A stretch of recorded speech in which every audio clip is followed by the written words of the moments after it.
I haven't done this in a while. Like, I couldn't do it with the Advanced Lovers and Lesbians stream, so I'm just gonna do it here because I can for everybody. Let me just go here.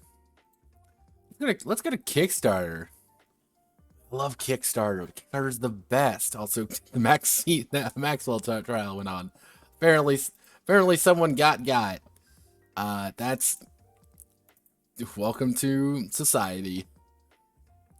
Am I saying she's gonna turn up mysteriously committing suicide in jail? Yeah, probably, because that's just how it goes. And because we're not stupid, we are real adult humans. So, welcome to Tabletop Games on Kickstarter. We're doing this because I haven't done this in a while, because I feel like this is important, because no one else really does. STL, STL, STL. You like STL 5? Alright, that's there. There's 02's ass. This is something we all gotta deal with now. There's 02's ass. Board game, STL, STL, board card game, trading card game, STL, STL, STL, STL, STL,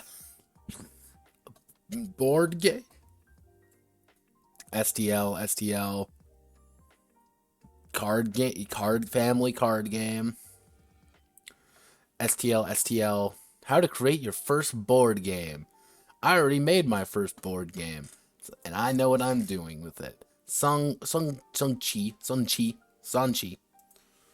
Ooh, Newcastle, STL. Card game, political card game, no less, from Brisbane. Board game, STL. Bad Dicks. Oh, Germany, you shouldn't be talking about dictators. That's a no-no. STL file. Demi the trading card game. Oh no. Hello, Mr. Farmer. What have you done? Medically discharged Demi Card Games and Zfiend LLC trying to make amazing card games. What have you made? Tell us about Mr. Farmer. Farmer Sama. Tell us what you've done. That's not a good start. That's not a good start at all of you failing that by Among the Crusaders and 7. What was your goal, man? Tell me what your goal was. $240 with 7 people. That's not terrible. Everyone $60.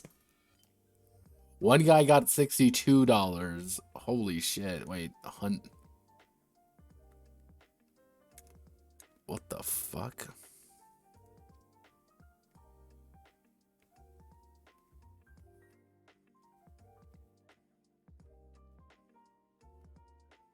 They look like, wait. Are these Scribblenaught characters? These look like Scribblenaught characters. Like, you know, remember Scribblenauts? I remember Scribblenauts. Yeah, like, they look like Scribblenaught sprites. Yeah, no, like, okay, I mean, there's Maxwell. Like, I'm not the only one who saw this, right? I'm not crazy when I say this looks kind of like Scribblenauts. Like a really bad version of Scribblenauts. Like, there's that. I mean, I guess they just don't have legs. That's kind of weird. Alright. Alright, cool. Poggers.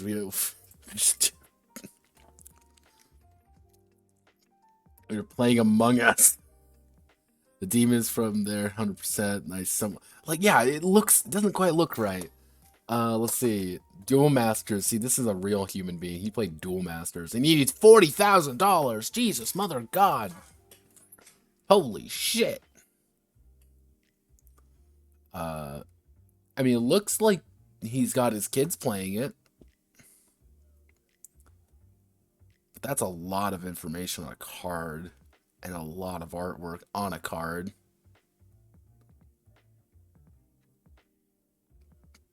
Is that like the gimmick? Is that you have to summon player cards? Pro prayer. So the idea is that you have your god cards, which are you. Kind of like, that's the idea of like, you are kind of, so these are your planeswalkers, these are your like advanced heroes, and these are your basic bullshit monsters. These are your prayers, your Vayne. I guess these are spells. The pyramids are not a type. Wait. Egyptian god card? Yes, there is an I guess it's all just mythology. I mean, okay. That seems kind of interesting. See, my question is always like, I don't know why people like, I want to make a trading card game. Don't make trading card games. Who the fuck? No one wants a trading card game. Make an LCGs are where the money fucking is. Make an LCG, you'll make bank doing it. You want to know why you'll make bank doing it? Because you're going to have a shit ton of people who are just going to buy like the first box or two, but you can still play the game repeatedly with that. The fucking living card games. Things like Android Netrunner by a Fantasy Flight game did a bunch of these. Pretty much the entire idea, instead of having, like, instead of buying like booster packs or something like that, you instead buy just a box with every single card currently in the run in it. And that's what you play. You usually there's like an idea of like, you kind of like have to build your own deck from using those cards, or there is a system in place to have you like make like kind of like where it's like a drafting game in that respect. Or there's like in Android Netrunner's case, there is very clearly a corporate and there's a Netrunner side. Like they're completely different decks. And the entire idea is that there's no trading card. You don't trade any of the cards or anything. You just bring out the game, you play the game, you're done. Anytime they bring out an expansion, it adds on to it.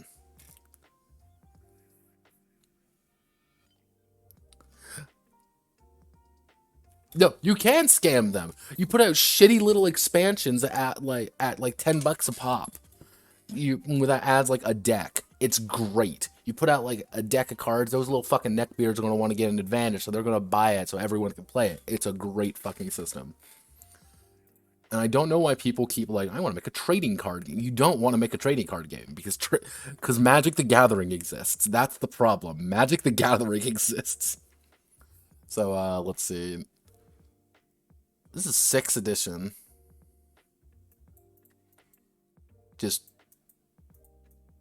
Is this just like a starting? I mean, I guess that's cool. I mean, he's made his money. Like, this isn't a lot. This is 6th edition, though. I mean, I guess this is kind of cool, I guess. What have you done? 5th edition, 4th edition. Yeah, this is the thing he does. This is just what he does. I mean, shine on you, Amber. Shine on. Sanchi. So what is this? Shifting loyalties. Oh, it's like a board game or something? Open source board game. Oh. No information about what it is. Oh wow, not even an image. Just tell me it's a fucking bad idea. Watch the trailer. Source board game. It's designed to be made from easy to obtain parts. If they want policy, always new dilemmas to solve. I mean,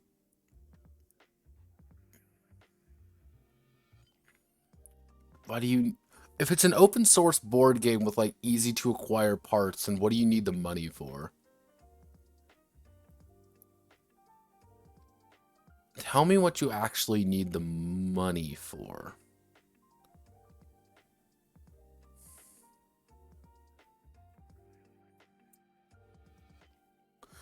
Who the fuck is Evie? This isn't a like, oh wow, this person said it's better than chess. Do you not play chess? Like the assist, like, but it's an open source game. Like, Is it just gonna give you like a fucking pamphlet? Then why is it almost $1,400? Why is it over $1,400? With comment.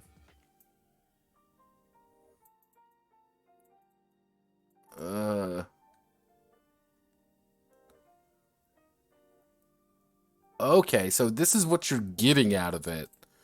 So, a board, you're getting a Go board, small wooden blocks. No, this is what you're paying for. Okay, this is what you're paying for right here.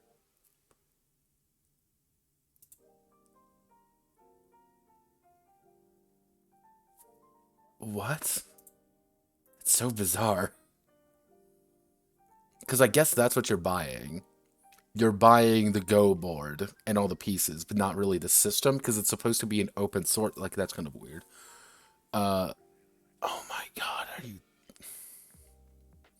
Oh, there he is. There he is. There he is, everybody. We found him. We fucking found him. It's Don Rudo Trump. That's our boy. Donald Trump, everybody. Our favorite boy. We found him.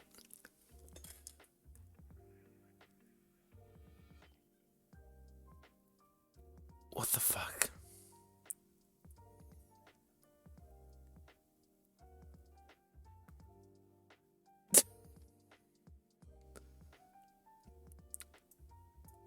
I don't know why. I don't know why Donald Trump. I don't know why Don Rudo Trump is here. It's not real. It hasn't been kind of a cool thing for like 2 years now, man. A satirical board game. You need $24,000 for this. Jesus. You need 21,000 euro. Holy shit. That thing better be made of fucking gold. STL. Wait. Make delicious I thought it says make delicious sandwiches with hamster. Very different. Very different. Board game. 3D printing. Mimic tamers. I guess that's a class. 3D. Kickstarter, please. Please, Kickstarter. Just give STLs their own like section. Please. That'd be poggers. Just give them their own like little section. Because like I get it, like they're used for it, but like why not put it like its own little section? Instead of just in tabletop games.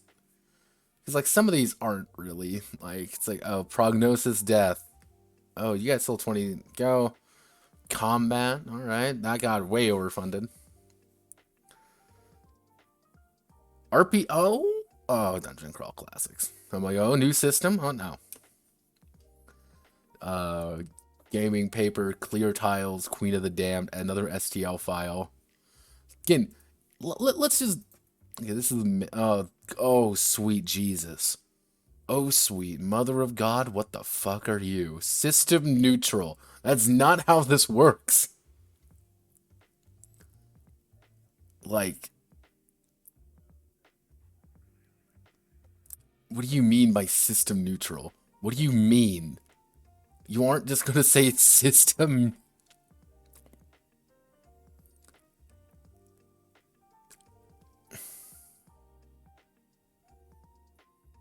No.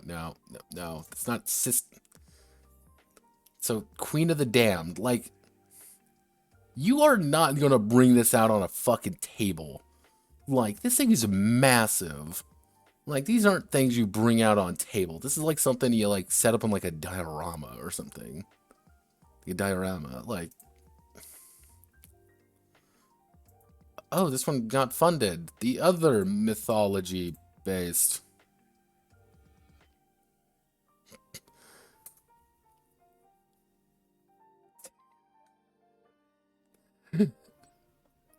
Time to add to my only war campaign, man, pretty much. Yeah, but those are AOS models. You know, Games Workshop wants to sell you that shit. So here's the other trading card game here. And, like, here's the stretch goal where you get a comic book.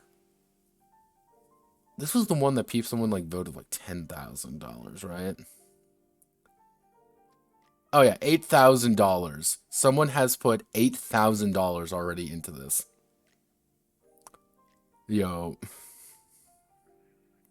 60 Pantheon of the God booster box first edition, 60 of them, 24 Titan themed decks, 25 Pantheon of the God blister packs, 3 Pantheon of the God Kickstarter playmats, 5 Pegasus alternate artwork Kickstarter promos. Why? It's a fucking trading card game. Do you think this is going to be the next big fucking thing? Magic exists, man. Magic. You know, that small game nobody's ever heard about before. You know, Magic the Gathering. But yeah, one guy's dumped $8 grand. Fuck me.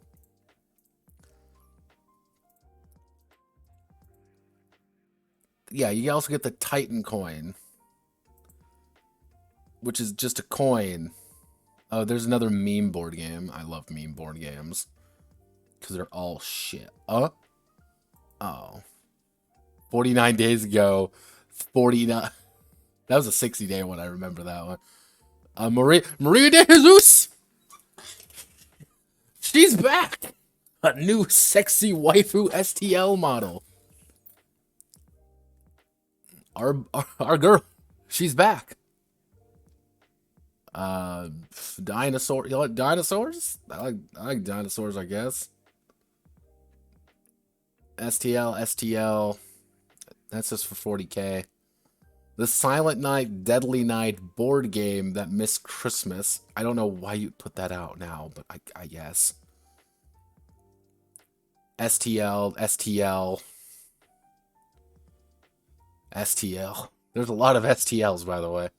More battle maps. Cool. Fantasy Quest game. Cool. That's a project we love, too. Suspiciously overfunded.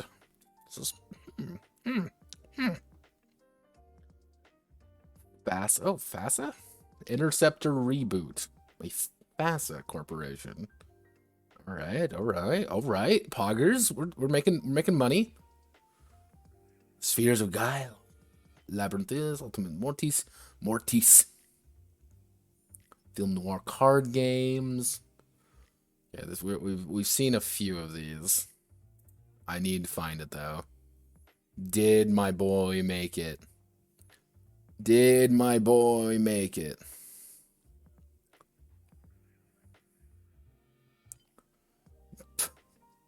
See, this is where you get the sad creatures where it's just like 4 days to go. Trading card game, anthropomorphic annals, 0% funded. Oh, you got 3 days to go, Mr. Neon. I'm not feeling too hopeful about it.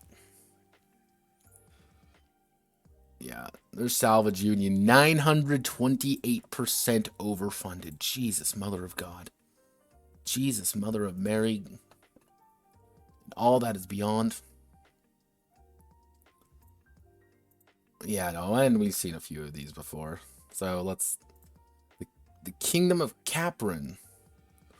Jesus, look at that lad. That is a British lad right there. Is it just like a fantasy goal? Yeah, it's just a fantasy stuff. I mean, look at this man. This is a man who, fucks.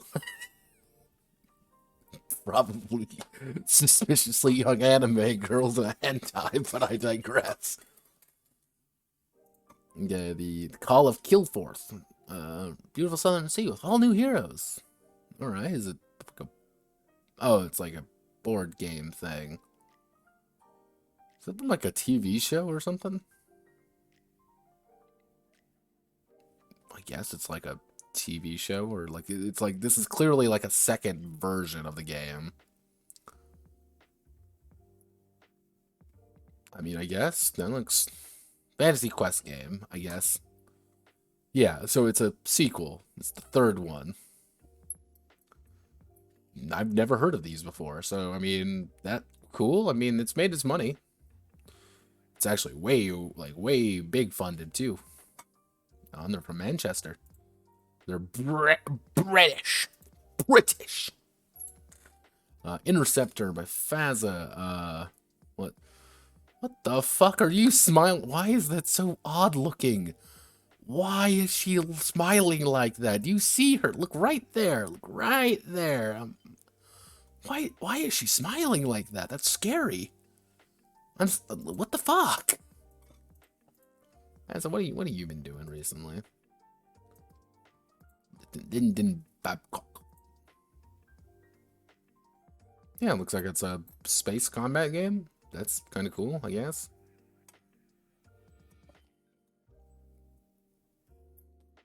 Maneuver tables, yeah, this is a...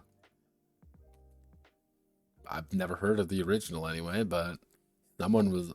Thing is, like, someone who really enjoys painting, like, a lot of little things is going to enjoy the hell out of this. Like, this is just going to be their thing, because it's just 1,000 little shifts that you get to plot out. What's Facet doing? Earth Dawn. That's actually kind of interesting. They called it Interceptor 2. And this was, they failed it back in July to get it back up, even though it's the same color, same color and everything. So I wonder if there was kind of maybe a miscommunication there. Earth Dawn. Yeah, they're still pumping out Earth Dawn stuff. 1879. I remember hearing about that one. 1879. They're very much doing their own thing. RPG, canceled. Earth Dawn, 4th edition, backed.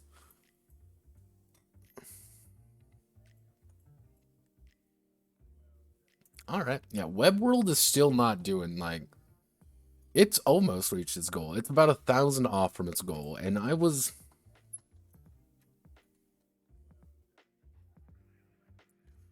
let's see. Oh, it's rare to see people translate their shit in Kickstarter. Sometimes they do. It kind of, if usually, like, the funny thing I notice a lot with like people doing like translation work and stuff, it is people who are naturally not. It's someone who does, like, English is not their first language, translating it to English and making an English product to sell it. That's one thing I notice a lot with Kickstarter, and I don't know if that's just like because it's harder to get it for non-English speakers or what. I don't know, even though that's pretty obvious. Yeah, Web World isn't doing too hot. Like, I thought it was gonna make it. Like this is kind of a shoe-in, but like no, it's still about a grand off, and yeah, like. Nothing really about it. I haven't really heard anything about it. Like,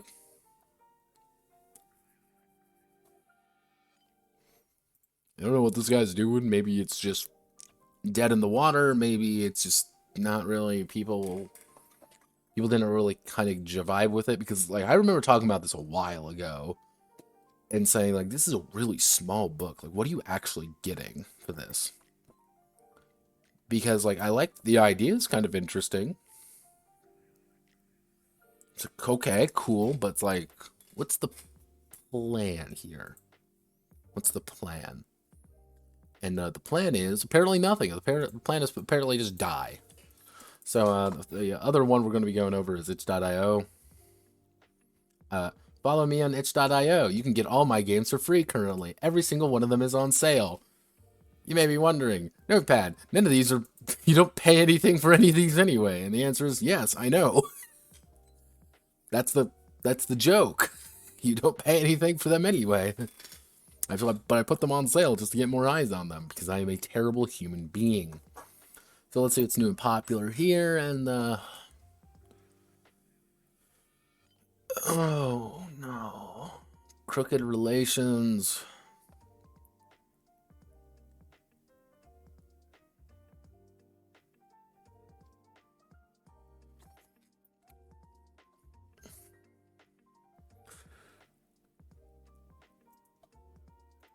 Living with the certainty of death by the imminent explosion of our orbiting artificial planet. Public guest 5. 1 page.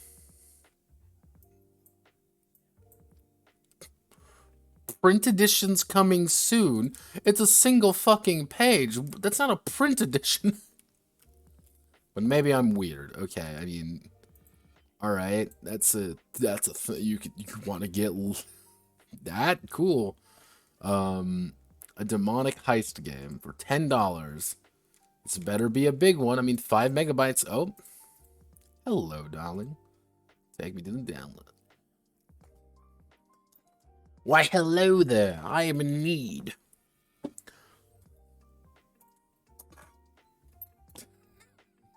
I don't think you guys quite understand how many games I have just like on my system currently that I just don't use for anything else. I just have them passing the time. You all meet in tavern, Object Noel, Coast Files.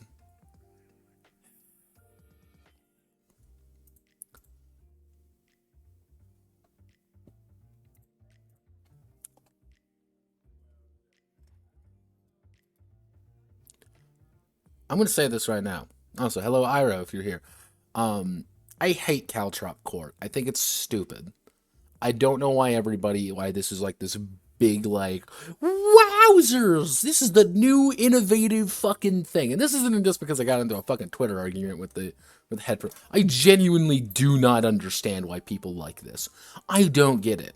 It's Lumen with a D4 instead of a D6. It's literally all it is. But it's like, man, this is the next big innovative in game design. I'm like, for fuck's sake, if this is innovation, just cut the...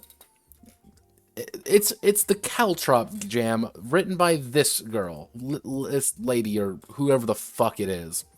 This is Titanomancy. She makes 5e subclasses that are all broke and don't work. Yeah, she makes the Smash Brothers 5e subclasses, or the fucking like she makes a bunch of things for Gillen, like 5e and Avatar subclass. This is what she does. She just makes that.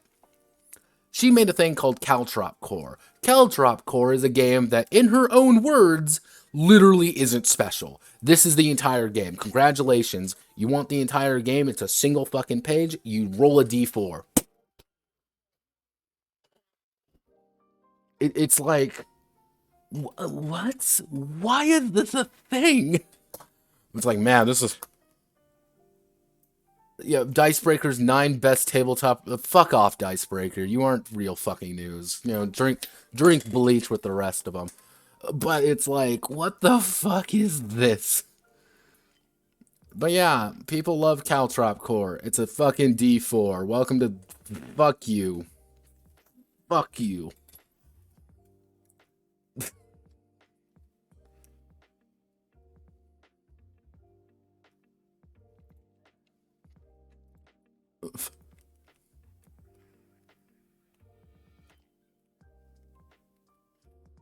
Oh no. Don't do this to me.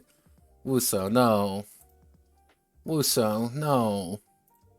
Don't post cringe. Don't post cringe in my server. I already have to deal with Ajax. But yeah, no, to answer your question a little bit there, Manly,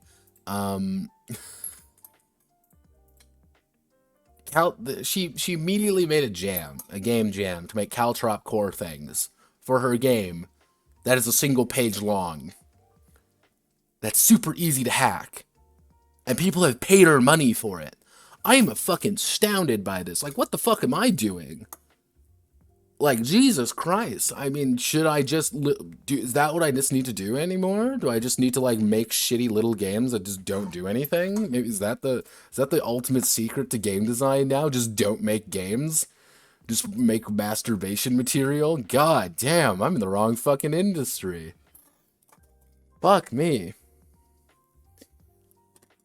Maybe just because it's late at night, I feel like I can be saucy on the internet. God fucking damn it.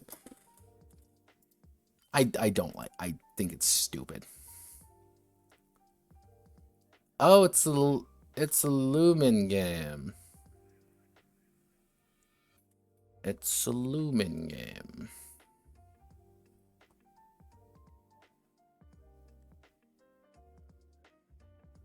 By far the best tabletop yet to let your frustrated beings of being and I'll come alive. Last time I checked, we don't use combat to be an idol. I don't know about you, but if I wanted to be an idol, I want to be BTS. FBTS, don't worry. Fat boys to get together songs. Don't worry, it's a fucking it's another one. It's another jam.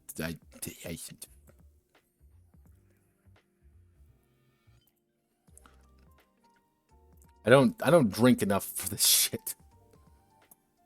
Yeah, it's jam. It's like is that what it is?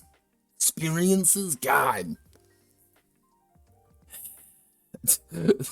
I'm seeing, you know, celebrity deathmatch with anime. It's on Lumen. Lumen in My Idol. Hello, Delta. Hello, Delta. $10 for your privilege to be a super idol. You want to be a super idol and apparently engage in deathmatch combat? I mean, cool, I guess. You want to be poggers in the chat? Let me just. Game is on sale for literally 12 cents. Claim game. I am a heartless monster. This should be known. It's 49 fucking kilobytes.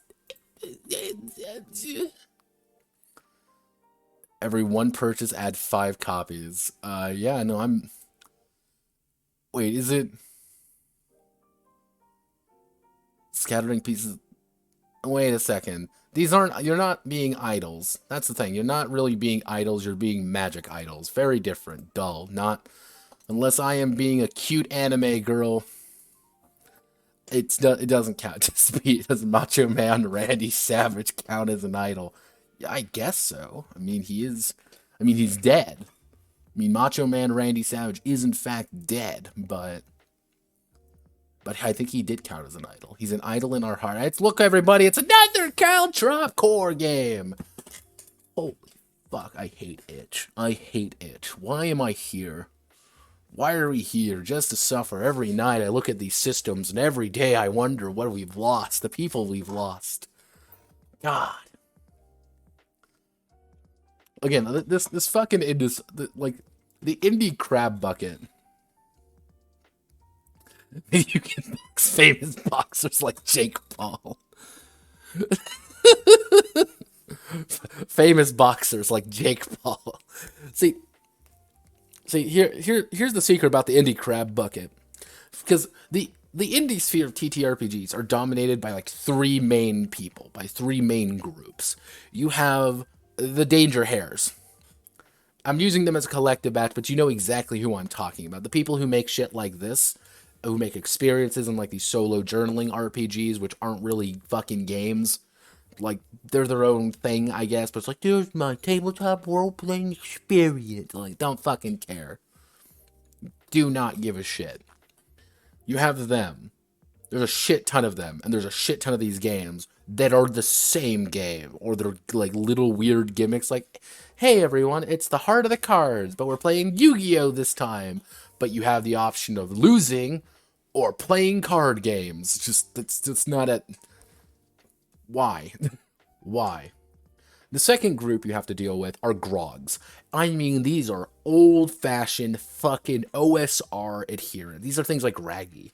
If you know Raggy from Lamentations of the Flame Princess. These guys are fucking weird. These guys are old school guys who are also the kind of guys who say gamer words on Twitter and get into fights and be like, well, back in my day, we didn't play games like you. It's like, shut the fuck up, Raggy. Like, just shut the fuck up. You and your weird fetish toward your ex-girlfriend that you put on all your fucking books because you're a sad, miserable human being. Though Lamentations of the Flame Princess is actually decent. Then the third group. Everybody else. Like, honestly, like most of the people I try to interact with belong to either this group, the kind of that third group, the scroungers on the side who have 0 unity and don't support anyone else except themselves, or are part of the grogs. I know too many grogs. Look at my OSR game. Look. But, like, that is the fucking crab bucket. It's like, you gotta fight among those guys. And mind you, that third group also takes over, like, companies. If, like, Magpie Games is not an indie dev. They're not. Like, they're an actual company. They are worth money.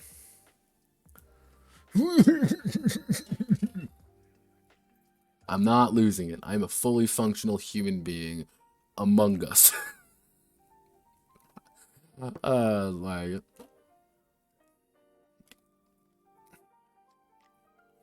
Like, am I the weird one for, like, trying to, like, make games? Like, I always think, like, is that the weird part? I don't even know why the fuck this is here. This is Roblox FNAF, I guess. Like, Roblox. I mean, Roblox is cool, right? Oh, look, everyone. It's another random core game. I do not know why people make these. Like, I have a few. Like, I have a few of these, like, little SRD games that I make for myself more than anything. But...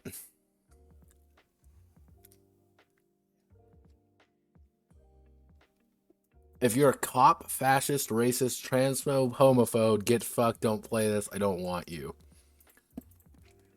Where did a cop come into this?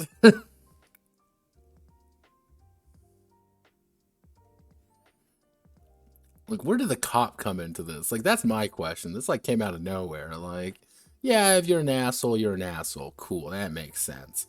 But, like...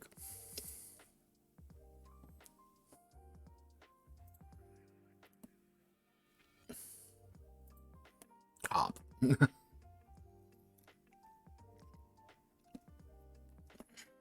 Maybe I should put that in, like, every single one of my, like... That's a Caltrop core game for $2. Fuck you. It's not worth it. They would even...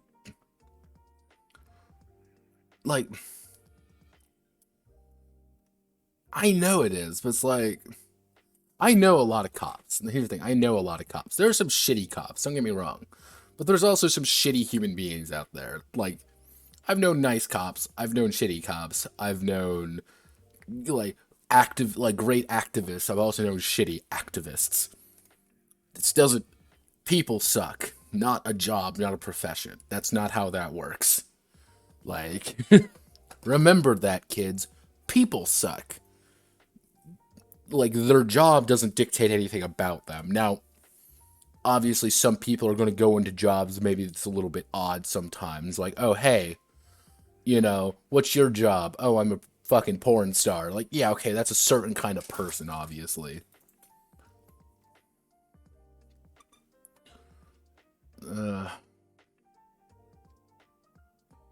Katanas and kimonos. It's a...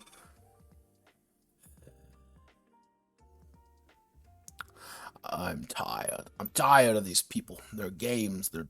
oh, look everyone, it's Nova Core. Lumen. Lumen.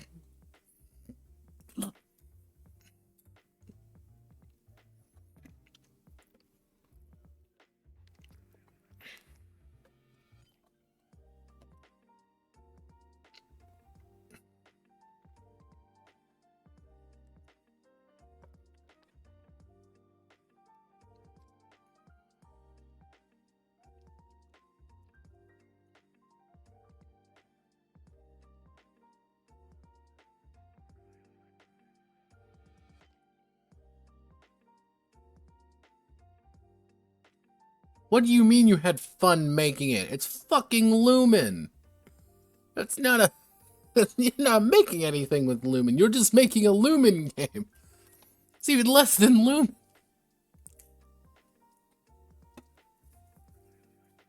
No. I'm getting... no. No. We're gonna be positive.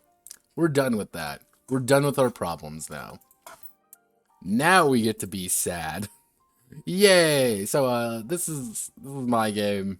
This is technically two of my games. This is called War on the Relic Frontier. I'm gonna make future Notepad's life miserable and do this. War on the Relic Frontier is actually 2 of my games. If I go down here, it is, I call them Boots in Mud and Iron Caskets. If you haven't noticed, Iron Caskets is a game I wrote. Boots in Mud isn't. However, Boots in Mud is Hearts of Darkness. I decided to change the name because I needed to, because I cut out a lot of things. But yeah, this is a thing I wrote. This is a zine, a Sprugga zine, as you can see, and we're gonna edit it. It is how big is this book? It is 85 pages. We're gonna edit it together because I said I would, and I needed to. What is this exactly? This is literally just a thing I wrote because zines were popular. That's really it. Zines are popular, so I'm like, I'll make my own, I guess. I'm like, put all my games together and a little bit more, like, I'm allowed to get away with a little bit more with zines because, like, I have, like, quality control issues. Like, I don't want to, like, just put up, like, a blank white document with a bunch of games in it. Like, that feels really weird to me to do. So I'm like, I want to make it like a PDF. I want to make it fancy. So this is one of them. And I can do this because it's all of the artwork is either done by me or it's public domain, like pictures from back in the day. That's pretty much it. So let's get going. I would like to thank all my patrons and members of the consortium. And viewers like you and members of the consortium for supporting me through this. It's been an entertaining it has been an entertaining educational experience to learn the details of creating a zine and its tribulations. SPRUG stands for Single Purpose Role Playing Unitary Game. A series of games I write for fun and to do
Welcome to my life, everybody.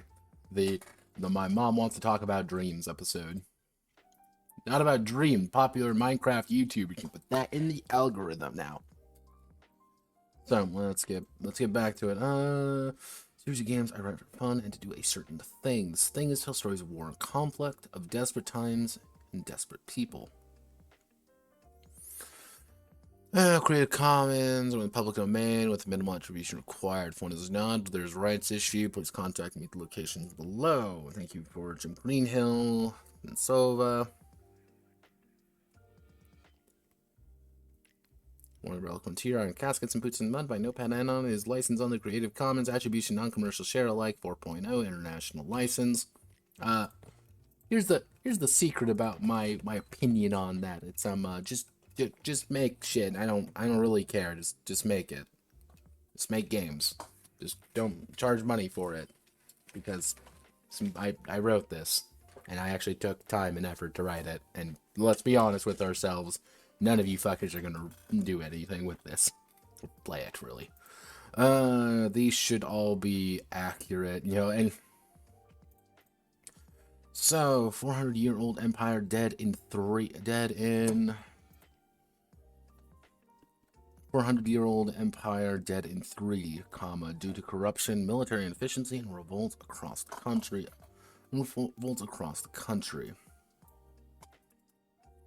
The Tony Empire collapsed not by exterior threats or mass invasion, but from the entire rotten structure collapsing on itself in one, with one deadly kick. First, it was fighting for border state tax hikes to central states. And then bombs started going off in city streets.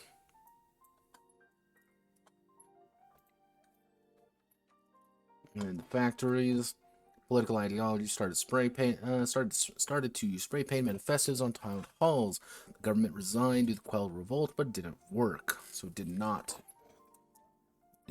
work. So the next one tried to shoot them. It just made things worse. The rivals of the government began cutting deals, and results were needed. Plans within plans, comma, and. Fun fact, the semicolon literally is comma and. That's all it is. So, and results were needed. Plans within plans, schemes within schemes.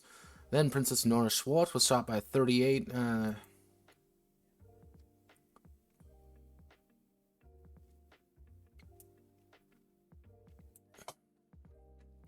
and then Princess Nora Schwartz was shot by a 38. Should be a 38. One of the 38's actually made.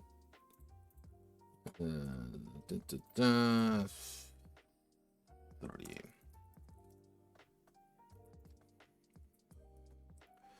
38 handgun, 1930. Ah, fucking Webley. What gun killed Archduke Ferdinand?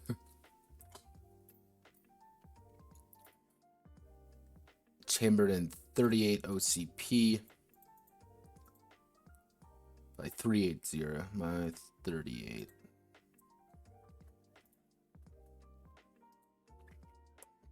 By 380 in the street. In town card in Kopag. Town car in Kopag. Town car. So is it town car? Would it be town car? If I can actually fucking spell. Town car. No, it would be town space car. Town car in Kopag.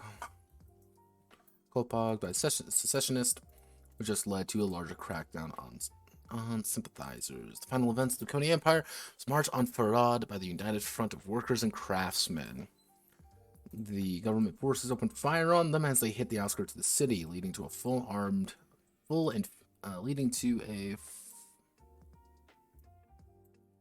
fierce fight for the city. It took 2 days and 1,500 lives. The city fell to the United Front.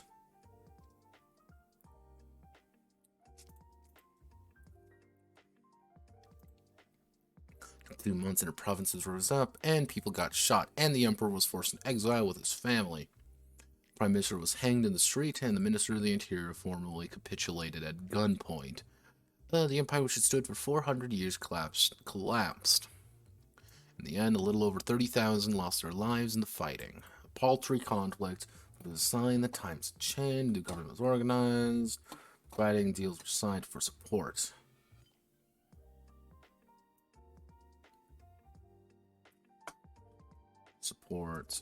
By the time the government signed its first orders of the Draconian Republic, most of the former empire was seceding, the orders being propped up by petty warlords fighting over scraps. What am I? The tension, religious persecution, and historical territories all collapsed on top of one another, simply became known as the Collapse. Actually,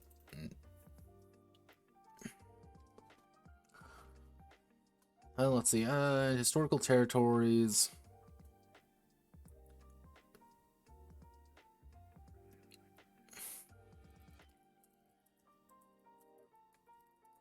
All ignited conflicts on top of one another. Becoming simply known as the Collapse. The result, bloodshed is what leads many to the Relic frontier. They nor beholden to many imperial laws. The frontier quickly became a dumping ground for imperial experiments and other problems that the old government did not want to deal with.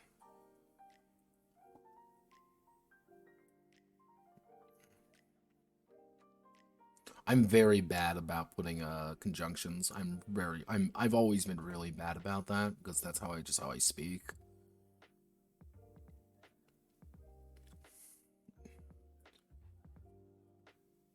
So every time I go into do editing work, I always have to make sure that I get rid of all the little conjunctions. Oh, weapons of war, terrifying tools of apocalyptic design, experimental design able to withstand heavy fire, weapons able to burn a man alive from the inside, explosives able to detonate entire cities. The old regime had approved the creation of atrocities by creating weapons themselves, approved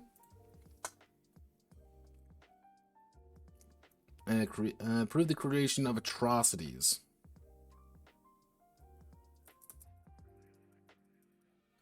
Approved the creation of atrocities for themselves, an act so heinous it was seen by many to be the justification for the collapse.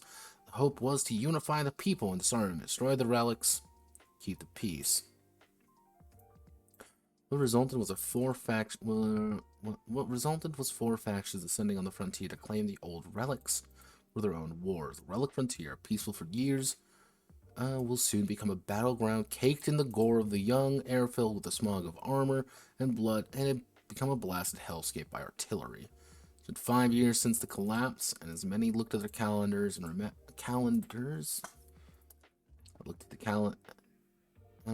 looked to the calendars and remember their dead. They were reminded that the worst days are simply starting, and the imperial flag of Draconia, if the Republic was announced, officially kept it for legitimacy.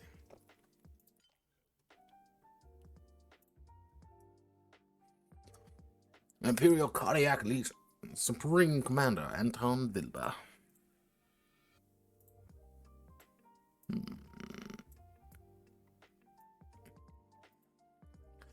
Purified Force Terror Empire. Would you capitalize? No, you want to capitalize Empire there because it's not being specific.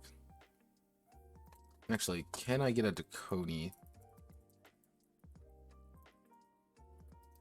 Empire? But with the collapse came changes. Officer, came change.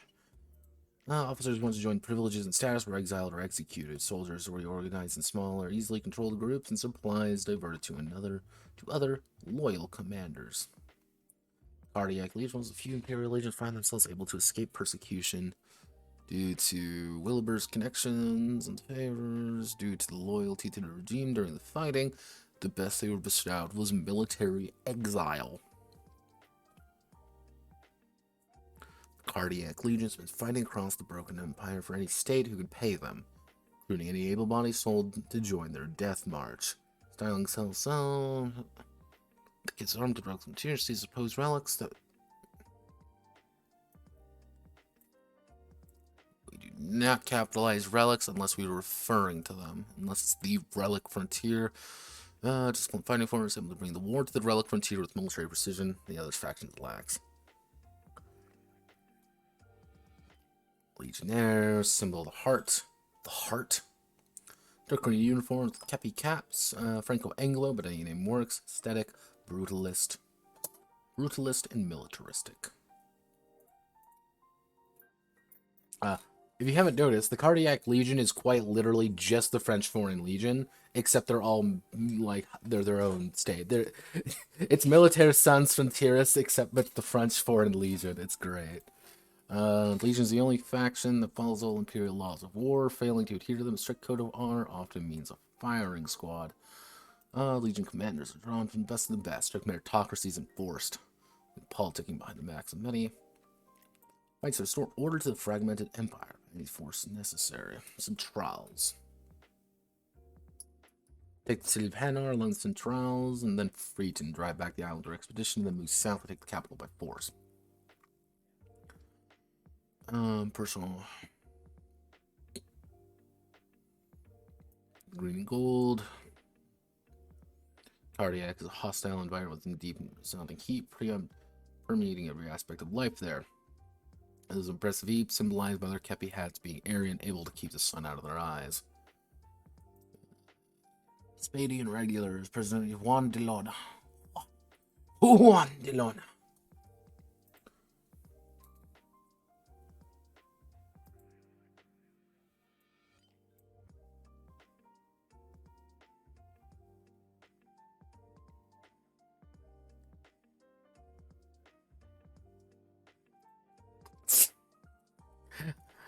Everyone's just bickering about Yu-Gi-Oh! RPGs in my server right now. You want to do a Yu-Gi-Oh! There's two ways to do a Yu-Gi-Oh! RPG. Either you just say fuck it and just play Yu-Gi-Oh! And just LARP every now and again, or you pretty much have to make your very own card game system. There is actually... what is that fucking game?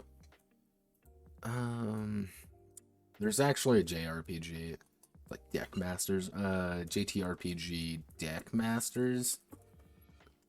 Is that what it's called?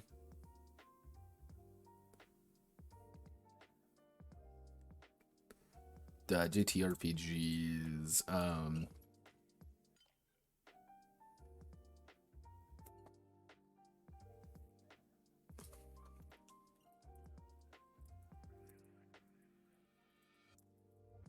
let me see if I can remember I believe it was Psychoro Fiction who did it. Card Ranker, that was it. JTRPG. Yeah, I remember it's Card Ranker. And that's the joke with it, is that it's literally all about doing that. This is the cover to Card Ranker, mind you. Like... Oh, it's a roll and roll. It's not it is psycho fiction. I know that. Come on.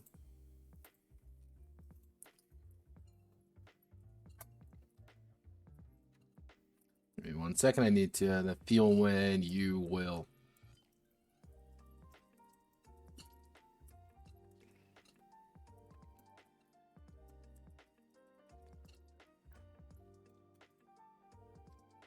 That's Card Ranker.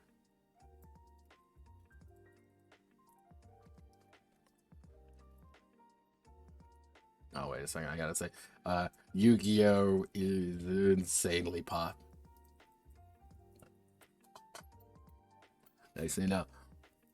See, that is one, like, very bizarre fact of life about demographics. Yu-Gi-Oh! Is insanely popular among African Americans. Like, insanely popular. Like, way more than Matt. Like, Dungeon Dice Monsters is too good. Yeah, pretty much. It's like there's a few like Yu-Gi-Oh variants that could work, but like I'll give you a secret. Like actually like just doing that the way people would want doesn't work. You can't just play the card game. It's a lot more involved than that. That's one of those things like you would need a really heavy abstraction to make a good Yu-Gi-Oh game work. I think people fall into it being a little bit too hardcore. Long list of imperial magic, like taxes, chafed under the laissez-faire rule. Foundation of the Sheikh declared independence, executing their magistrate. Well, General Juan de Luna, now President de Luna, is undisputed leader of the country. His own version of Spadian capitalism, which allowed local industry to flourish under his government.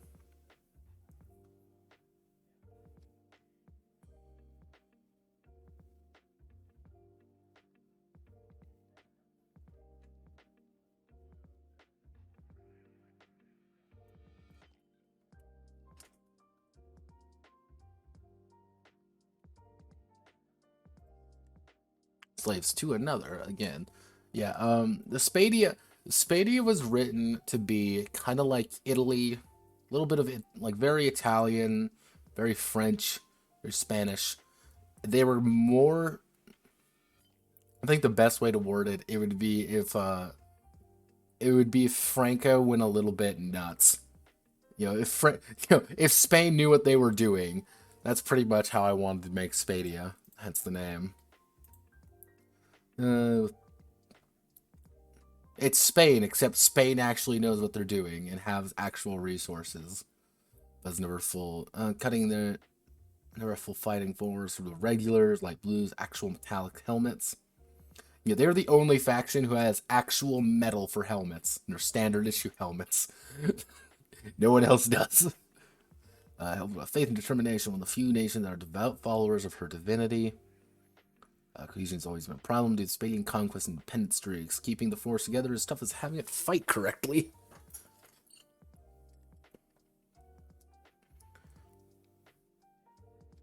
Let's see. Seize the city of Gudon. Control the central ring. Control the central ring. Let's see. It would be seize the city of Gudon, control the central ring with trade, starve out the other factions economically while contesting the Klubak Free Host in the south and Cardiac Legion in the north. Let's see. Yeah, they're literally blue helmets. That's the joke. New flag, symbol of her people's strength and faith in it. It also unites surrounding regions, common banner rather than a conquering nation. I'm also very bad at designing flags, by the way. I'll probably have to bully Wuso to make me more flags.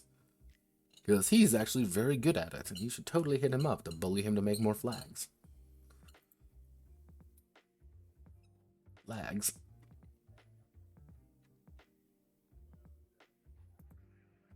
Let's see, so blueies are common. Both the hand and the whip when rebuilding the newly acquired province. Strength. Okay, so Jewel Islands were imperial colonies established half a century ago, becoming entirely self-sustaining by a decade in with the local peoples as well as the imperial industrial popping up. Islanders adapted what they could to their own systems and ideas, forming a uniquely prosperous society with minimal magistrate overview. During the collapse, the imperial government attempted to requisition supplies from the islanders. For the war effort, when only a single transport ship of the dozen sent returned to port, the islanders were free. They shot them all. Strong industries, resources to spare, in the heart of the people, the Jewel Islanders quickly established a democratic system of government, dominated by mining firms and an oligarchic deadlock. Overthrown by the young officer's coup, propping up the young Rei Ling as the legal heir of the Islander throne, lived only in ceremony as their rightful leader. Under General Secretary Nona Keela, mobilized expedition to the frontier territories for their personal trophy domination. For the past few years, its military is dominated by the same clique who overthrew it. Some of the best trained islanders available, divisions and leadership for personal honor and glory seem bad pitted against one another for little reason.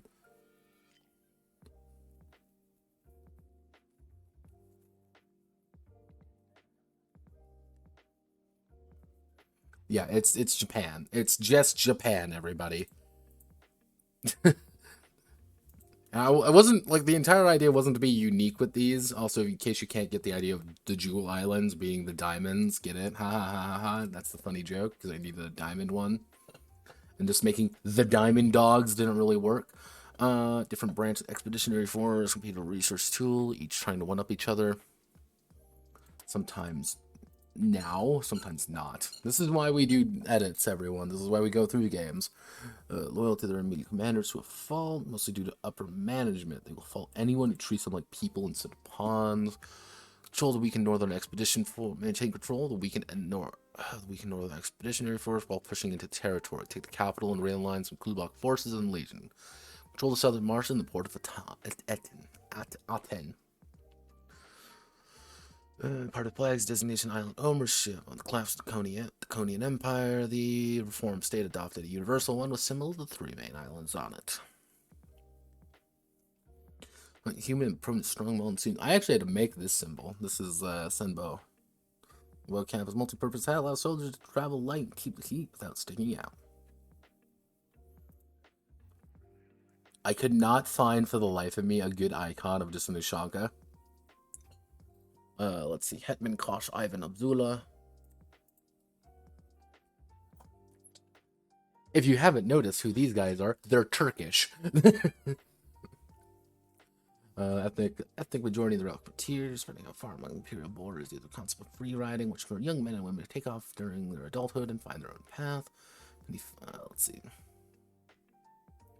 Many find themselves working in subpar conditions, while many others become free fighters and private guards for those who can hire them. From being looked down upon for their desire to even work in poor conditions. Forming their own small community to avoid persecution, having a family to retreat to when things get rough. Relics hiding in their homeland, many Klubaks fled the area to avoid the inevitable fighting. Those who stayed cloistered themselves inside a few urban centers. And called forth all loyal Klubaks, and anyone else who wanted fame and glory, to receive their homeland from foreign invaders. Crowned the Hetman Kosh by his own men, Abdullah and his troops move with fervor to claim the homeland for their people, even if it means their annihilation. These guys are supposed to be kind of like I would say the bait good guys. That's the joke. Turkse. Yeah, they are, Slavic, Arabic, Turkic. They're pretty much take the entirety of the Balkans, put them in a blender, make them angrier, and they're... Congratulations, we've done it.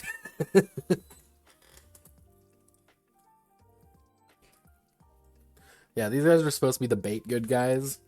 Because you can either make them out to be very good guys, as in, like, we do not give a shit about the, like, literal apocalypse weapon. Yeah, put the Balkans in a blender. You'll get these guys. Like, hey... That's the problem, if you haven't noticed already. Pretty much, like, the problem with the Klubaks is that they're completely disorganized. They are literally, you are encouraged to just, if you ever run a game in this setting, in the Relic Frontier, and you no one can really decide how they want to do it, you put them in the Klubaks, because they are 95% of the time going to work. Because you have, like, fucking death squads next to literally just partisan free fighters who have, like, no supplies, no anything, and they're like, we fight for the good fight. What do you mean? We're going to fight. Amalgamation of mercenaries, militias, and paramilitaries. They divided like anything formal. The roving tide and friendly populace makes this war not offensive, but a mobile defensive war for the Klubaks.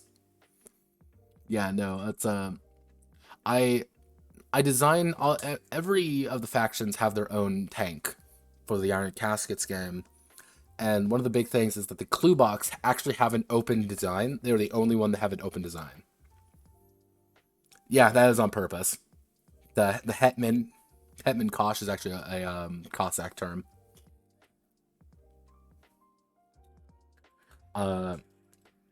Like, their entire idea is that their tank is not really a tank. It's an armored car. That is what they have. They have an armored car as their mainstay tank. But they also, mind you, their tank also goes twice as fast as everybody else's. They don't need to actually, like, avoid getting hit. They just need to go faster than you.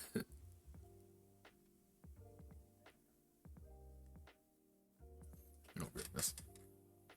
That is the perpetual joke with these guys.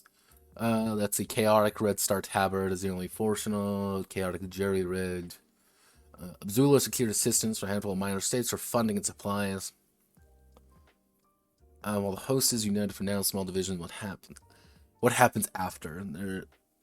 There has never been a Klubak nation before. There also, I put in a little bit of, just a smidge of Gypsy into them, just a little bit, not much. Like it's kind of like that amalgamation of a lot of different cultures because I wanted to represent them all, but I didn't really know how to do it very well. If you've noticed, I don't really have a hey, this is the African faction really. So you have to kind of be like a. I try to give like everybody it like if you want to play a black dude, and I always have to like kind of state this because people get really annoyed by it. You're playing a cardiac legionnaire or a Klubak, not a Spadian. Let's see. Command Abzula's own policy. Command structures, personal and tight. You know everyone you're fighting. You are fighting besides. You are fighting beside, and you are most likely from the same area. Seize territory in the capital. Rallying the people is priority. Take Gadon and further up the coast to Omsmark. Will secure the entire ring for Abzula. Symbol of Klubak Mess. One of our daring hero will ascend from the sky into flaming star to battle the enemies of the ancient Klubaks in their hour of need. Quickly dotted by Klubak partisans, painting on every surface they can. Going back and forth, local Klubaks have used Ashankas as caps for years. As many take the woods to avoid the fighting, winter cap has served as a simple pillow for many. Because that's the amusingly complicated part about the Relic Frontier, is that it's supposed to be everything you could want in a war zone. It is a mini war zone area. So if it can be freezing cold and also burning hot at the same time, and the literal answer I give, like this setting makes no sense. Don't worry, it's the Relics. There's a weather machine. Don't think about it. Lamau. Let's see, rather large process. I'm detailing every single aspect of the setting. Years 3214. After the creation of the divinity, the Holy Church. It's only been about 5 years after the collapse proper. This does mean that most adults remember what life was like before the collapse and what it's like now. There's a standard 12-month, 30-day system in place for days. Nothing too odd in that regard. Is Imperial Basic, a rough and simple language taught in every school, is the lingua franca. I should not.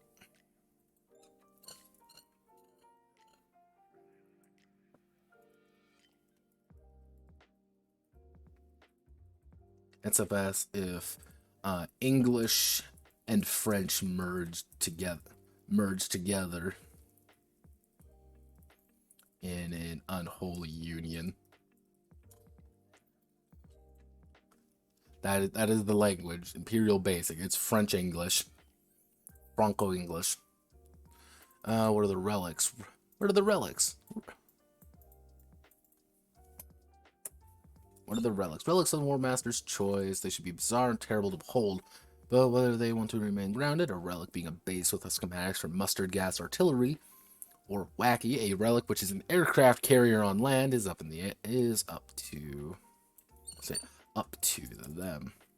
Like if you want some crazy Metal Gear Solid shit, you can, or if you just want to be like pretty grounded, you can. This isn't a real setting. That's the idea. The idea is like this is just a thing here to justify everything else. Accepted holidays of all factions: Jingle Day, end of winter, and Summer's Eve, end of summer. Fighting stops for a time to celebrate the two major holidays for only a minute. Yep. Like Jingle Day. I'm really bad at naming shit. This is known. Let's see. The factions aren't strictly ethnic based, bar the Klubaks, but they like their mercenaries well. So anyone of any size, tone, or look can be a part of any of the factions. Just make sure they have the right names or a good reason why they don't. There are roughly 9 million people living on the Relic Frontier, mostly focused around the interior coastline. This is actually I think, like, the population of, like, Bulgaria during, like, the 30s. Like, let's see, who do we root for? So good guy, bad guy faction, but name of the faction can be molded either direction, depending on the War Master is going for a pulpier story. People, not factions, are heroes and villains. Legionnaire are probably easiest to shift in both directions.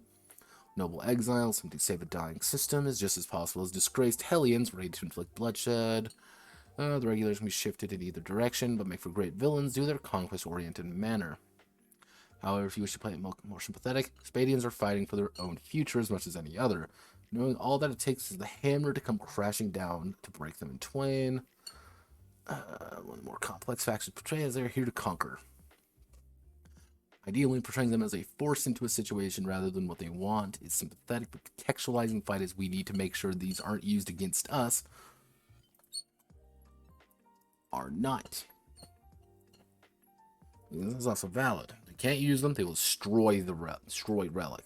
It's them or us. Extreme in either direction, this is and both at the same time. Cluebuck can be shown as violent opportunist, led by a man using nationalism to strike fear and chaos into his own people's land.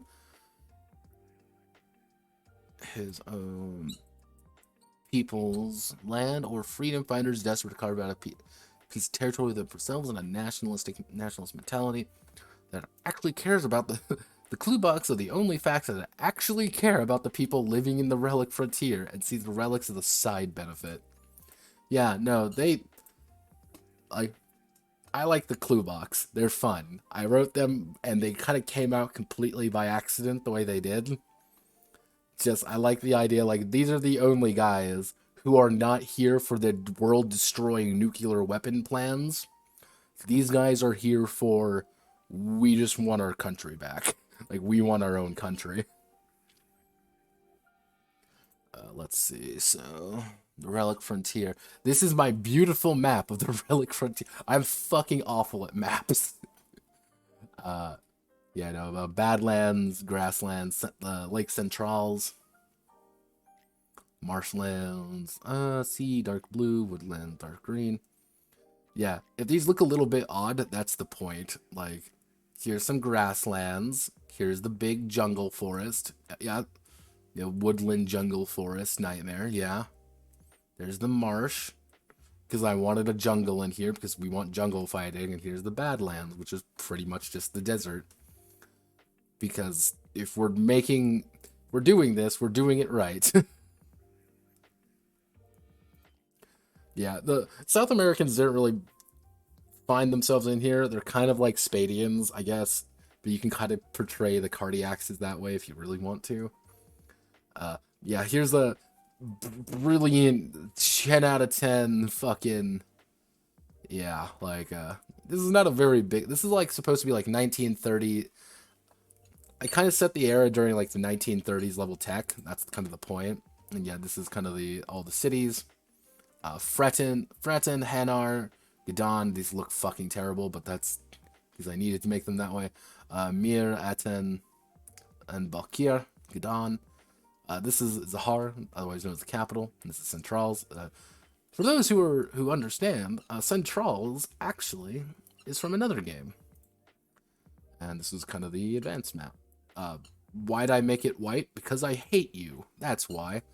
Hostile many, local Cluebucks, take a nice land over here. The region's only city is Balkir in the south. Missoula's home base in the main port. Get down, nestled at the edge of the Badlands and Centrals, and major hubs of rail network. Majority of the frontier's mining industries, the resting place of those fleeing. Some of the least populated sections of the entire frontier, but has most hostile fauna. The port of the town is humble, but under island occupation, resistance has been strong. Minsk. Expedition leaders as the Jewel, being a major hub as well as being able to cut off supplies of Zahar, the capital of the region. Long punctuated by villages of their own rivalries over centuries old, I should say. Well, the port town of Mir is close to a city in the region with only about 112,000 people in it at any time. Count for as people hoarded resources. Starving citizens, hungry troops, they marched the city of Fretten. It was central command on the Relic operations of the region. I've already spotted moving south toward Hanar, but no doubt to take Central's only major dock for themselves. Yeah, I put in the note here. Notepad, realistically, shh.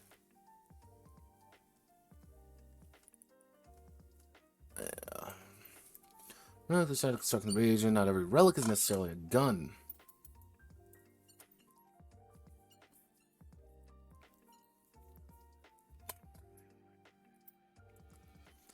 it is a setting. War narratives, probably tension between factions. A diatribe on war on the tip. Because some, like, here's the thing why this is here. Fun fact. I put 2 of these little, like, articles, I guess. Because I asked, like, how would you go about making a zine? And it's like, I asked a bunch of people. And they're like, well, you need content. And I'm like, well, I have games. That's easy to do. But, like, you need, like, a setting. So I made the setting. Being like, well, you need something else. I'm like, I guess I'll add, like, articles. So I put articles in this thing. I don't know. They're not really supposed to be here, but they're here. So fuck it. War has been part of human history since there were 2 humans who wanted the same thing. Every nation's history has an ounce of warfare. Major events are followed by, preceded by, the result of some sort of armed conflict. Yet on the table, war is often seen as complicated. In a complicated light, seen due to a variety of factors. War isn't a complicated thing. Forces clash, and they tend to complete an objective. That is it. That is it at the end of the day. However, the usual term I see regarding war as a setting or set piece for tabletop role-playing games is that it is impersonal. It is impersonal. I have is not.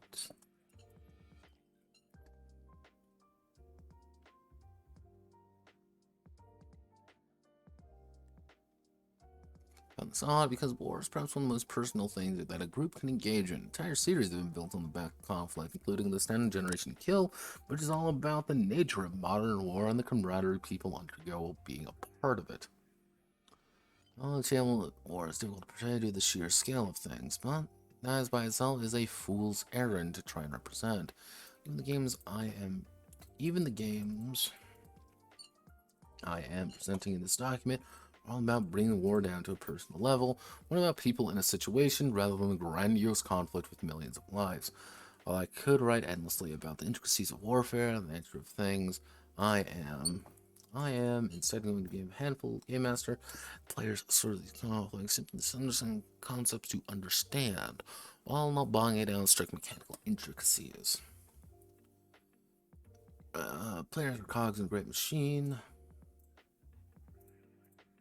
Because here's the thing. People get afraid that they have to like simulate everything in a war. They don't. You don't need to. You are cogs in a machine. That's the entire concept. You can have these very personal stories in it. And like usually what happens is I see people be like, oh well, it's a war, that means I have to have like a mass combat system. You don't need a mass combat system for everything. You have a mass combat system for 2 very specific reasons. Players are going to be leading armies, or you're always going to be clashing armies together. Like, that's kind of the idea. Like, you don't need a mass combat system for everything. I have mass combat system in one of these games, but it's not really a mass combat system at the same time. It's kind of a system to represent like a larger scale conflict going on that the players are a part of. That's kind of the point. Let's see. But it means that things happen while may not necessarily be present.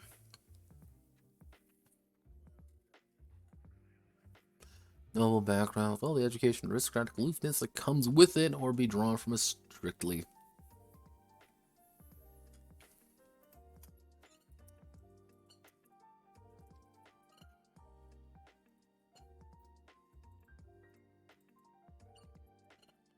Well, this does not mean personal rights, but things happen while they may not. Depending on the air, commanding officers, CEOs can either be noble. You have no background with all the education, aristocratic aloofness that comes with it, or be drawn from strictly merit-based promotion. Fun fact: neither is perfect, and there is not.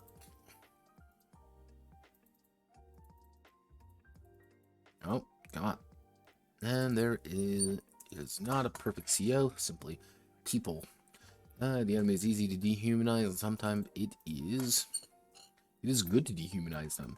Always remember that they are just like you if running a realistic game, not a military against zombie hordes or something. Moments of humanity and bleakness should occur.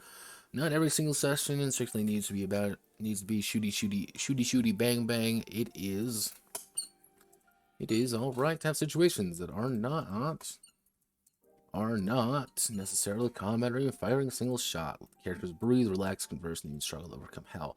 Which is, fun fact, I actually learned this little piece of information from Only War. Yes, the game literally called Only War probably did this really good. Because they do encourage you to have moments like these. They say, like, do not just make it every session a combat session. Have things that kind of go on. Go on recon. You may not fire any shots. You may just get in wacky situations. Like, oh no, we need to escape this without alerting any of the guards. Oh no. Or you end up with like fucking Hogan's Heroes or some bullshit like that. Like, this is how it goes. Everyone has a purpose in the military. The most useless sounding position may be a valid part of the engine keeping things moving. Place around a base. Humanize all its numerous residents. Give me 1 second. I need to clean my glasses off because I'm fucking blind.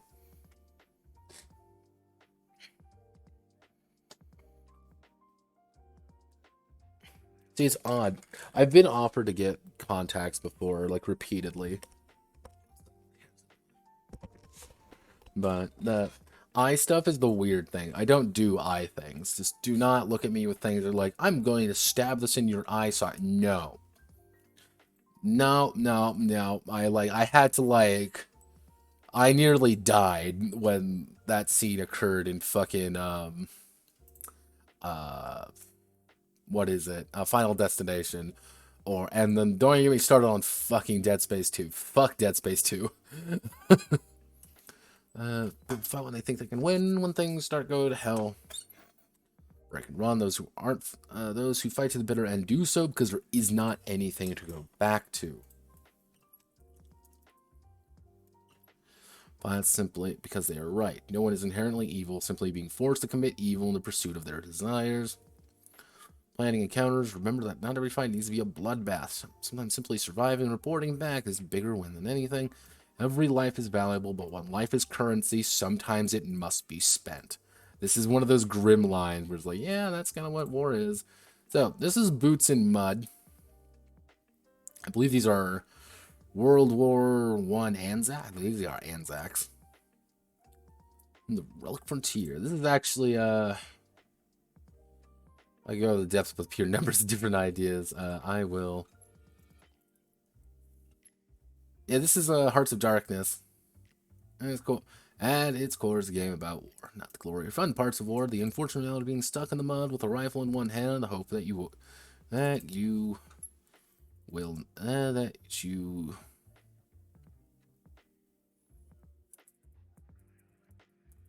This is actually fine. Won't doesn't sound kind of thing. It is about watching watching friends and comrades get reduced to bloody pulps. About sharing a drink with comrades. About rolling into a town of cheers or jeers. Its occupants. It is a game about understanding that war is an unpleasant reality that's plagued human history since Ugg smacked Grug with a rock. This was Spain? Was it? I can't even remember at the top of my head. I believe this was Spain. There are parts of Blood Mud which are dirty, messy, and downright horrendous. It is a game about that happens in a game about being in desperate straits and being desperate face and forced to compromise and being forced to compromise survival and honor, or sometimes the only answer gets you neither.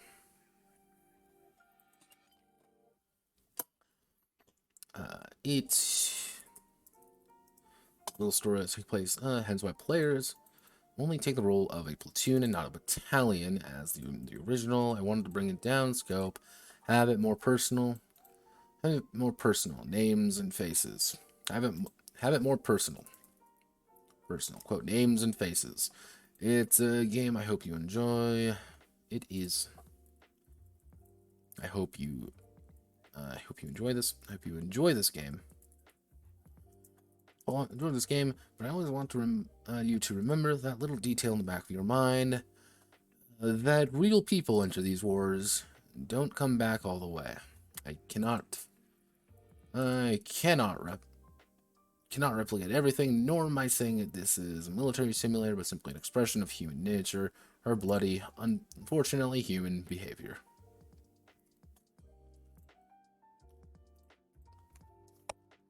Yeah, I get poetic in here for no fucking reason sometimes. That's just what happens. Boots and Muds play the full set of dice. D10 to... full deck of playing card. Jokers included. Let's see, a full deck. 52 card. And I should say... And a standard playing card. And a standard playing card deck. A standard 52 card. And a standard 52 card. Yeah, it would be a standard 52 card deck, Jokers included. The soldier attempts an action with a chance of failure. Check is called. The soldier rolls 1d10, 1d10 plus attribute plus skill plus modifiers. Attempt to reach the target set by the War Master. Target number: easy, average, hard, possible. If they roll less than 10, they failed it. Not exactly an innovative game. They experience a jinx. Immediately fails the check. Yeah, because it's 1d10, yeah. However, they draw a fate card representing luck coming back around them. If the soldier rolls a 10, the dice explodes, allowing the soldier to re-roll it and add the result to the total roll. This can occur multiple times.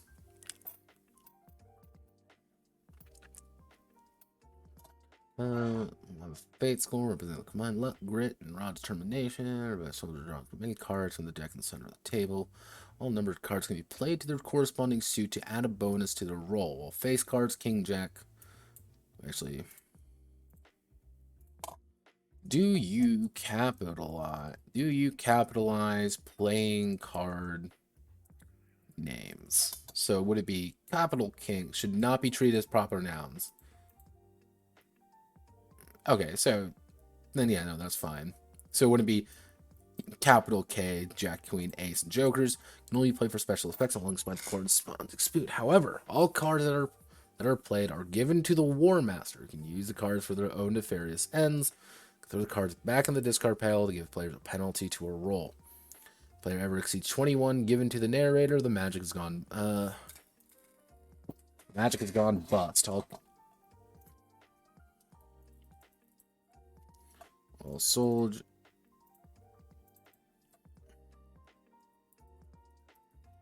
We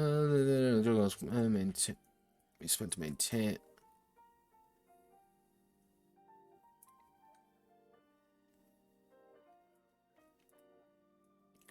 Let's see. Hearts, dots, diamonds, spades, twitch. You are in absolutely 0 ways you should be. So this was brains, charisma.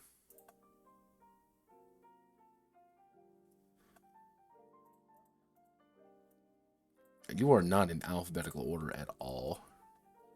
So in theory, we should do this unless we do brains, spades, charisma, diamonds, toughness, hearts, and then twitch, clubs.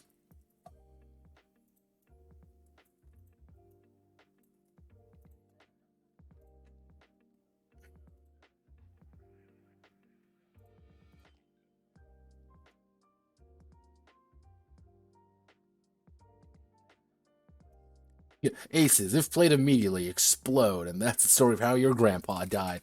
If played a soldier, they immediately explode their dice, ignoring failures. If played by the War Master, they cancel an explosion of a die. Like the idea behind an ace. And I have playing cards here, by the way, because it's always nice to have just a thing of playing cards sometimes, mostly because I enjoy. Fun fact: I like to sometimes just screwing with things in my hands. So it's nice to have some playing cards to shuffle around. So for example, you're gonna have about 4 cards on average. If I draw an ace, I can slap the ace down and immediately pop my die and make it bigger. so I get to roll higher. That's it. That is called what we like to call the "oh fuck" moment. I have rolled a 2 and I need a 5. Please, let me roll this. Get more. Jacks re-roll their dice. They must take the new result. Played by the narrator, they force character to re-roll their next check. They must take the new result. Jacks are kind of a back and forth. It allows you, the player, to say, well, I rolled a 3. I'm going to roll and see if I can't get something higher. It also allows the narrator to be like, you rolled a 7. I'm going to force you to re-roll that because I'm an asshole. And you want to kind of get rid of your jacks and jokers and shit like that. They defy death or disaster with a magic going bust. If played by the War Master, they cause universal -10 to each soldier's next roll. Yeah, jokers are really bad. You want to hold on to jokers unless it's like really bad. Played by a soldier to the attribute check. Played by one. They must take the result.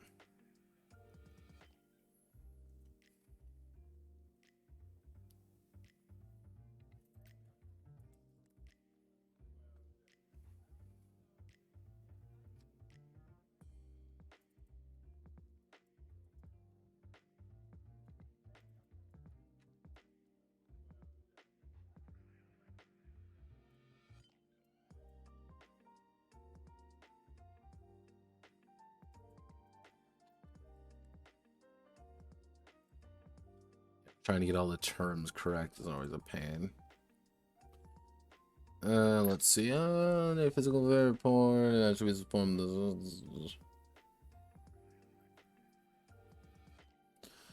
Yeah, you just roll d10s for all your attributes. It's actually pretty quickly how you can get it. But one of the ideas is that if you ever have a character system that is incredibly lethal, you make it really easy to roll back up characters.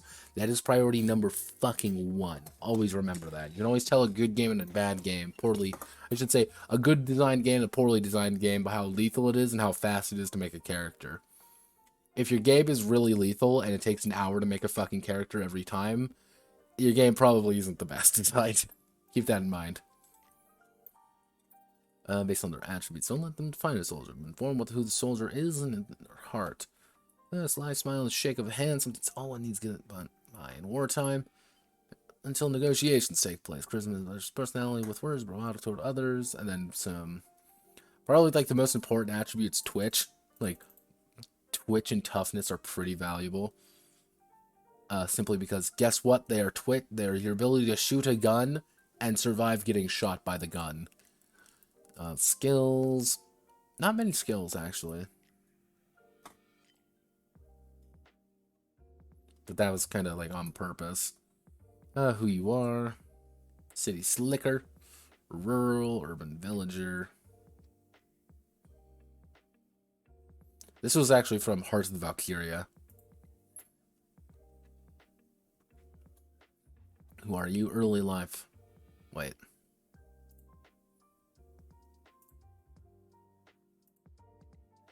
Wait a goddamn. What in the goddamn? Why are you? Who are you? Okay, so wait. Who are you? We click over here, and then we have this. Oh, sweet Jesus. This, kids, is why we notice these things. So technically, we don't need you anymore, actually. You're not really useful. Can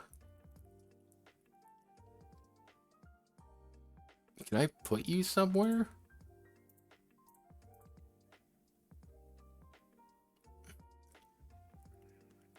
Like, this works fine. Like, this works exactly the way I kind of want it to.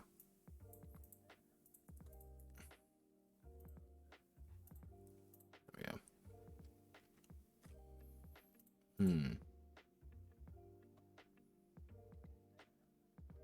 It was made in Klubak. Yeah, no, if you want to be a Klubak, you're a free rider. You can be a regular. Ironically, that's kind of the joke with the Spadians, or noble, or an exile. Exiles are probably the best. You just get +1 across the board. One of the best stats. Okay. We need Creative Commons soldier pictures.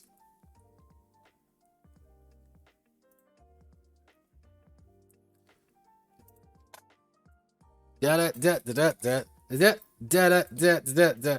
Look, it's let's see.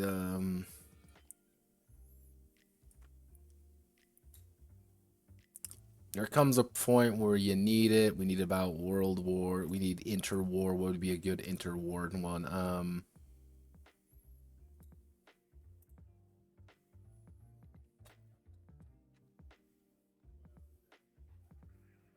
Mm,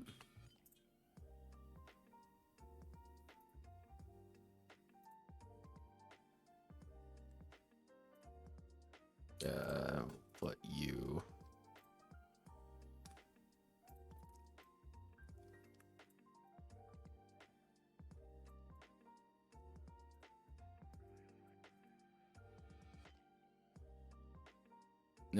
Do we add in 2 maybe?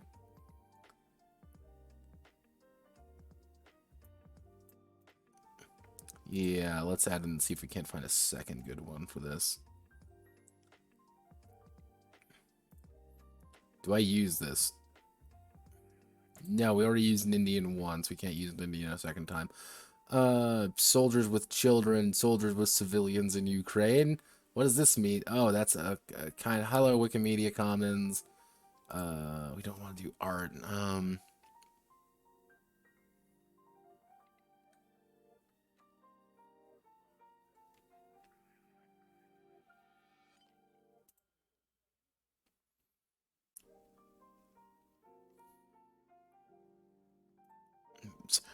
Soldiers in Ireland. Do we have some old Irish pic?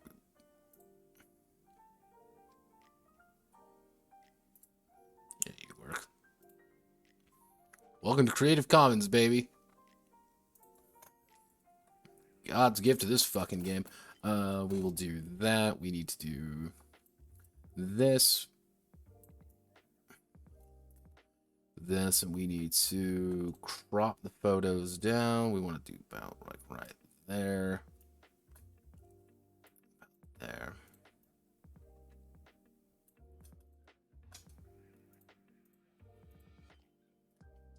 There we go.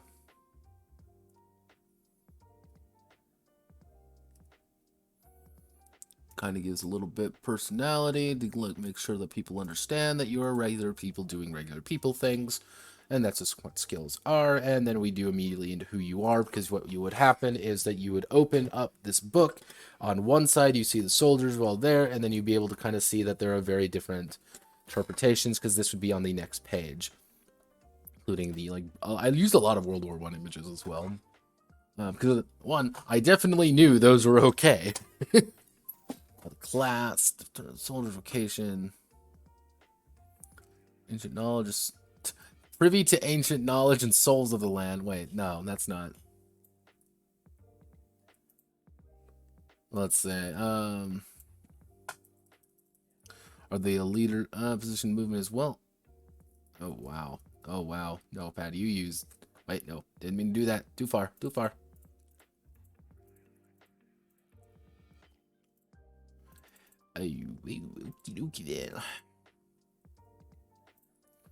Let's see. A class defines a soldier's vocation and skill sets. Skill set. Determining their overall position in the platoon, as well as their personal perception of the conflict. Are they a leader? Are they a leader of men? Privy to secrets of high command, of actually being a bridge.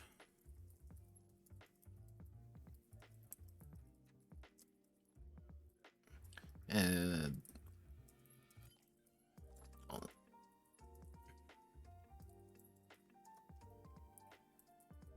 lackadaisical mechanics. charlatans with no charlatans with no future, or any other kind of regular person, or are they just killers, or are they just blood and iron soldiers, destined to do entering the battlefield, but rarely leaving it.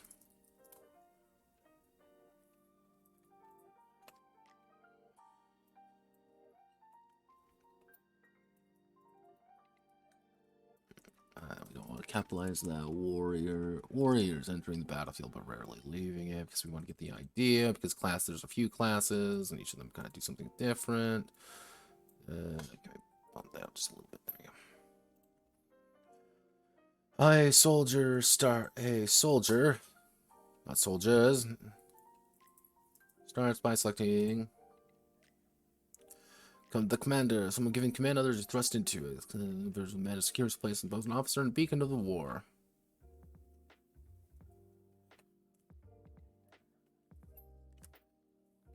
Absolute loyalty. Commanding vehicle. 15 plus force. Limited personal command vehicle. Military assistance. Family ties.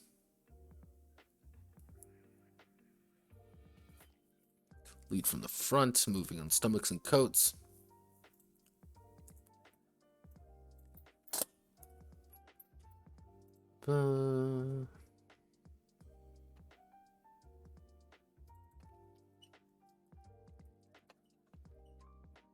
Tactical genius, the face of this war.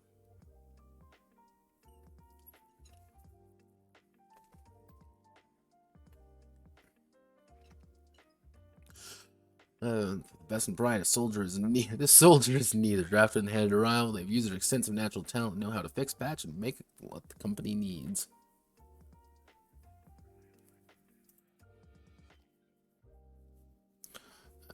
All-encompassing repairman, imperial educated, not an imperial educated. Yeah, no, actually, imperial educated mechanic works.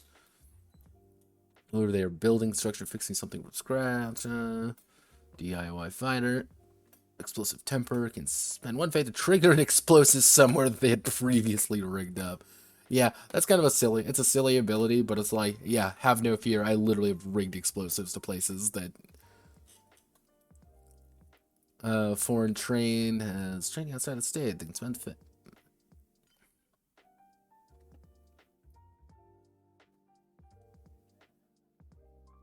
My crumpa.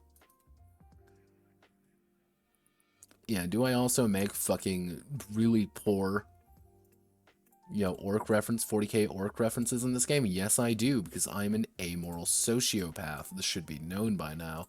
Fun fact, this is actually from Ethiopia. This is actually outside of Addis Ababa. Addis Ababa. Addis Ababa. It's gonna annoy me until I figure it out. Addis. I was right. Addis Ababa. Addis Ababa. It's Ethiopia. During the Italian War. Shock trooper.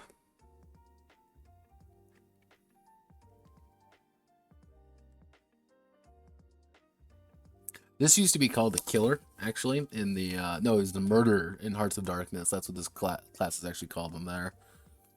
Broken Soldier of Fortune, Professional Soldier, Gun Nut. Yeah, you are a scary motherfucker. Demon, Engine of Destruction. Because mostly you can take a bullet straight to the fucking face and not die. You're one of the very few who can do that. Because you have iron skin and unkillable. And if you take those early on, you are very hard to kill. King of the battlefield, understand where, when, and how to get it. It's half the battle itself.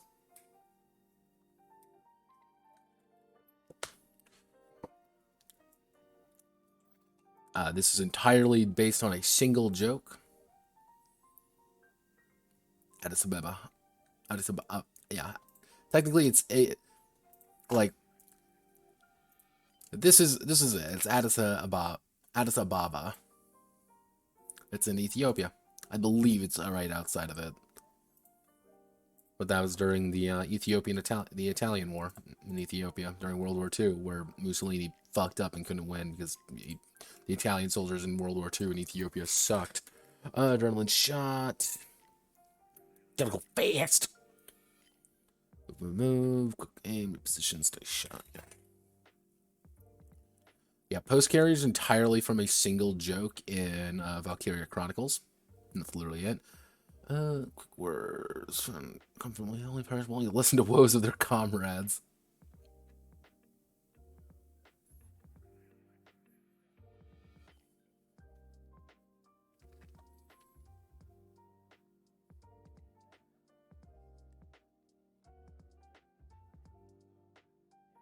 This one is actually a pain in the goddamn ass to come up with a good name for it.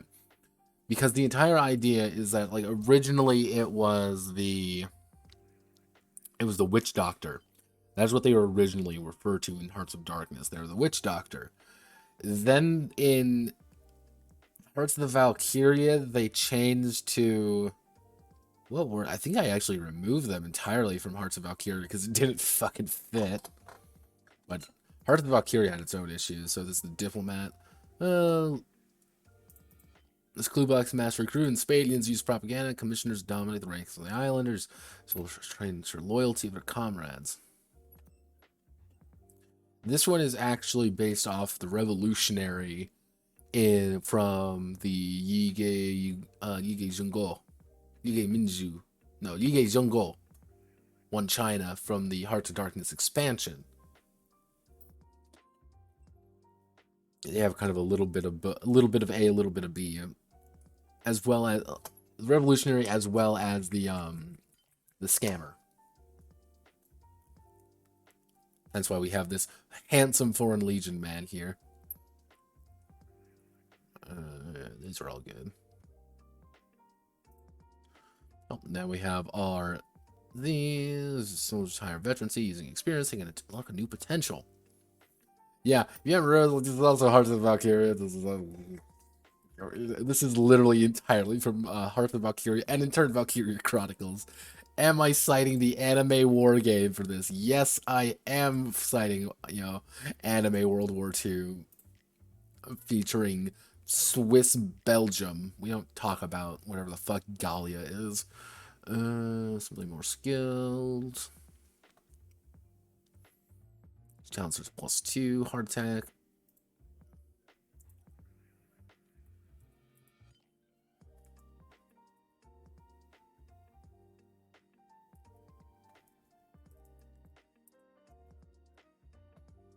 Rough, hazardous, or dangerous terrain.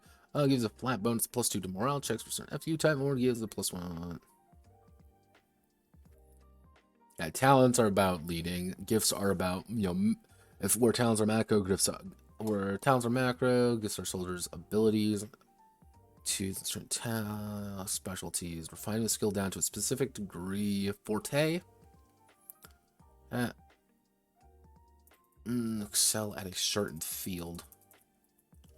Having a forte in something allows the character to double any fate spent on the action. Example, driving. Athletic. Can I get away with increasing this just a smidge? Just a smidge more. Nope. This is why I actually don't like justifying text. If you ever want to know why I don't like justifying text, it is simply because of shit like this, which makes things a little bit more complicated.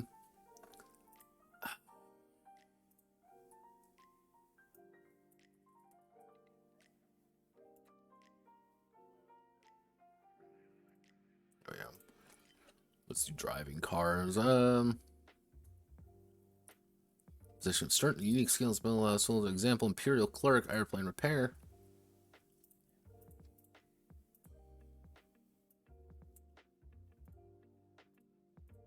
There we go.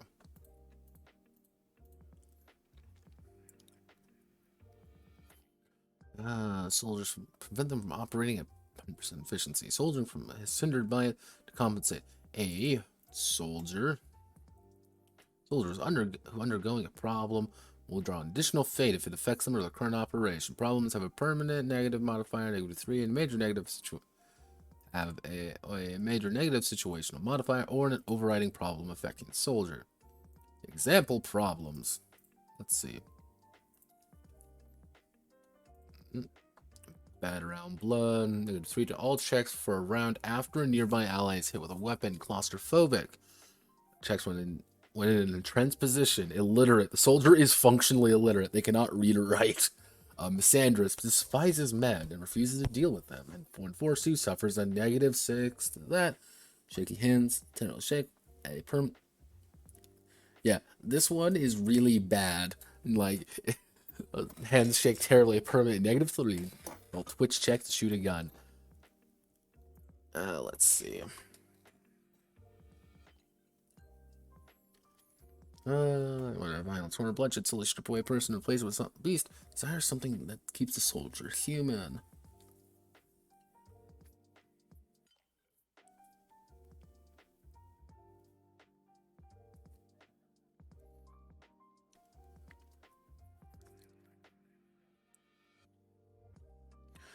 So when they keep with them constantly, this talisman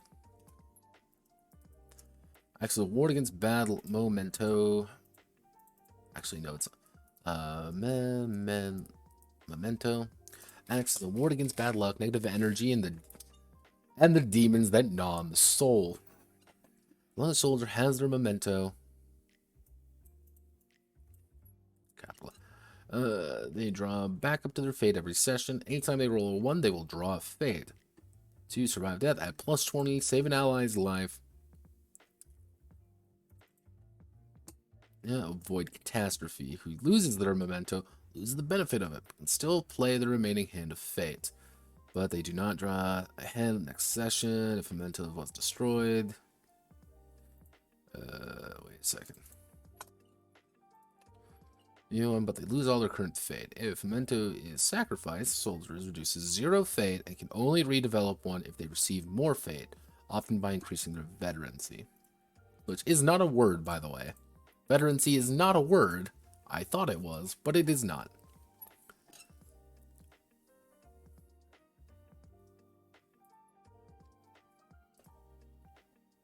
Yeah. Mementos used to be called like soul. It was your soul talisman, and then then they became mementos in Hearts of Valkyria. This is mostly based off Hearts of the Valkyria with some tweaking, and not as much autism from the fucking weapons. No soldier is immortal. Whether by disease, natural cause, taking a bullet to the head, the soldier's well-being is determined by the winds of fate and whether they can fight well.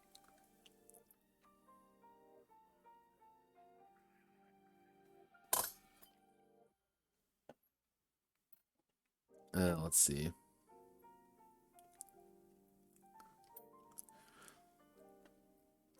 Yeah, getting fun fact, kids, getting shot in the head will fucking kill you. Let's see. Suffers instant painful death because that's like half your face getting blown off. Guts crippled, soldiers negatified to all actions.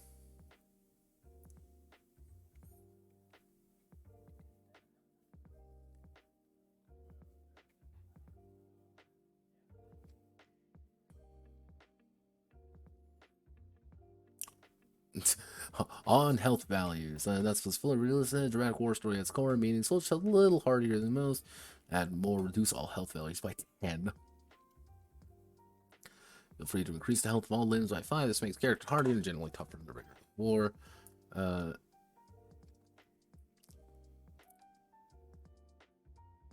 Prosthetics are simple enough to come across, with most health value being 510. Luckily, getting shot there doesn't have to start bleeding. Bad news is that you have now a hook hand. Good luck. When soldiers' limb is crippled, they receive an adrenaline burst where they're able to make a second action on their turn.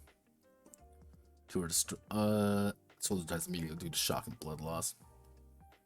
Yeah, no, it's if your gut is destroyed, you're dead. If your head gets destroyed, you're dead. If something happens here, you're probably going to die.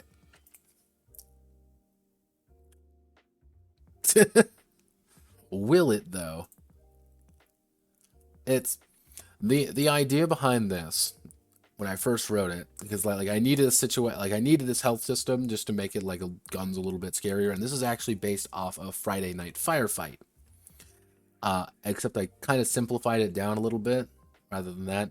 The entire idea is that you actually have to the player actually divide where the damage goes. So if you get hit by a melee weapon, you have to choose one area to receive all the damage. If you get hit by a ranged weapon, you can kind of divide it up between places. That being the main advantage is that you want to kind of get shot in the gut or the arms or the legs, because you can kind of take a little bit more damage there than like your head. But can you afford your arm being crippled or your leg being crippled or your gut being crippled? Can you afford that? That's where things get a little bit complicated. And that's kind of the point. Color of blood, fight, kill, die. That is what a shoulder should do. No Frontier is no different. This is a fucking Sabaton reference. God, why am I the way that I am? This one.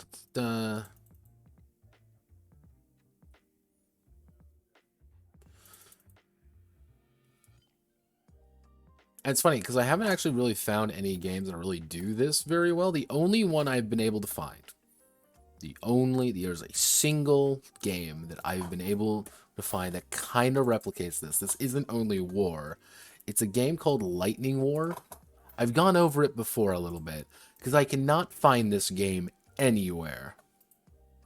Like, this game is a mystery to me. And, the man in this tiny ass carbine, like, it's one of those, like, I'm genuinely curious how this game actually plays. Well, he's on itch. Oh my god, he's on itch. That's never a good sign. That is never a good sign. Seems a bit shallow. I didn't even know this was on itch. Let's see. What are you doing? God, it's even worse than I recall. Wow, my god, that is a fucking goblin creature. God, why are you the way that you are? Oh my god, it's a... Not gonna lie, that's kind of baller. Ballin', but at what cost? Yeah, no, here's a... Just look at 20 bucks. Yeah, you notice... You do notice very clearly that I am... I try to view things from a very decent angle and not like I spent $20 on something. I try to view things at certain angles. She's a goblin. I believe these are halflings. Yeah, these are halflings, which is weird. And like, here are the bad guys in this World War I setting, by the way. Here are the bad guys. Because it's the best bad guys. It's the Nazis. But they're elf Nazis, I think. Yeah, I think they are. I do believe they are elf Nazis. Which I thought was amusing. You can download the... Yeah, it's... I'd want to see it first before I give like a recommendation. He only has this game in Colony Clash. This isn't even a board game. This is a 4v4 game. This is literally just a video game. Like, this is all he has. Which, okay, I wonder, do you have anything here? Okay, he's got... Hi, Ben. Yep, no, that's you. That's Ben, alright. Several published D&D adventures. That's not an accomplishment. My dog can write a fucking D&D adventure path at this rate. Loads of dice. I think I looked at you before. And I remember being not terribly impressed. A little bit curious. Kriegsmarine Noose. My head. See, again, everyone's list like like this is like traditional quote Nazi end up look, but like anytime I see this, I just see Jinro Wolf Brigade. Yeah, I just see these guys, and I can't really take it that seriously because Wolf Brigade's really good. They have the live action version. That I've been like, I should watch the live action version, and I'm not entirely in it. Looks kind of weird. And then they also made a Jinro Scooby Doo reference, which was weird. Everyone thought that was weird. But yeah, that's Lightning War. That's one of those games that I would love to find, but I just can't find it anywhere. It's like it's on itch.io. I know, but like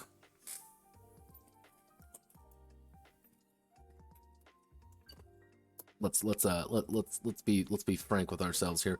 All soldiers roll 1d10 plus Twitch, determine their initiative in combat. Initiative sends from highest to lowest, determine who acts first and what they do. Attack and defend trench line or fortified building results in defenders receive a free action before initiative roll. Attacking from an ambush results in free attack for the attackers.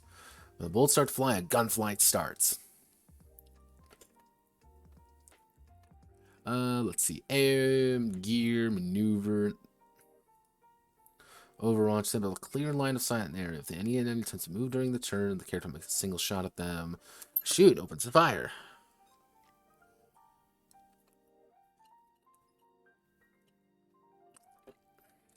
Yeah, no, it's these systems are incredibly fucking deadly because you can die very quickly in them. But that's kind of the point. Everyone memes like, haha, 9mm can't kill you. But like, if you get shot like 6 times in the chest with 9mm, like you're kind of fucking dead. Like you're not having a fun time. Like things are not doing good. Like. Controlled burst, fire up to half the rate of fire of the gun, adding +2 if they're within close range, extreme range, the lotto. Yeah, this is pretty standard. I do use, actually, wait, no, I gotta use soldier. Actually, I need to make...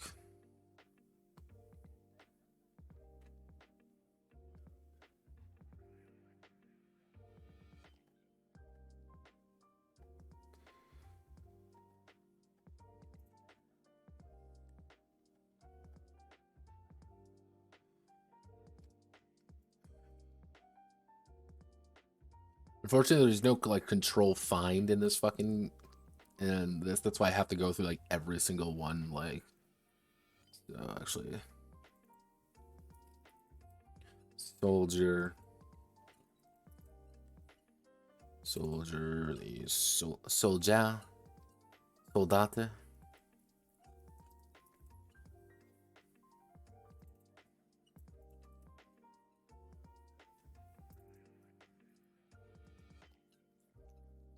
Yeah, you're not going to hit every single bullet, but that's not the point. The point is that you're just spraying down range with the intent to fucking kill them.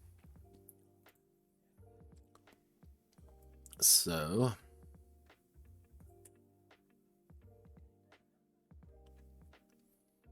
the hit numbers, range. So, Aaron is aiming with his Imperial Bolt action, range 400, +1 to hit, at a target 200 meters away. Since he's in with half of the rifle's range, he'd roll 1d10 plus Twitch, plus gun, +1. Let's say he has 5 and a 4. Aaron rolls a 6, so his total would be 6 plus 5 plus 4 plus 1.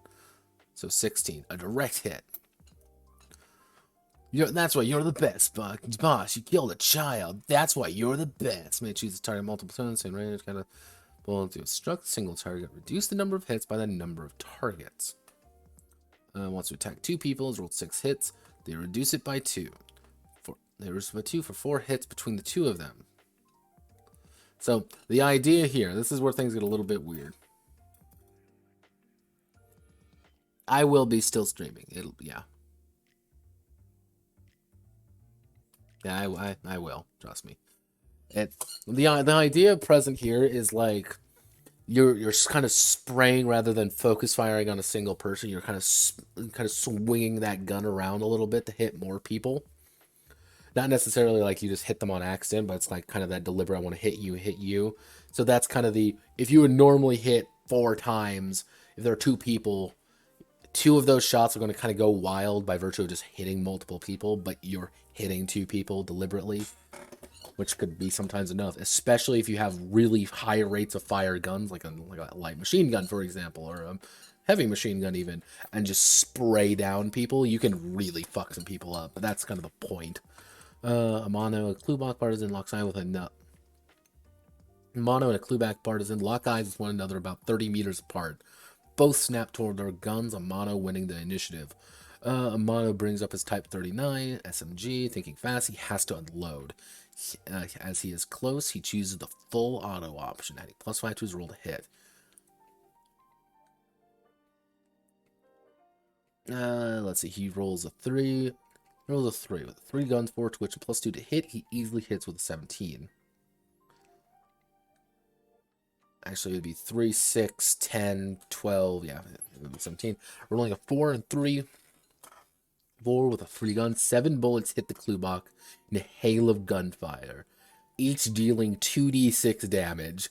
So technically, that clue box soldier would take, if I'm doing my math correctly, on average, he'd be taking 14d6 damage, distributed among his body, mind you.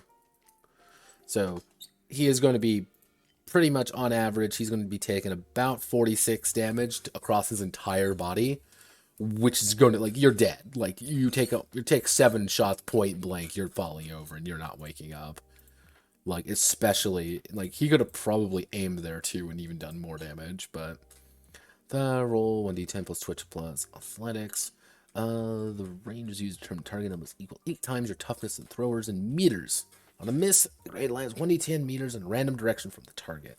Will detonate after a full turn. May choose to cook their grenade for an extra turn, which will throw at the end of their turn, detonating the land. If the soldier drops their grenade or is unable to throw it, the grenade explodes in their hand. Remember, kids, throw your grenades or you will fucking die. Let's see. Take a turn. Cannot move once it's been set up unless they either take it down or abandon the weapon. Melee combat.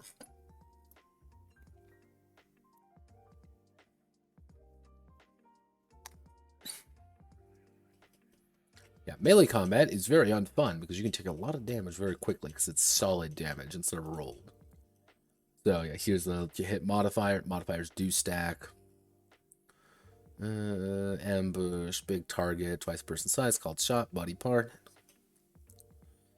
Ricochet. Yeah, I put in ricochet shots because I think those are fun.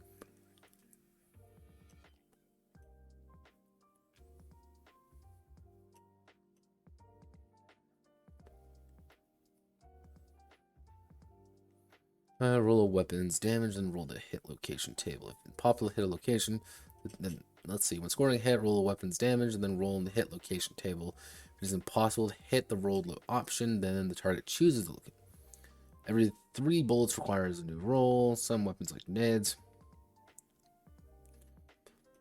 Joe can be played from the soldier's fate to immediately hit the target's head. Like, yeah, you just say fuck it.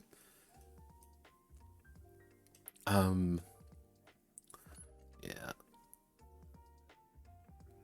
What I should do is... Nope.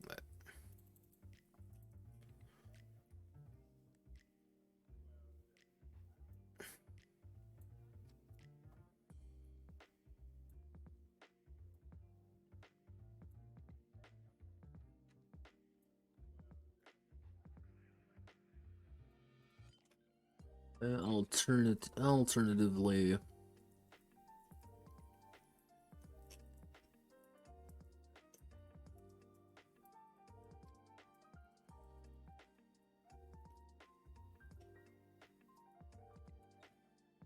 Actually, no, that's fine. No, wait.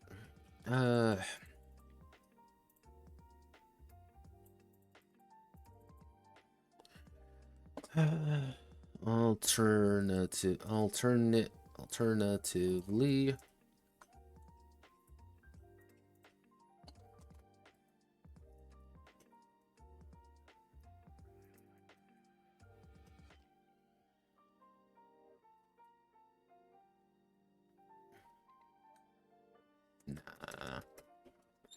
No, that's fine, that's fine, that's fine.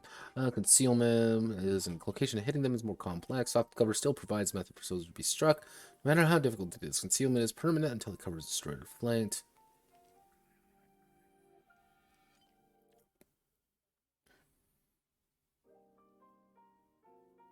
Yeah, like the idea behind soft cover is that like this is a method for you to like soak up damage immediately. That's what stopping power does.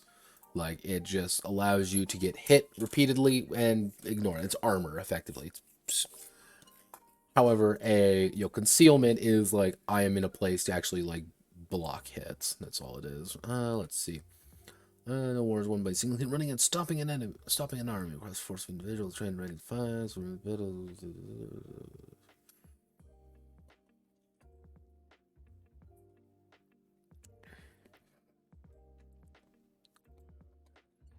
The entire combat begins to fall apart with soldier with all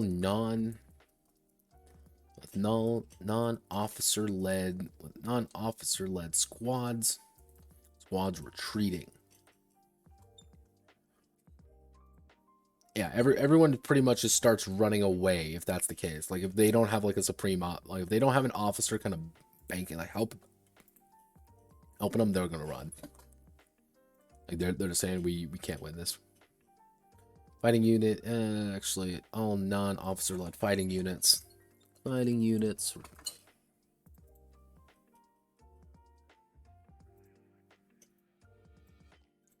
Officer led, officers control ground level troops. Their leadership is used for fighting units. In particular, at its moment, an officer can control a fighting unit relative to their leadership skill. Don't need you. These soldiers will only listen to the officer in control. Often a player soldier. Initiatives, put command on both sides. Roll 1d10 plus leadership. During ambush. Both sides alternate from there until all fighting units have active. If one side does not have units to activate, the other side does. The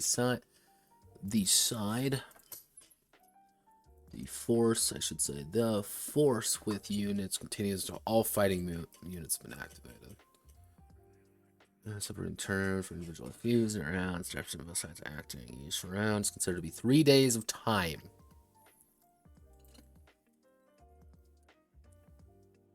Actually, about what to be about a day or two of time.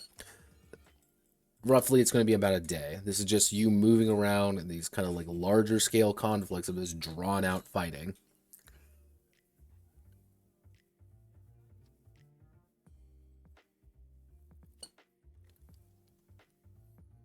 Winning side chooses a few to activate. Losing side chooses a few to activate. Step 2 and 3 continue all FUs been activated.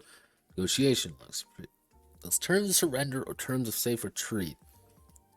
Negotiations fail. Attacks another, they deal their training die plus soft/hard attack plus modifiers to the enemy. The enemy reduces the damage by the training die plus recognition. Reduces their strength. The range one control wave.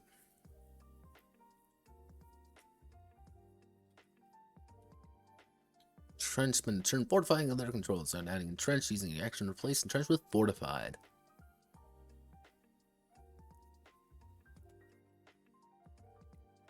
Actually, let me check something real fast. So this is going to be like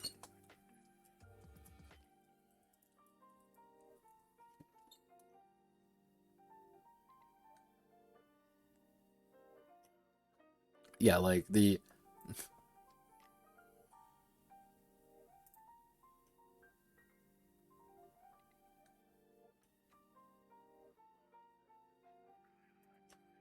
oh god, my god, what am I?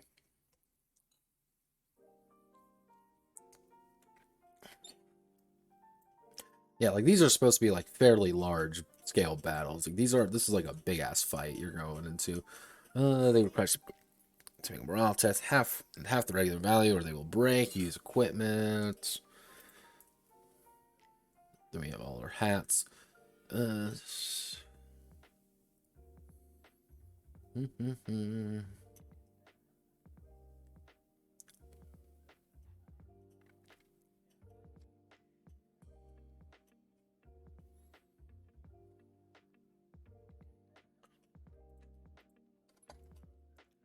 These are not actual troops. Not actual troops, they're human shields. Gun for every other ammo, just to shoot it for a few seconds. Fresh face, new gun. New gun and little to no training. Actual training.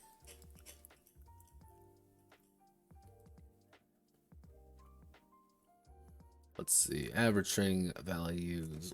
Professional.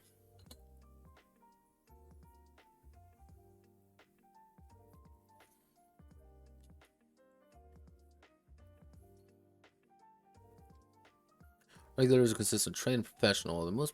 They are young and bullying inexperienced militias. Submission. Some best arms available. The troops are elite. The troops are elite or drafted armed civilians, forcing them to train in their military on the go. Disorganized as new. Some brigades hosting finance, while others are little more than a mob. Average out around armed civilians. Okay, so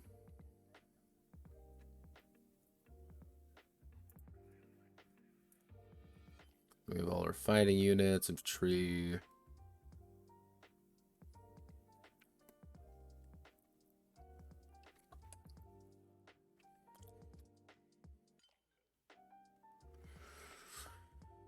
Personnel. Are they actually capable of fighting? Military age, youth, elderly. Yeah, you can technically draft the youths.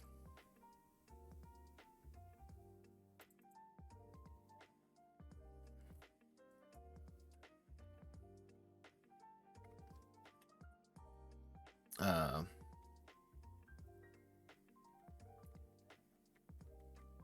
don't really want to word this. Hmm.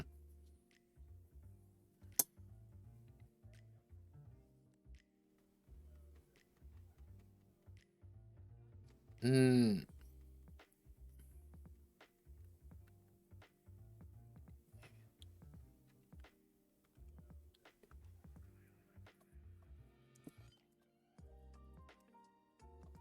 No, we want to do psychopaths. No, heartless. No, we do heartless. Pretty much these guys are just monsters. Like, these guys are just not pleasant people to be around, and I need to double check in the class section.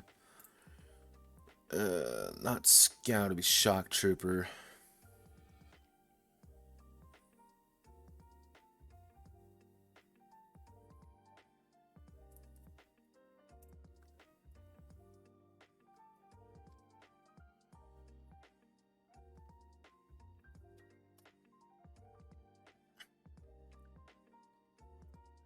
Okay, yeah, so this should be fine.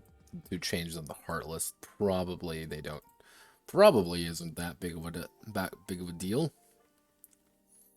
Old and scavenge, post-collapse firearms, pre-collapse firearms. Relic firearms, support weapons, grenadiers, heavy weapons, and terror weapons. Unique equipment, anti-armor, body armor.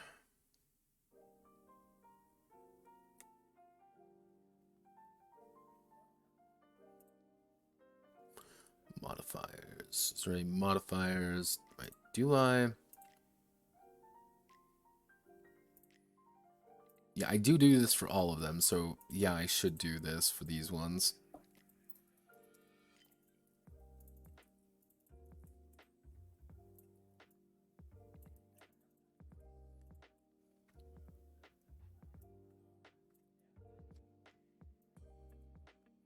Air support, disloyalty, entrench, fortifies, larger size, because they get a bonus by just having more men than you. Fun fact. Multiple attackers. Supreme Commander's leadership is higher than the opposing Supreme Commander.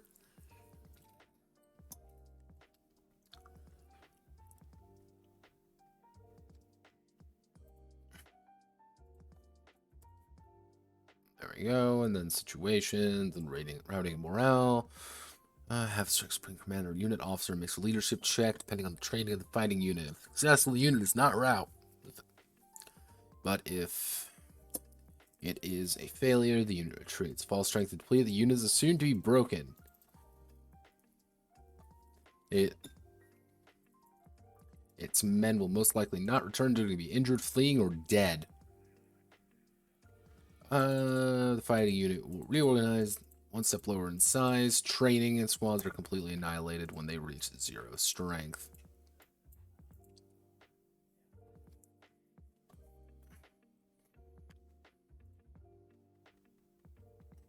Control zones.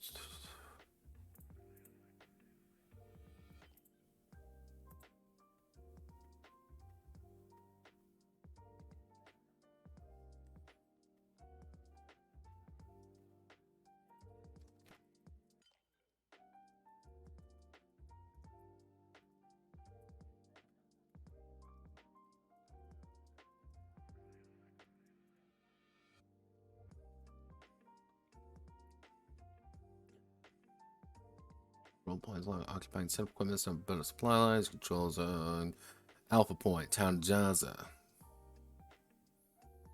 Be fortified, one slot for equipment, Alpha Point.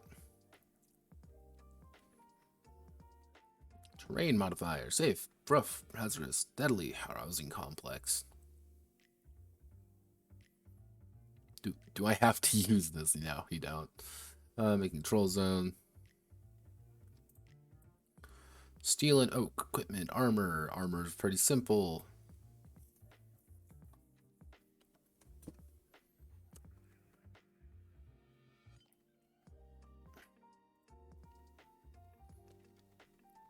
Let's see. Damage, maximum fire range. Weapon will click empty, forcing the soldier to reload. Fire rate dictates how many bullets can leave the gun at once in a burst of automatic fire. Finally, range is far from melee weapon. Savagery is considered. Toughness.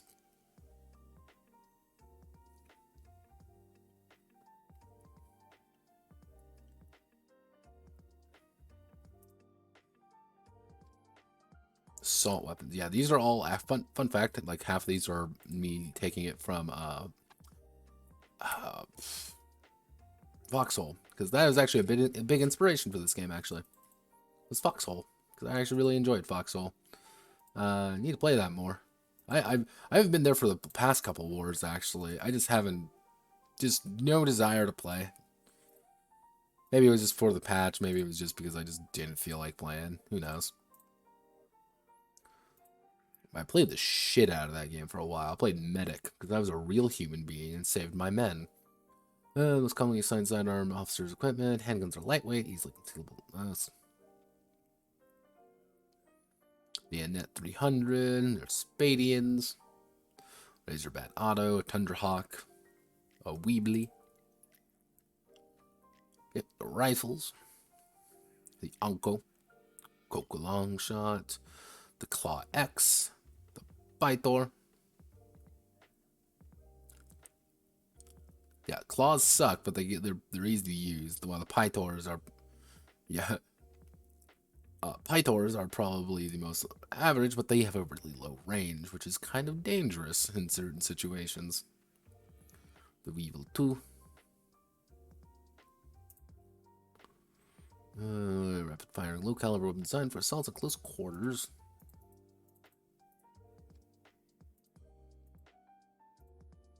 Unable to unload them to able to unload class per expanse, show you strengths without compromising damage. It's become popular service for the most Relic frontier soldiers as a rental status and survival. Yeah, these are actually very determined on where you're from, such as the Med 56, which is Klubak, and the Papillion 3, which is really the Papillion 3 is really damn good because you have good fire rate, you get decent magazine, you got good range. The Med literally just has the large, fucking massive magazine capacity you just unload on people you don't like. The Kana's kind of sucks. Like, you just have it works really well. Trench guns, reducing the collapse. Many consider it an effective tool to clear entrenched enemies, but sighting it at slow range is a drawback. As frontier wars heat up, these valuable tools find themselves in the hands of deranged death seekers. Tago Type 5, the shotgun. Mikhail 2-shot, which is literally Strid. Fun fact, Strid Clear is literally Welsh for street cleaner. That's literally all it is. I just decided to call it Welsh because I thought it was appropriate. Mikhail 2-shot, -1, 76 damage, capacity 2, fire rate 2. These are really scary because it's literally a buckshot 2-shot rifle, 2-shot shotgun that you can use to kill someone with. And it's probably shot off. Explosive, fragmentation, and then recoilless rocket launcher.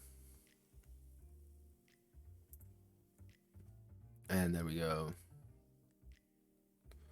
Stun, shotgun, trap, thrown. Standard kits, 1 uniform, 1 kepi hat, medical kit, 2 field dressing, wire cutters, entrenching tool, personal hygiene kit, mess kit, legion tags.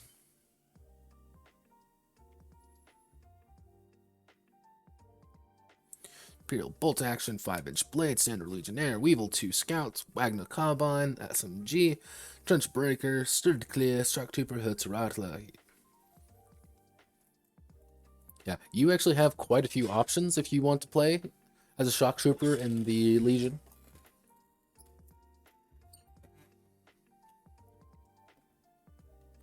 Oh, let's see, the Islander, standard uniform, tropical uniform. Medical kit, 1 field dressing, island tags, home island brigade designation, 5-inch blade, Imperial bolt action, Weevil 2, Kana type 3, Razorbat auto, Army engineers, regular standard kit, 1 uniform, Farina helmet, basic armor.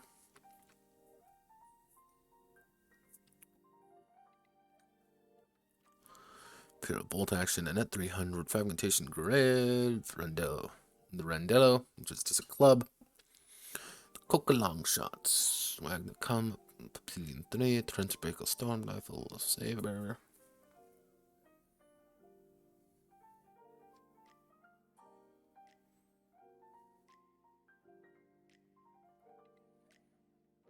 Yeah, so here's the thing with the militia is that you just choose a primary weapon. It does not matter what it is. You just get a primary weapon and a melee weapon. You get nothing else, though. And if you are a commander, you get actual light body armor.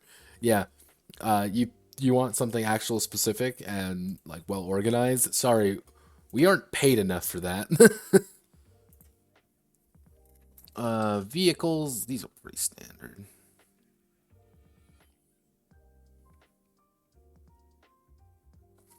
Self-control loss. This is let's see, artillery, anti-air.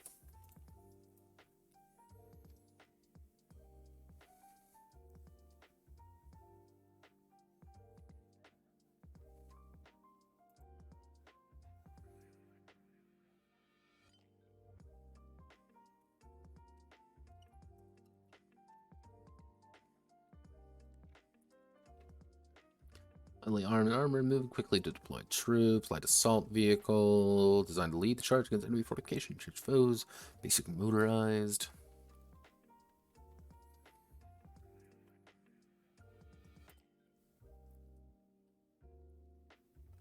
Heavy battle tank, light battle tank, tank destroyers. So, converting your iron caskets tank. When converting a tank, design iron caskets requirements, but different due to differences in scope. Speed handling.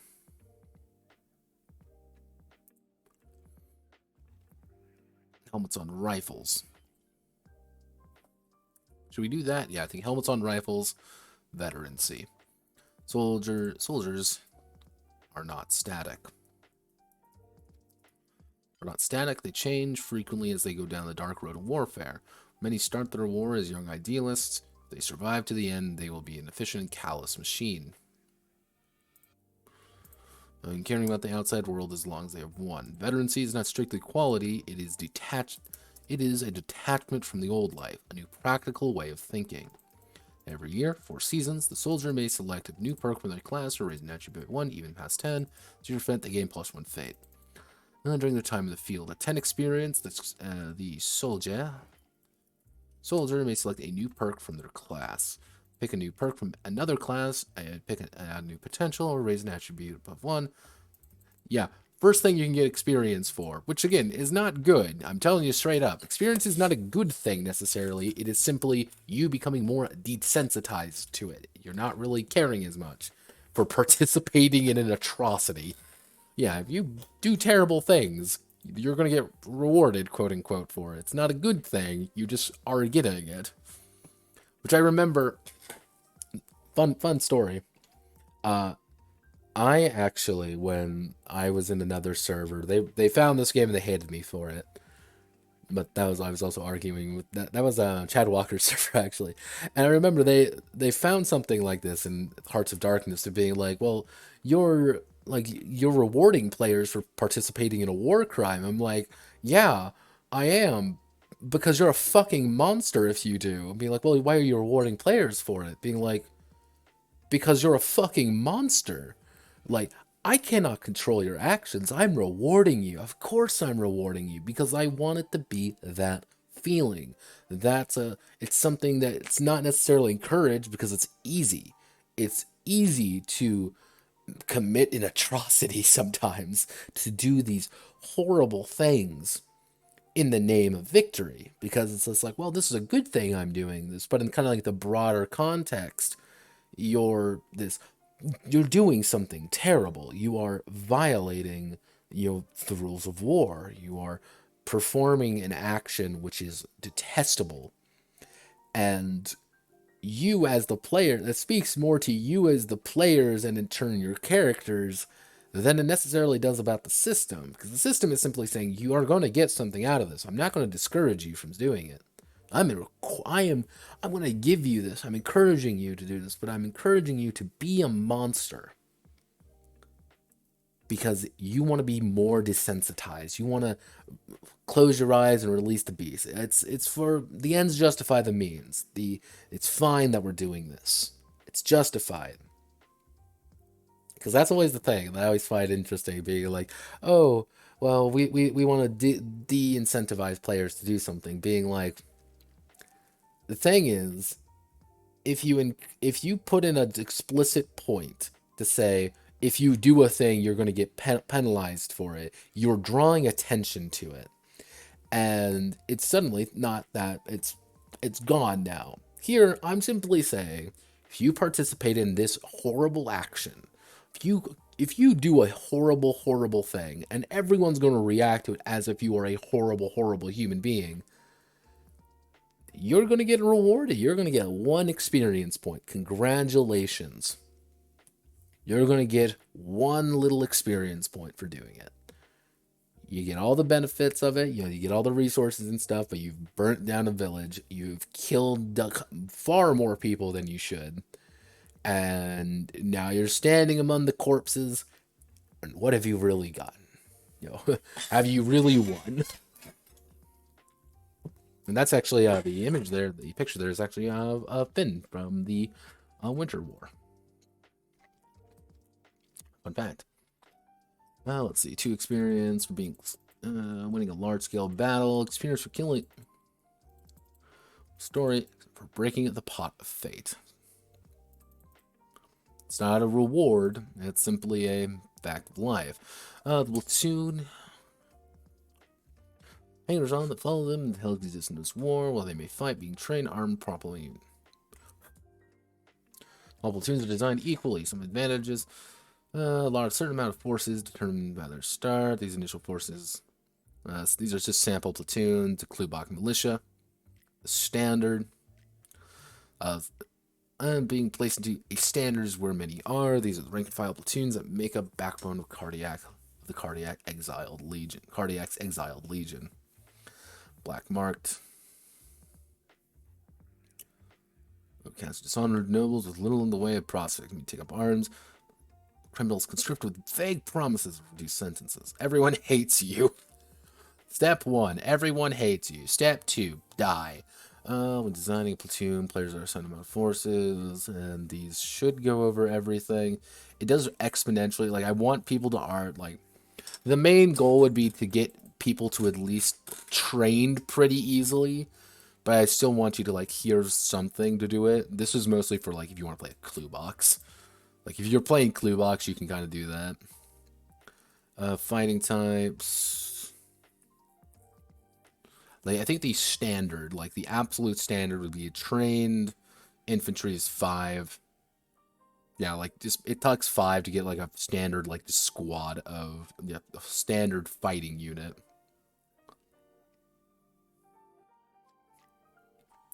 But you kind of want to give people everything they do. You want to make some veterans. You want to make some this. Like this was my example. The example platoon. This is the Windwalkers. These are actually Spadians. 120 forces points to kind of work with. Must be minimum trained with nav no vehicles.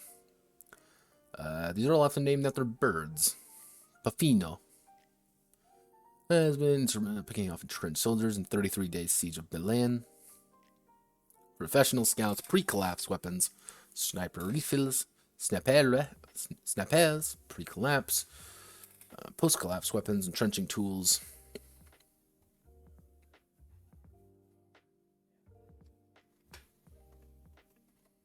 Buffino. Platoon management. At the end of the season, resources, other operational locations, priority supplies being forced to turn by the mission success during the previous season.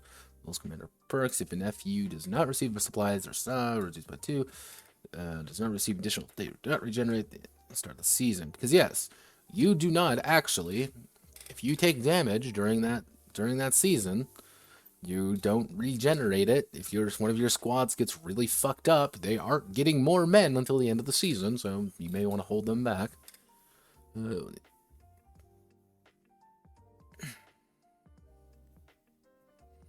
Operational integrity is on a scale of 10 to 1, 10 to 0. Yeah, kind of the...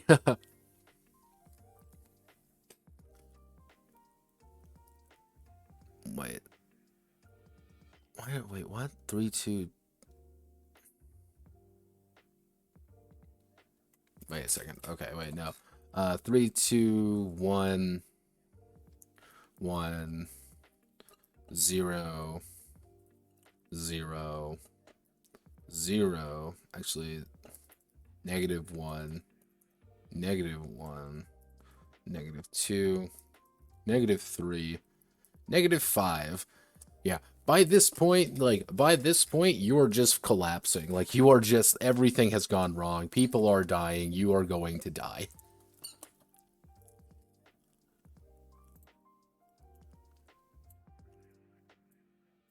Let's see. So, how's this works? Make sure the troops are able to move.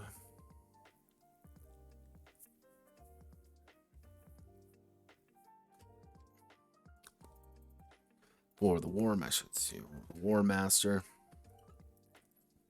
Return operations, feel free to fuck your players over.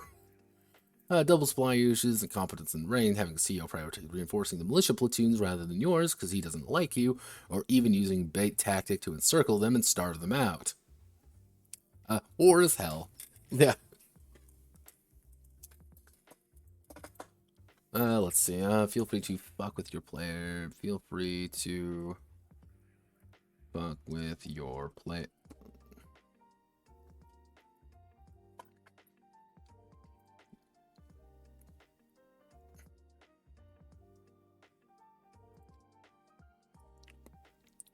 Campaign for armies, points of interest, cities, villages. This is kind of how the supply line system works. Isn't too complicated. Then here's what an atrocity is. It's just being a terrible person. Here are the small list of atrocities. Now, all war crimes are bad, but minor war crimes fall into the fact of life category. And difficult to understand. Are they holding hostages, or are they political prisoners? Are they starving civilians, or is just no food? Yeah, it's hostage taking or using human shields. Some of the factions literally do not recognize certain things, such as Cluebox not understanding that you shouldn't take hostages because they do not care. Or hey, major relocation of civilians. If they find their people, they're hauling ass out of there. They don't really care. Forced conscription, it's not really forced conscription to them. Yeah, Spadians are trained to do terror operations effectively. They will tear up like civilian buildings and shit just to say like we're in charge now. Yeah, Islanders also don't give a shit about civilians. They don't. This is You'll Not Die Alone. Shakespeare for the Worms. Characters die. So that is the end of Iron Caskets.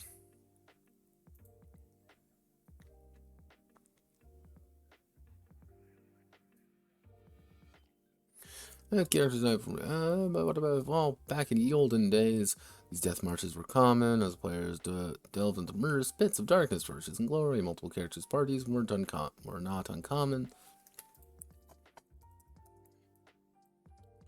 Common as they slowly picked off from their journey. With recent shift in design goals, character death seem more as something terrifying, some malign entity that looms over the characters but never quite touches them. Now, there are a dozen reasons why this may be the case, but I think there are two major reasons. And pretty simple: time investment, involvement. The book ends when you reach the last page, a movie ends when the credits end, the game ends the last level. But TTRPGs, not quite easy. Some campaigns can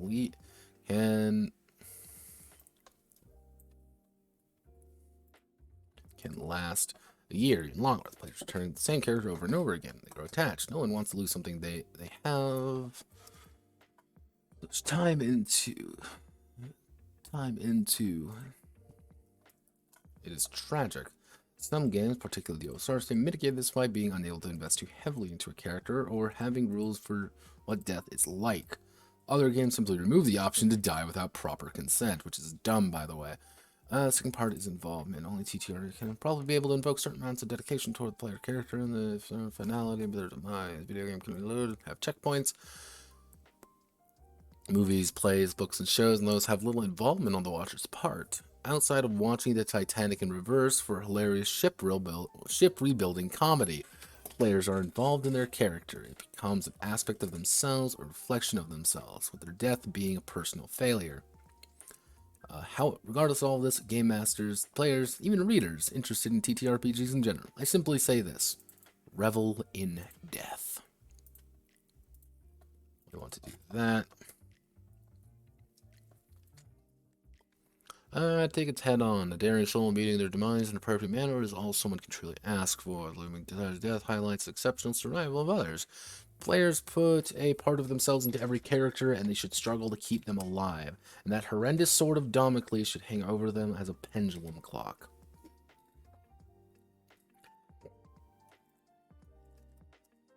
If you're afraid of players feeling demotivated, reward death. Make it something worth flirting with.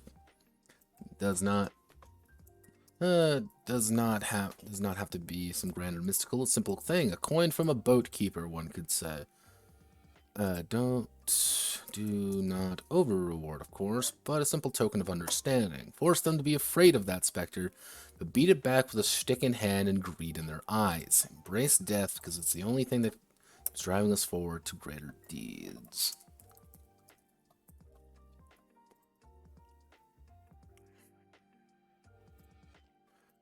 Hence, Iron Caskets, which is all about things like that. So, I've been niggling in the back of my head for a while now. Concept is so easy, it's so difficult to achieve. Take Crew RPG.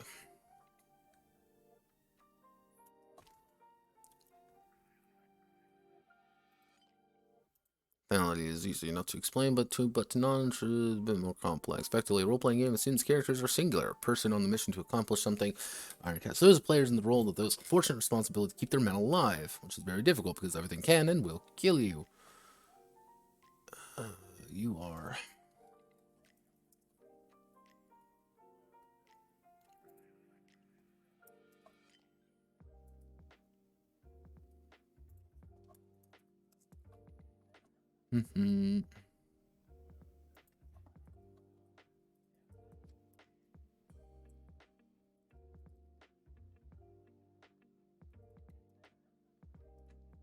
Not really.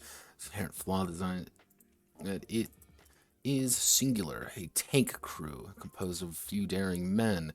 If players want something to do, they want to feel impact, so I drew it up in scope. I do things I do not typically do.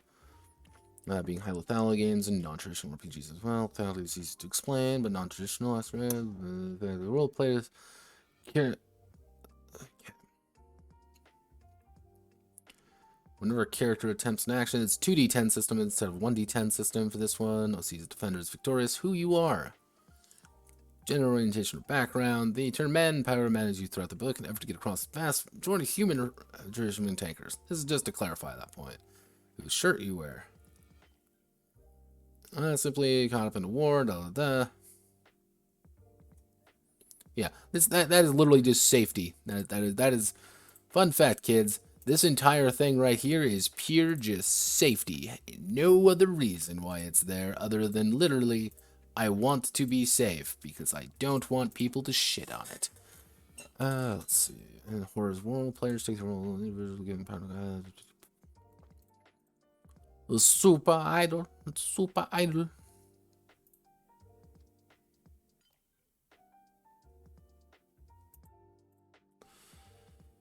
Every day we stray further from God's light.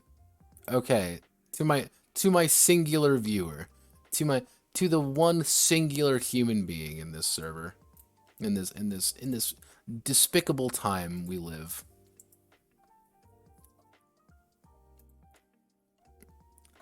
This is the shit I get sent. That is a Hatsune Miku Spartan that my friend made. And you all have to look at him too. Just look at it. Just embrace it. Revel in death. Understand this is what my friend does. He's got the hair and everything. This is what my friend does. I cannot trust him around people. Every time I mention him, it's usually something horrendous. Such as the time he became a VR stripper. Yes, that occurred. I will never let him live that down. This is something we all have to deal with. And I think that's something we as a society must understand is something important. Because God is truly dead. And this is something I have to look at now. And you will too. And I'm going to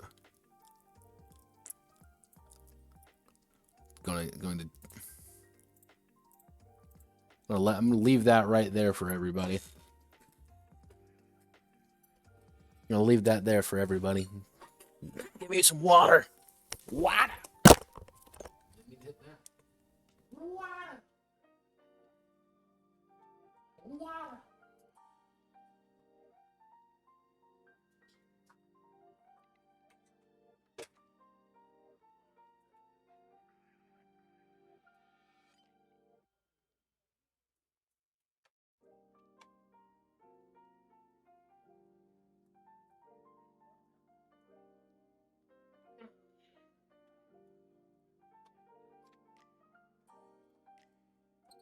My big old jug of water again. Ugh.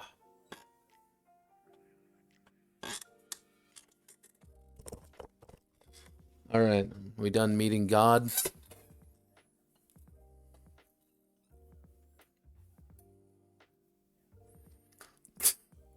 Yeah, no. His thing, what he likes to do, is that he makes Spartans. He has a Gura Spartan. He has a the flying thing from Genshin Impact. That was my water bottle, by the way. Don't worry about that.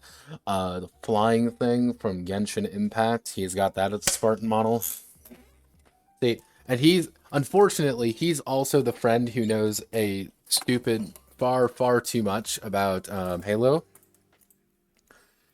in general. So I'm going to actually have to consult him whenever I decide to go over Halo Mythic. That is just something I'm going to have to do. It's not going to be fun. Just something I got to embrace. Okay. Players have the ability. Order the crewmen.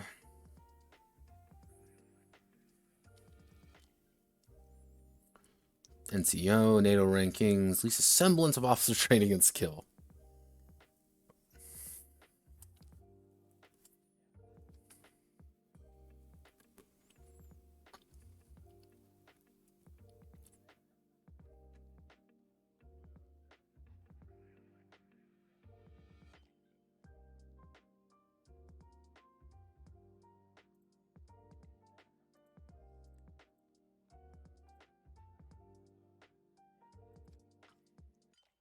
See, my friend is also the person who will just say, I've been awake for 40 hours.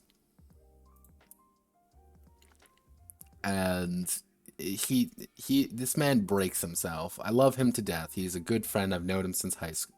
I've known him since fucking middle school. Who does not deal with Comrel below him. Kick stab, character with low warfare. Commander with low warfare is an armchair general. A commander with low warfare, a commander, okay. Is that what I'm going to have to do? Is just...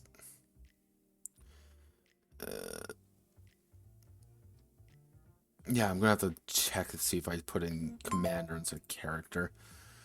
Crew's backbone of... soldier and commander...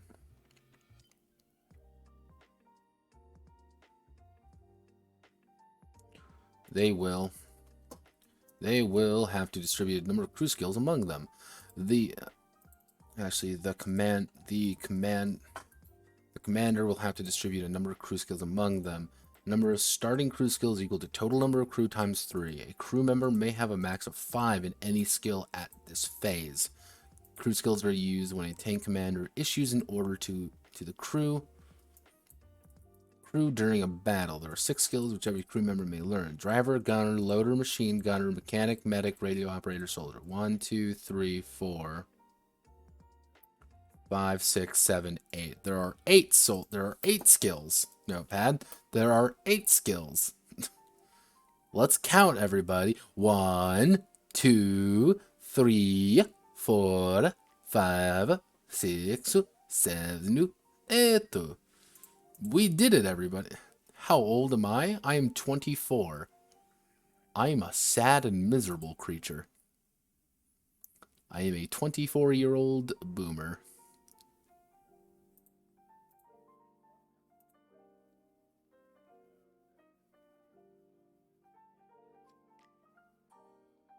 Wait, he went to Texas? Oh my god.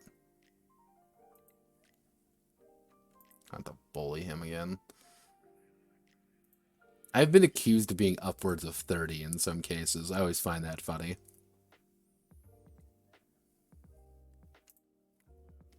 We need more pages. We actually don't. See, I severely cut down iron caskets for this game. I severely did. A tank. A tank is a combination of interlocking parts and an armor machine of rolling thunder. However, for the purpose of play, streamlining the experience design only takes a few steps. Summarized in its attributes. Silhouette is representative of size.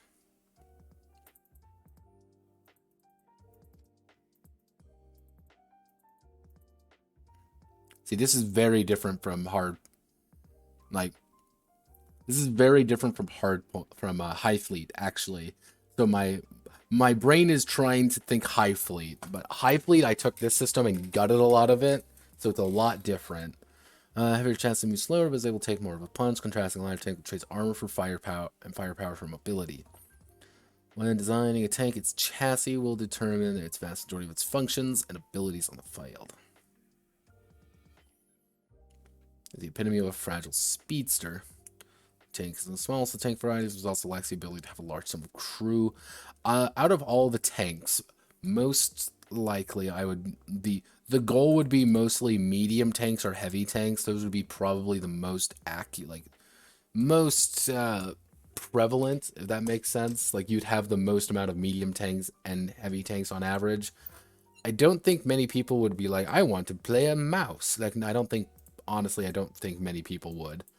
I think it would either be a medium tank, heavy tank, and like light tanks and super heavies are kind of in the same boat. I don't think we'd see many super heavies, and don't think we'd see many light tanks because they are so slow. They are so small.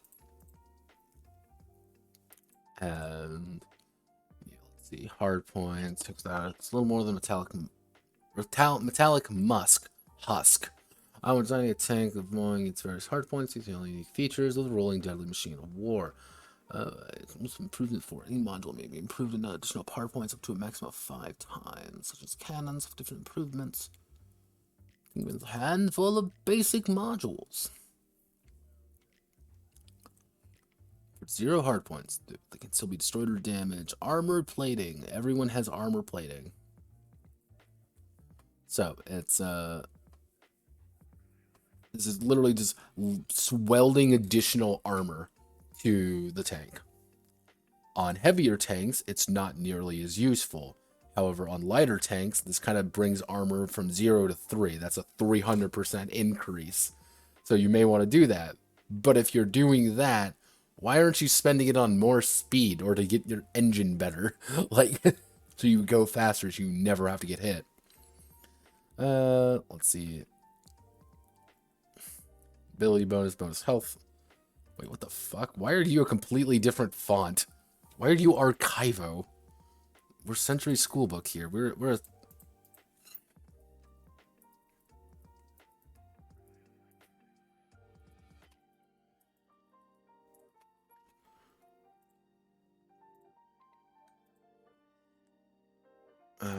we need to...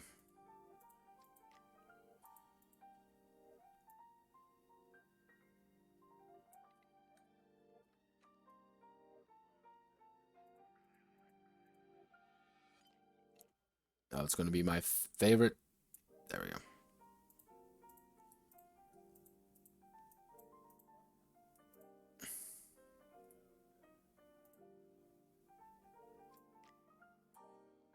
There we go.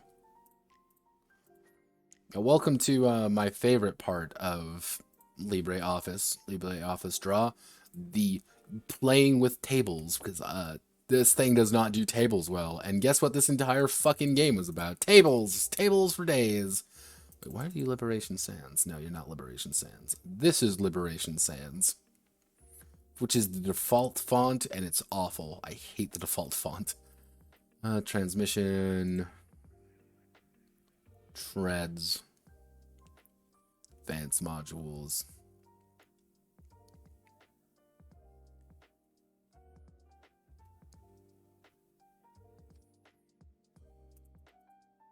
You said it's this is an outfit in the side of the tank. With it, the commander, C, allow the crew to communicate with other commanders as well as CO.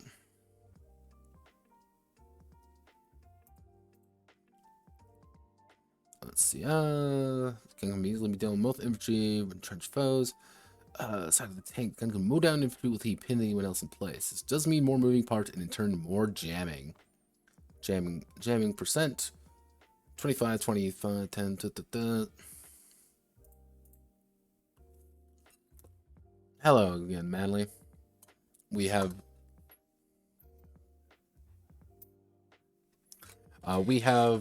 finished up the boots in mud. Now we are working on iron caskets, the cut down version.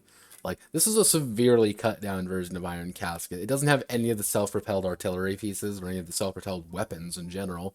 It also has a lot less cannon options, which was on purpose. That was on purpose, by the way. Like, these are like, this is about half of the cannons available. Let's see.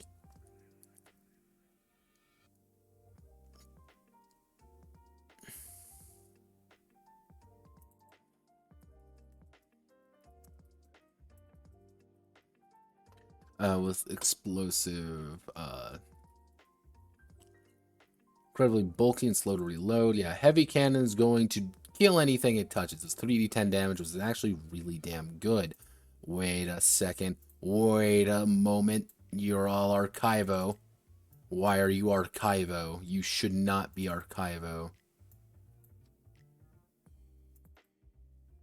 Why are you all Archivo? Are these Archivo?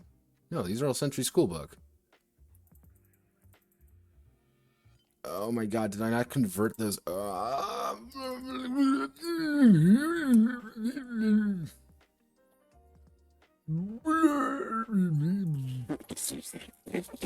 Super idols.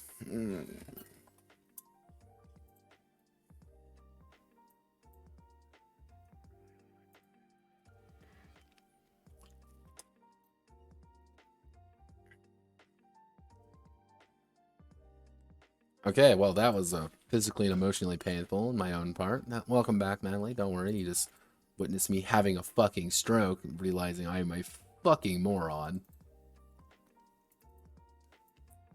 what I need to do is, are all of you also, oh my, every single thing is, this is fucking Archivo. No, all of you need to be Century Schoolbook.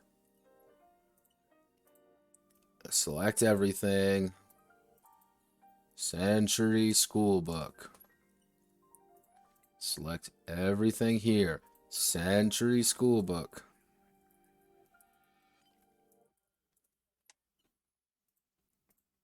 Select everything here. Century Schoolbook.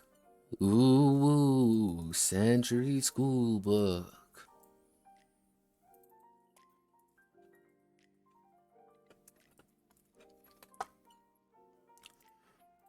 Oh yeah, Manly, you also forgot the brand new Halo Infinite model my friend made, where it becomes Hatsune Miku. Don't worry, Master Chief is now anime. It's fine.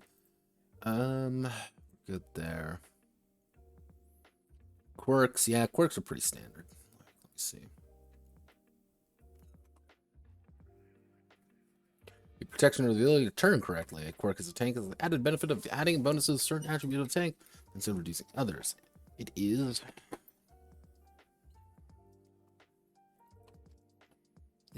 a give and take. This is a give and take relation.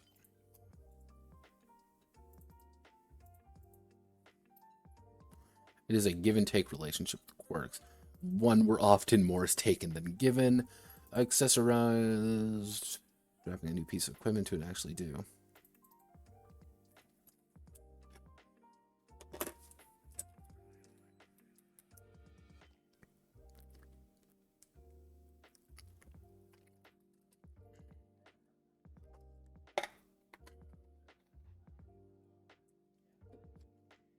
Bad news is that turrets take up +1 hard points each and increase the silhouette of the tank by 1. Fixed turret cannon. Fixed turret facing a single direction. The tank must fully turn to face an enemy if they wish to fire at them with only a straight line of fire. Good news though. Reduced turret capacity allows for some cannons. For all cannons cost -1 hard points. Which, wait, why? How this is how Western civilization does? Yeah, no, my that's what my friend does. He makes Halo Hatsune Miku things. This is kind of his thing. You know, some people, it's one of those things like, you know, some people, you know, make, like artwork and stuff. My friend makes his own artwork. You know, it's posted in Meandering Thoughts. It's right there. Like, it's for your viewing glory. It's also a little after midnight officially now.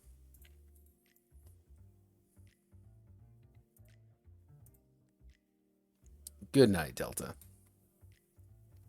It's amazing you stuck around for this long. Let's see. It's actually wait. No, this T, lowercase t, because it is a tonk.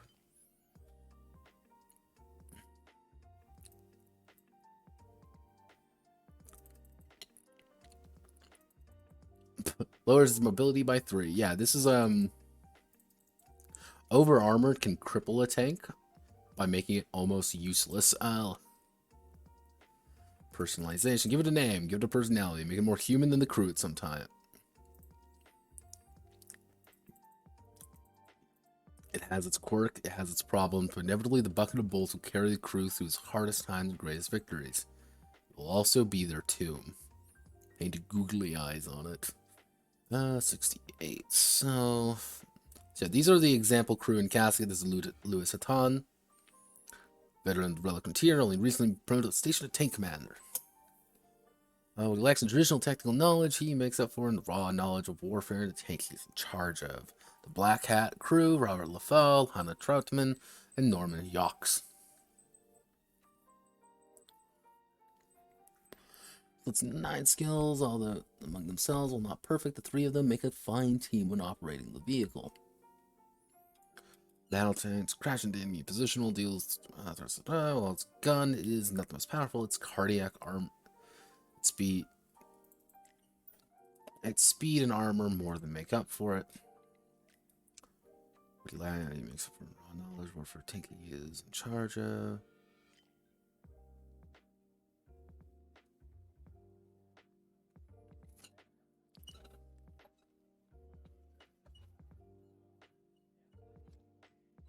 Let's see, medium tank, silhouette 2, armor. Yeah, that looks weird. Ability 3, hard points, upgrade 2, front armor, plus 4, side armor. Literally, this is just an armored box. That is the goal of the Mace 4. It is an armored box that goes forward and kills things. Upgrade 2 hard points.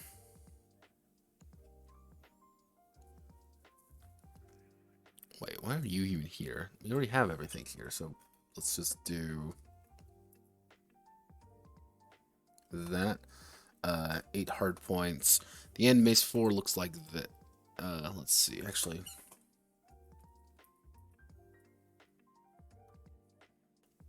Side armor upgrade 1. Engine power upgrade 2.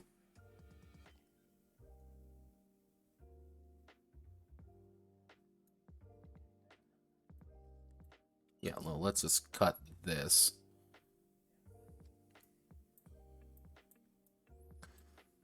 So we can already establish it has 8 hard points. So at the end, Mace 4 looks like this. Mace 4, medium tank. Silhouette 2, armor 2. Front armor 6, side armor 4. Mobility 5. Remaining hard points 0 out of 8. Crew 4, commander plus 3. And the weapon, light cannon 1d10 plus 2. Finishing touches. It doesn't end. So North Quarks, Howard Hatton is named after Black Hat, referencing all their backgrounds.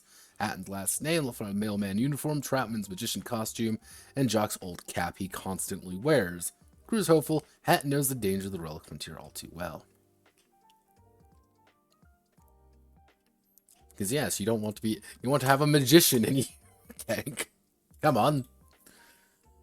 Let's see. Sound of battle.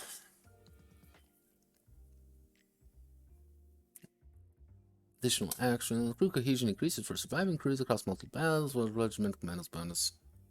Regimental armor fame. Every turn, a crew may take a series of actions to determine what they do.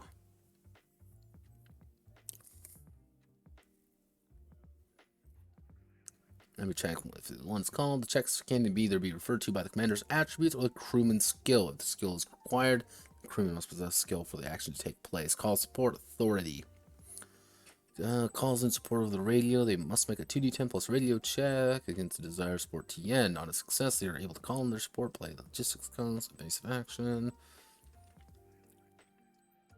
Because the idea is that, like, the tank commander can always do everything.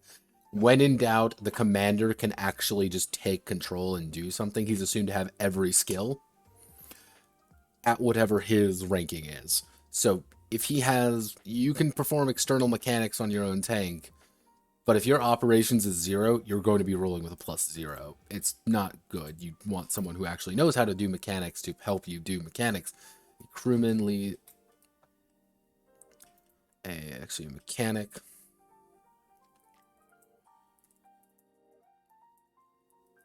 Mechanic leads tank begins servicing the vehicle in the field. The tank is mobile. Roll 2d10 plus mechanic, preparing 2 damage for every interval of 5 they roll. So let me just do radio operator or commander. The driver, actually I should say, is radio operator calls in support, because again, that.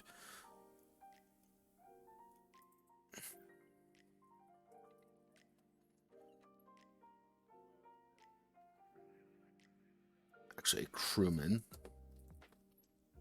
Very different. This is a crewman. Actually, no. A crewman leaves the tank, because we can do the idea that anyone can leave the tank as being servicing in the field. But the gunner needs that. A driver needs to do that. Okay, but the radio operator needs to do that. So, let's see. Driver. Loader. The medic. A medic begins.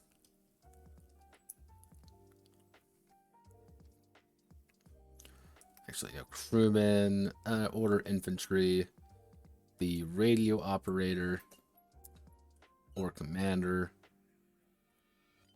This commander can do everything. How war is conducted. Different caskets.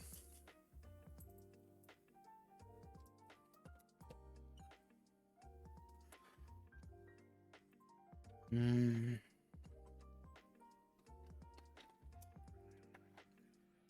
have momentum in this game, actually, because you maintain your speed.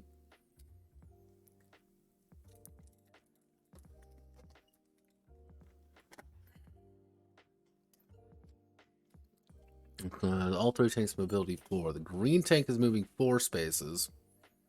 Speed 4. The yellow tank is 2 of his movement to go forward. 1, 2.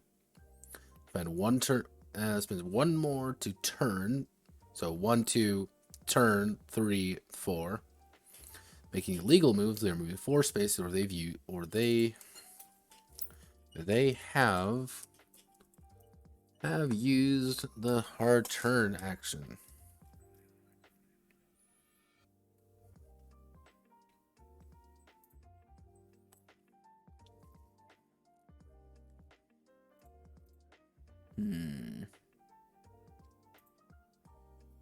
Okay, this is the most essential component of the warshare. Shooting high velocity rounds directly into the chassis of an enemy tank. All the main cannons also deadly, so some carries. Depending on the size of the gun, it takes a number of rounds to successfully load. After loaded, the gunner has to aim.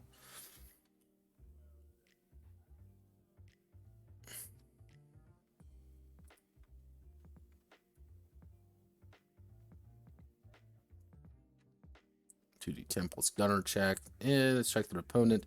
Gunner plus warfare plus enemy silhouette. Plus enemy silhouette, minus enemy speed, minus crew tank current speed. Some cannons have extremely short range due to being poor quality design for close range engagement. These will focus on point blank shots or long distance shots. Moving at speed of 3, it has enemy tank at silhouette 2, moving at speed 1, long range. Gunner is rank 3, while our tank commander is rank 3 warfare. Our full roll will be 2d10 plus 6 plus 2 minus 4 for a total of 2d10 plus 4. A risky shot, but if the tank were to slow down, reducing our speed to 0, roll would be 2d10 plus 7. Much more likely to hit, but exposing us to retaliation. Oh wait, stupid little lying bastard. Oh, we're so close to being done. Main guns fire now. Shells rapidly flying toward the enemy. What happens now?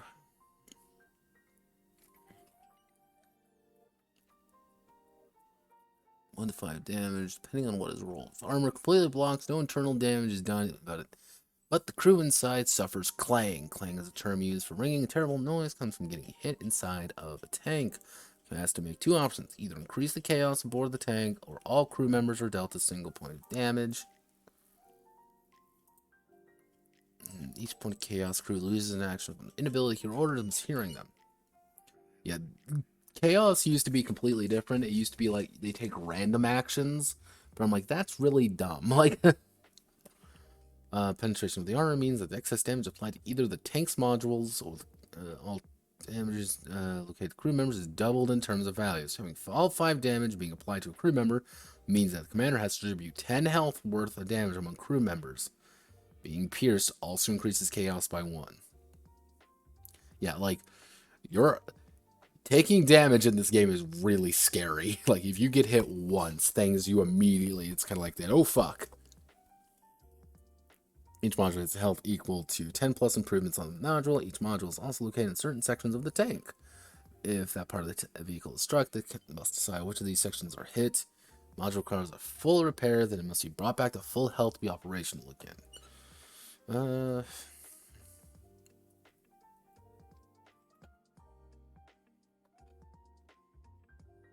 Yeah, roll 1d10. On a 10 or higher, one kind of ammo explodes internally. Everyone dies.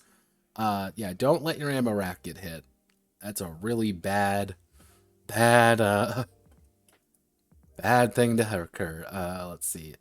Every 5 points of damage, main gun requires initial action.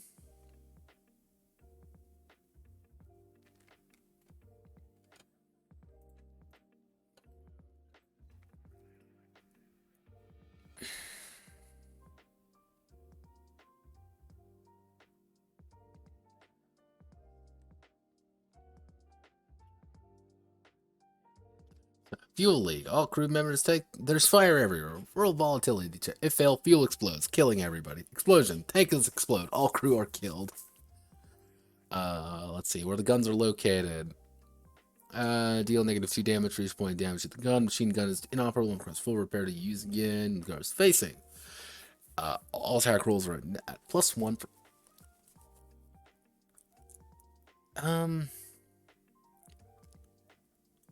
Yeah, no, that's fine. Because the other one would be technically just hitting the core, would just be hitting the body, and you're just hitting things like everything else pretty much, instead of just the like cannon of the gun.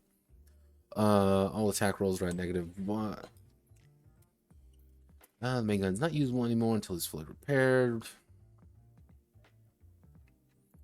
Actually, this should have.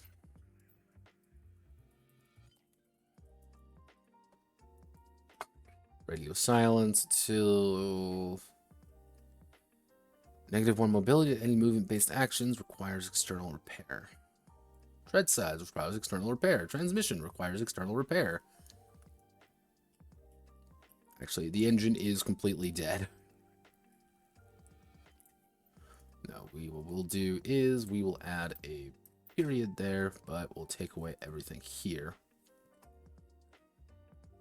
Good? No. Must be fully repaired to be usable again.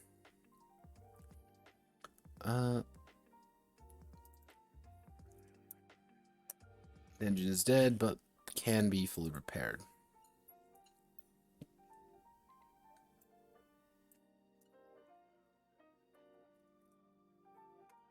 And that saved transmission. It did save transmission. And yippee-ki-yay. Movement-based actions for every point of damage. Unable to turn requires external repair. There we go. Because remember, if it's destroyed, I sure do love being part of a tank crew. Clueless. Yeah, no, like, I don't think that's the part a lot of people understand. Everyone's like, ah, yes, a tank. They're like immobile. They're like impossible to kill. Yeah, to infantry. You get penned in the tank, like, things are bad. Things are really bad. Like, you are going to explode. And the Soviets found that out quite a bit. You know, that's, you know, kind of the common, kind of joke you could say is that, like, they were, tanks were being deployed as they were finished getting built. It's just because, like, you get shot once, suddenly, even without penetration, man, you are fucked. Yeah, pretty much. Like, but it's one of those things, like, if you are the only tank in a land of infantry with no AT weapons, you will win. There's nothing they can do against you, especially if you are backed up by infantry. Like, what is a bunch of fucking, like, what's a rifle going to? Oh boy, I'm gonna shoot my rifle at this fucking tank. Like, oh boy, it did nothing. Oh no, he's pointing his gun at me. Oh no, I am now plastered across the fucking, fucking town as giblets. And that's why it's just as deadly for them as it is for you. It's actually more deadly for non-player tanks because they just have, they don't really have crew skill personally. They just have like a raw skill.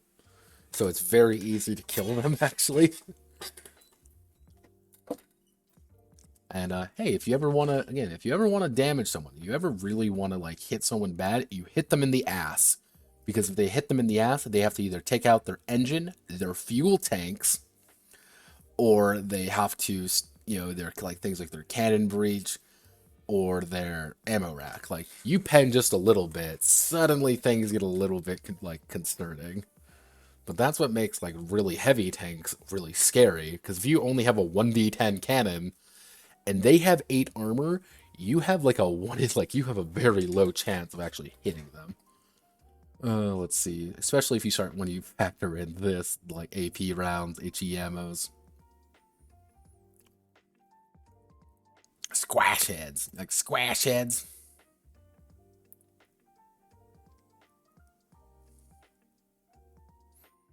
Oh yeah, that's what Clang is. That's what Clang kind of represents. Is just that deafening, like, you've been hit. You're not gonna die. No one's dead yet, but not looking good. What's kind of type of ammunition is armor piercing with additional ammo types. Infantry squads still pose a threat for armored vehicles, pose a significant factor in winning battles. Infantry squads are rated from their combat rating of either rookies to elites.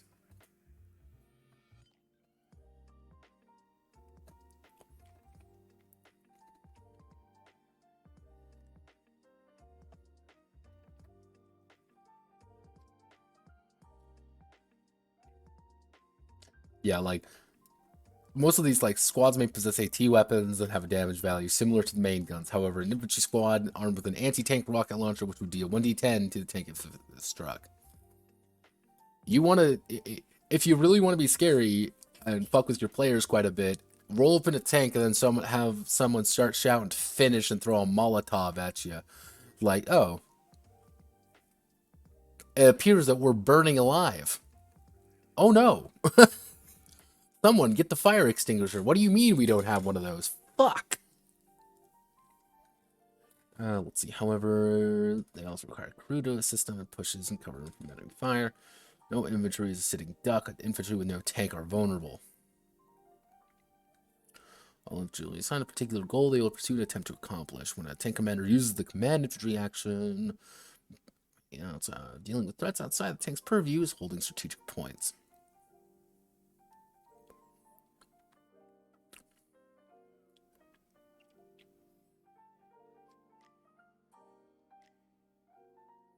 Ordering a generic infantry squad is fine, but ordering Sergeant Patrick Boys into hell to cover your retreat is an option less players will actively want to choose. Commanders will actively, especially if Mr. Patrick, the school teacher with a new wife back home, is probably going to die. Make them hurt. Every dead soldier is someone's child, someone's lover, someone's friend, and another casualty in this long, pointless war. Towing a tank is disabled, riding with infantry. Yeah, technically, infantry squads will take half of the damage times 5. Yeah, you can negate damage entirely by just putting infantry on your tank.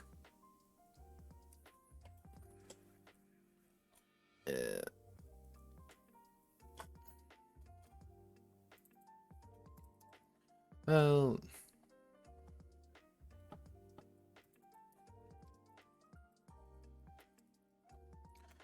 mobility, is this one? No, it's 2. I'll put spaces here. If/when is disabled.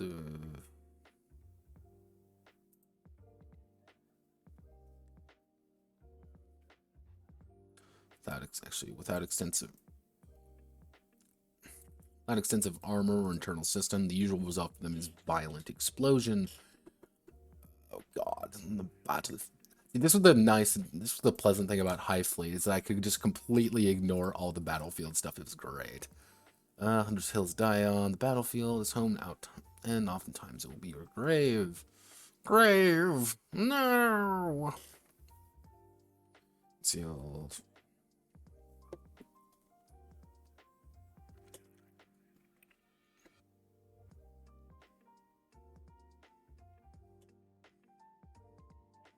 Why, planes, why are you over there? Why are you aren't supposed to be like that. Oh, planes. You wacky fucking thing. Why are you doing that? Stop that. Stop that right now. Oh, ooh, wow, okay, and that's, well, that complicates things. I guess if we do this, then we crop this particular image. Something like this. We put it right here.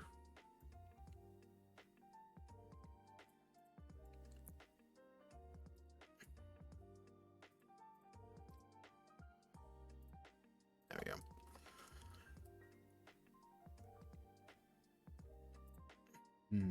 Terrain infrastructure highways for superior time. Bunka. Bunka. Barn. It's barn. They have not spotted, and they're not spotted by aerial flybys. Observation, overwatch point, all enemies within 6 spaces around them as long as they hold the point. This area is safe for traversal. Maybe not best suited for traveling, but no harm will come of it.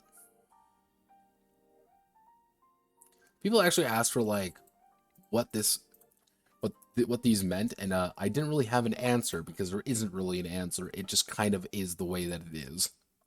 I know it when I see it, but I also it's like, how do you explain this isn't very good place to be? Like, yeah, maybe you shouldn't be driving over fucking bumpy ass hills because that's not really what you should be doing in a goddamn tank. Or hey, maybe you shouldn't be in the weird marsh because it's gonna fuck your treads up. Tank traps, barricade, natural obstacles. Your Century School book? Yeah, your Century School book.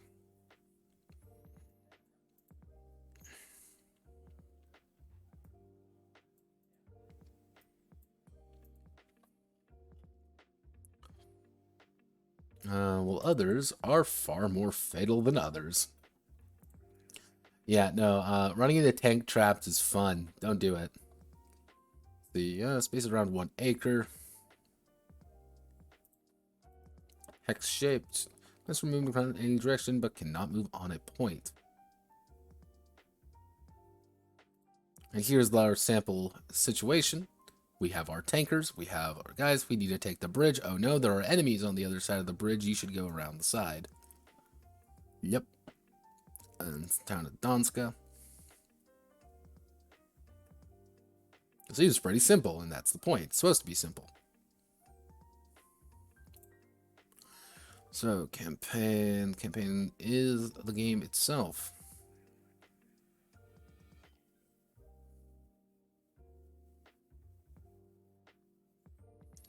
Brigadier General.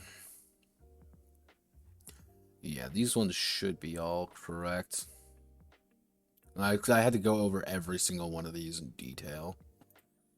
So we go over like, oh, you're the armored platoon. Go over this. This is fine. Actually, wait a second. Why aren't you do that? Look better. Did I do that up here? Yeah, everything else is fine. It just is that one particular area I just didn't bother to do. This is why we do these things. Let's see. Cut up the war. War is hell. Bloody conflicts. Long and pointless. Bloody conflicts.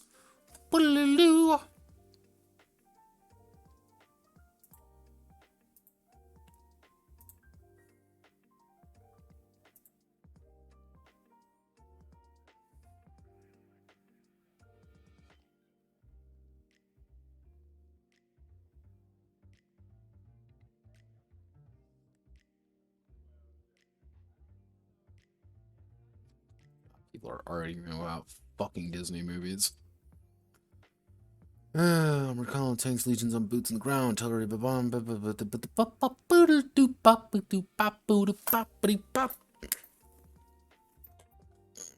gamer moments. Yeah. Now, mind you, here's the thing. Does this technically not quite work for both games? Is Boots and Mud's campaign system different from Iron Casket's campaign system? Yes, they're completely fucking different. But you're only going to be playing one of them. You're not going to be playing both. That's not the point. It's 2 games. Again, stipend of logistics at the start of every month. Yeah, no, it's you start to attrition, things go wrong. We don't like getting attritioned. Fighters engage in a dance of goo fire. Like goo fire, gunfire. Cass is actually pretty fucking terrifying. Yeah, they just deal direct damage to the tank every round. So if you have 10 Cass in the air and you only have 3 armor, you're going to die. Like, Cass is really scary. So call in air support. Always call in air support. Cass support divided by 5. Like to a random system to represent getting bombed. Like, you can sustain some early ones, but if you start hitting like 3-4 damage, like, it's gonna start getting real bad. Artillery is the loudest and perhaps the best method of taking out enemy positions and annihilating fortifications. Why aren't you do that? They told me I could be anything, so I decided to become justified. Yeah, get justified. Cool, yep. Justification. Hell yeah. Ah, yeah, gamers. I felt quite proud of myself when I did this one. These are just like random tank icons I found. Battles in Samaria, skirmishes. You're going to be doing mostly skirmishes, but long battles are kind of an important thing. You know, pushes can take weeks, major conflicts can take days. It's like... So here is the Legionary Mace 3.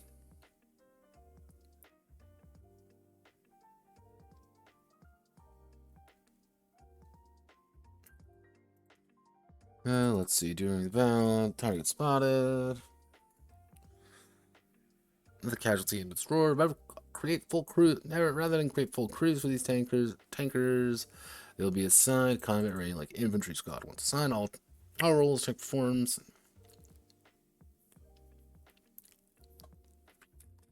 That also is kind of reflecting in chaos, which if you hit chaos, they just get less actions.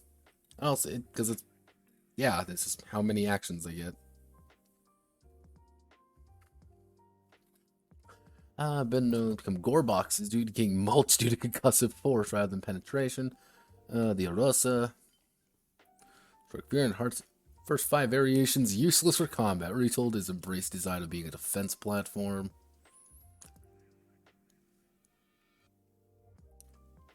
Jewel Island Type 9, heavy tank.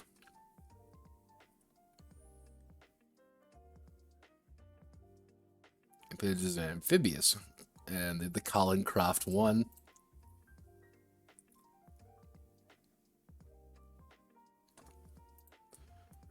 Just the black and whites. Yeah, I deliberately tried to make them just like very not colorful. Like, this is not supposed to be a very colorful game because I wanted to be able to, like, you can just print everything, but still I want you to be able to hit Control P and print out the entire thing on black and white and still kind of be able to understand everything. And what I should really do is make a second version of this game, cutting out all of this. As like, this is just a print version. Like, if you just want to print everything out, go for it. That's how you do it. Let's see. Colin Craft. Clubach Owen Manufacturing Center primarily knows.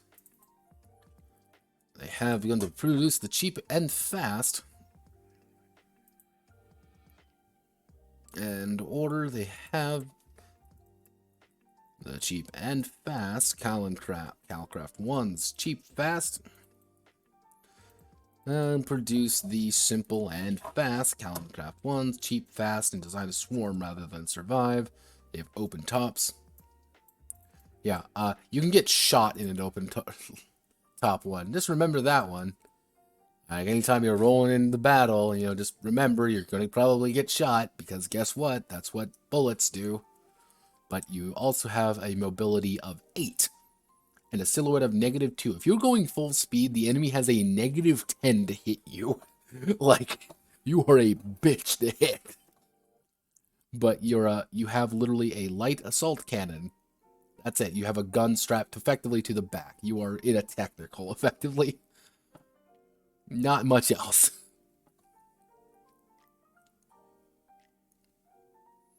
Alright, so that's good. So let's check you out. Honor and Fame.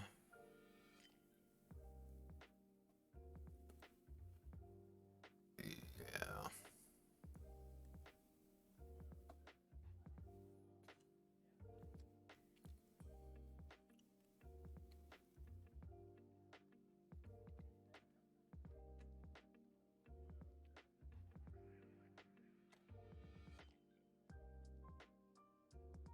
Yeah, okay.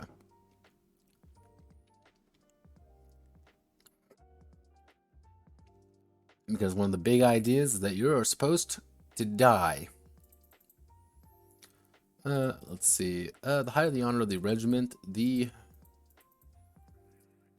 And the enemy commanders and soldiers will be more positive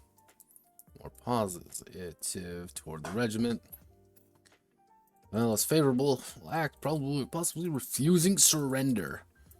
We gained by 10 commanders from noble deeds. Lost by being a dick. Don't be a dick. Honor isn't really that valuable, so you don't really need to be honorable. But being famous, you can just get more logistics by just being famous. The more fame you get, the better you are. You can just trade that shit in for money. Actually, 5-to-1 fame ratio. So you get 5 logistics for 1 fame, which is pretty damn good. Like, just you're kind of cashing in that favor a little bit. Yeah. Okay, so we also have this, the Reaper's Toll, 10 Commander's Glory. Let's war escalates, and the crew become more skilled at their job.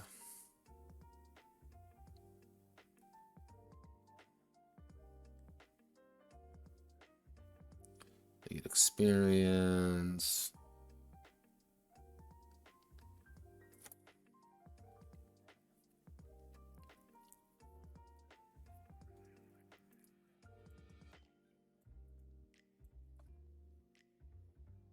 However, to compensate, the replacement will cost Regiment 5 logistics. A new tank commander.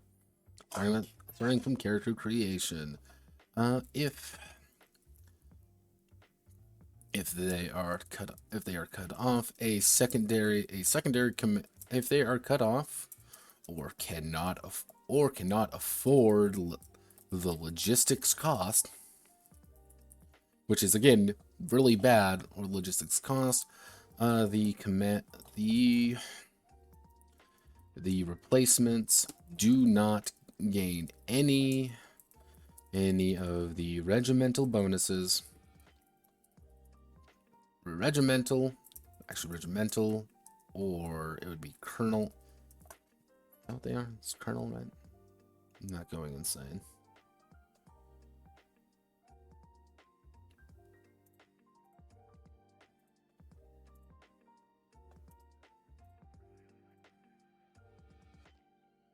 Colo now.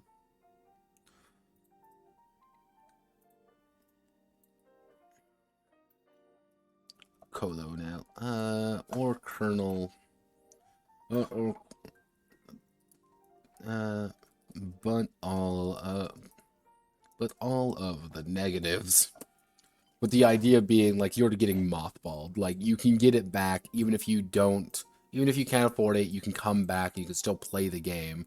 However, you're gonna be playing a lot shittier character. Like you're gonna be paying for it in a different way. But hey, that's the fun part. Because dying is fun. Okay, so that is the full editing of this game. Let me just quickly save real fast just to make sure everything is good. It is 85 pages, and like the only thing I really need to do still is what I'm probably actually can I move this? Yeah. Here's what I'm gonna do. I'm gonna do that. A new page, and then post this right here, and make this kind of the back. That's literally it. Congratulations. You've officially seen the full editing of a singular document. Me going through and making sure everything actually works. I will probably upload this to itch, and once I get like a character sheet up. Because, don't worry, Manly. I can make character sheets now. I'm a professional. Wink. Okay, so that's out of the way now. What are we working on now? What's on the... That only took 4 hours. Actually, it was more like 3 hours, but... We do be that way. Let's see. Relic Frontier editing is done. Well, let's get at least...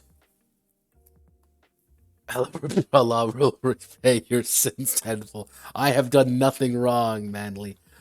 That character sheet's fine looking. Everything is fine. I think I do have a Hearts of Darkness character sheet, though. I'll look around. Maybe I can convert it pretty easily.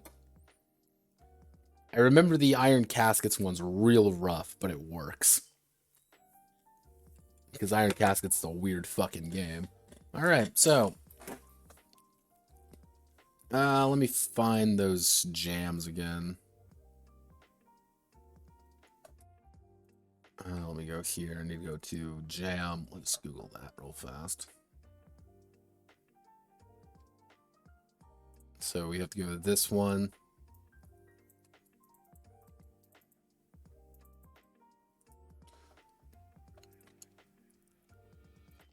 So this is Jam 1. The Gamer's Game Jam. Let me see if I can find the other ones.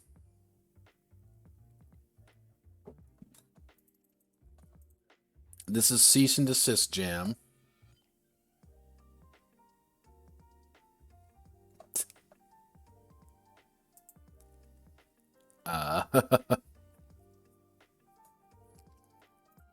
And let me see if I can find Apocalypse Jam. Would it be in game design? Or was it other off topic?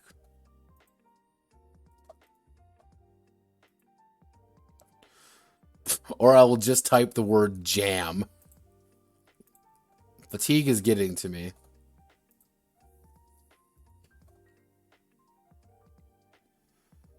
Let's see.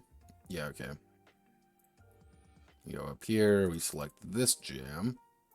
Live on air. Jamarinos. So this is the other jam.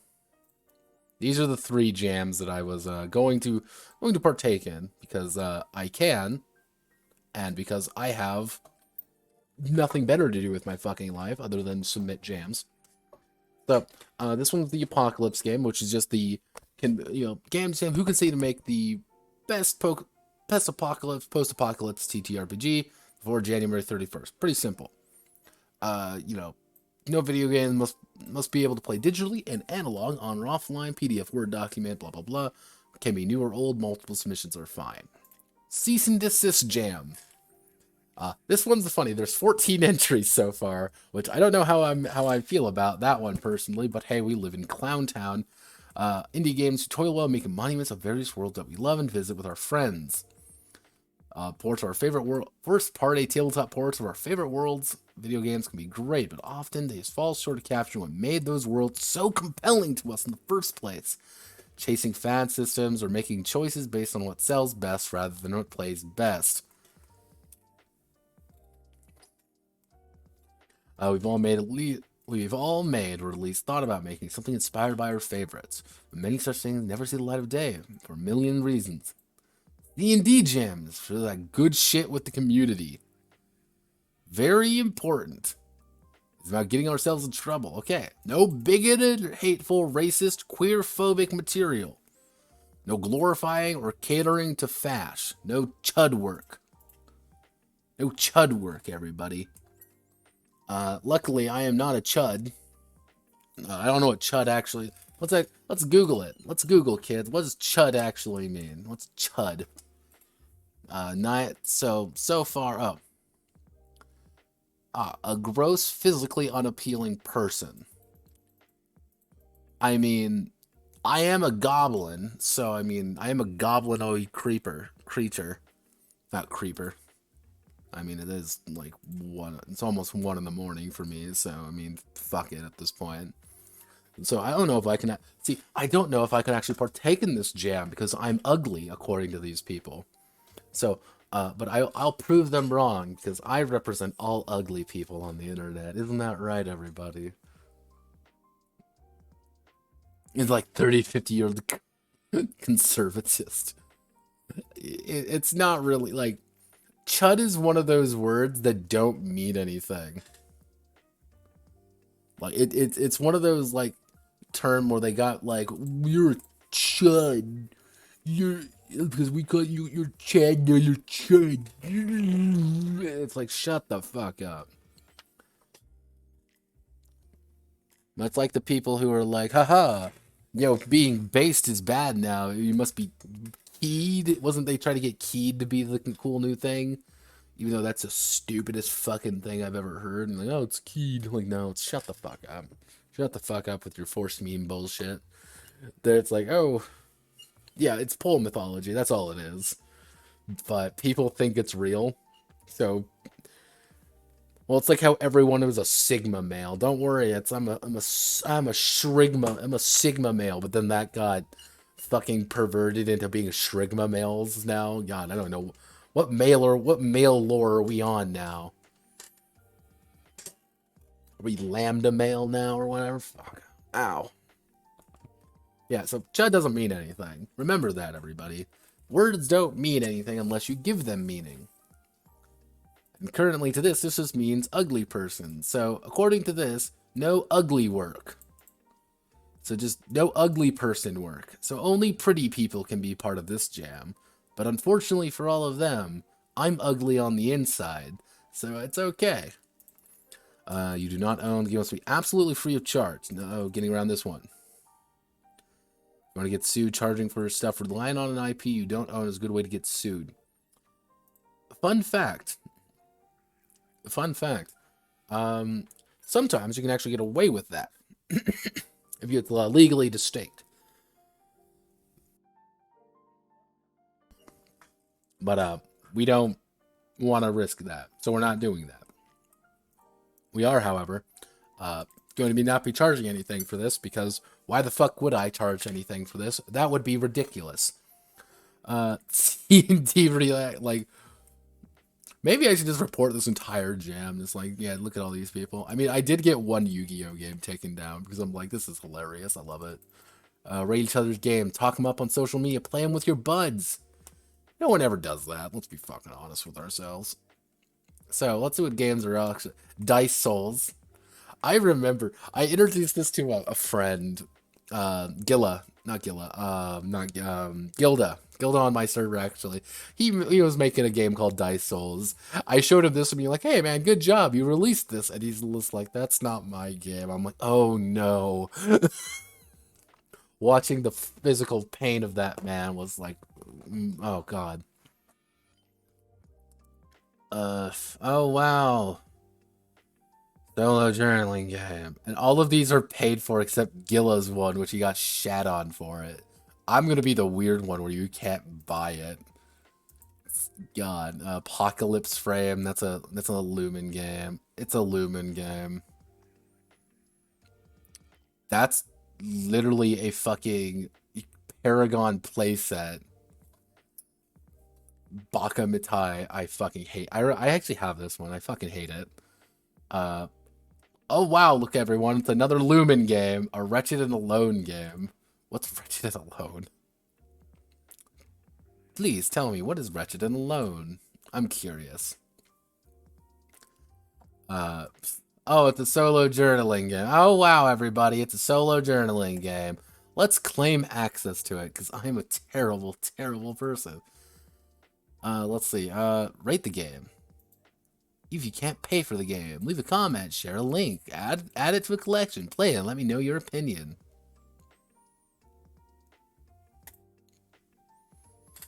I want you to remember I fucking hate all of you people. I hate my contemporaries. I despise them. They annoy the shit out of me. Every single one of them. But I love you all. I love you all, my goblins. My goblins, my useless people, my fuck-ups. I love all of you. Except Gilla. No, I don't like Gilla. Even AJ, like...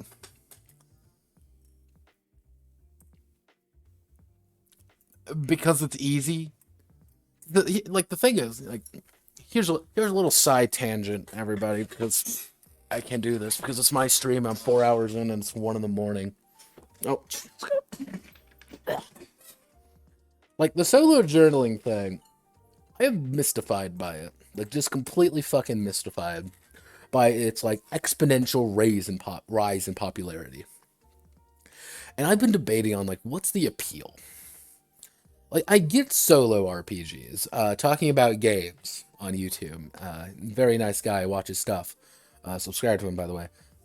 He does it over a lot of solo RPG stuff. Like, I get the appeal of solo RPGs, so it's like, okay. But like some of these solo journaling games, I don't get the appeal of. Like even things like Thousand Year Old Vampire. That was like, that's cool, I guess. But it's like, oh, well, it just doesn't register for me unless you kind of call them their own thing. Do you call Thousand Year Old Vampire a game? I wouldn't really, because you're just writing. You're just writing things down. You're not really interacting with anything. You're interacting with the book presented for you to write. But then it's like I see so many of these like this like, oh, it's a storytelling game, it's a solo journaling game. Like, what's the point? Is there like a thing that I'm missing? Is there like legitimately there's a thing I'm missing of these? Or is it like a appeal to somebody? I've been genuinely curious, like for a while now, and no one's really been able to give me an answer. It's just a thing that is here, and you will. Yeah, like sometimes though, I've read some of these solo journaling games where there's not even that.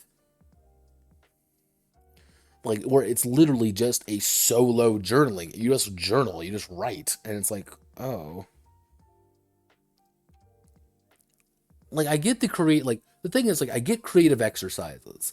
It's like there's a distinct reason I have like in my like five rules to be like an RPG. I have in there being like the Quiet Year is not a role playing game. It is not a role playing game in the slightest because it's not really about a character, it's not really about a thing, it's about a setting and the people kind of interacting with it and making those decisions. I enjoy The Quiet Year. I think it's a fantastic game. However, I don't call it an RPG. These ones I don't know because they fall into such a weird category where it's like, oh, roll the dice to determine whether or not you do damage to the goblin this time and write about it. It's like, why aren't you just playing a solo RPG? Why aren't you playing a solo RPG if you want that? Or why aren't you just writing it if you don't? Yeah, it's just a map to create. Yeah, that's a good way of putting it. Like, it's just a map to create something. But why don't you just create something then? like I find like there is always an appeal to just writing something for others to make something in, or writing something to do. But it's like, why are there so many of them? Like you think this would be kind of a niche thing. Like barely anybody would do this because there's a lot of create some pitches on yo deck. Yeah, pretty much. But I guess it's like the jump chain people you find on TG every now and again, or the CYOA people. Like I guess it's the same thing, where it's just an appeal for an appeal. Maybe there is something I'm missing. Again, there's a distinct chance there's just something I'm missing from these solo journaling games. But I also don't know what the fuck it is. I don't know. Again, maybe I am a creatively bankrupt fucking NPC goblin man. I don't fucking know. Maybe I'm a troglodyte with no imagination. But it's like,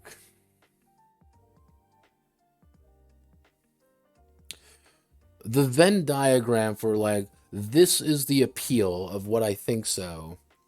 And then here are the people who would play it. Like, there's a very small overlap of like people who should be playing it than people who are making it. Like there are way more people making it than I think like who would be playing it. But is that not the case? Are there just a shit ton of people playing these games? I guess so. Like just because people keep making them, it's like it's bizarre to me. If you can ever find a reason why solo journaling games are as popular as they are, do tell. Post about it in my server. Give me a write up. Let's see. Wait a second. Toaster. I wonder what this game is about. It's about being a toaster? Toaster, our role-playing game. I get it. I get it. It's funny because it's a toaster. Ha ha ha. You also want $120 to play the game with you? Fuck you, man. Fuck off. But like, here's the thing. A +1 XP. There they are again. +1 XP. Here's the thing. If I wanted to play a game like this, if I really wanted to play this, if I was like, you know what, I want to play the Little Toaster RPG, I'm going to play Engine Heart. That's just what I'm going to do. I'm going to play Engine Heart. I'm not going to play this. Because I like Engine Heart, and this is not Engine Heart. Yeah, I'm just gonna play that. I do not. There's Frame, our favorite Frame. Don't worry. Oh my god. Oh my god. It's a danger hair. Oh no. What have you made? Gamers are the worst. Yes, gamers are the worst, everybody. I hate gamers. You gamers. I hate all of you. No, I don't hate any of you. I think you're all lovely people. Crystal Punk. Wait a second. I remember you. You look familiar. You didn't come out, did you? You went on. You were on Kickstarter. I remember you.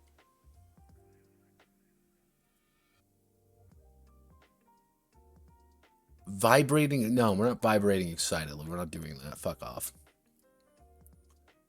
Cuteborg beta access.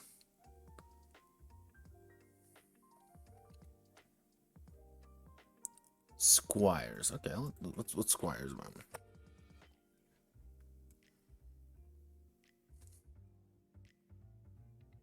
No, this is made in conjunction.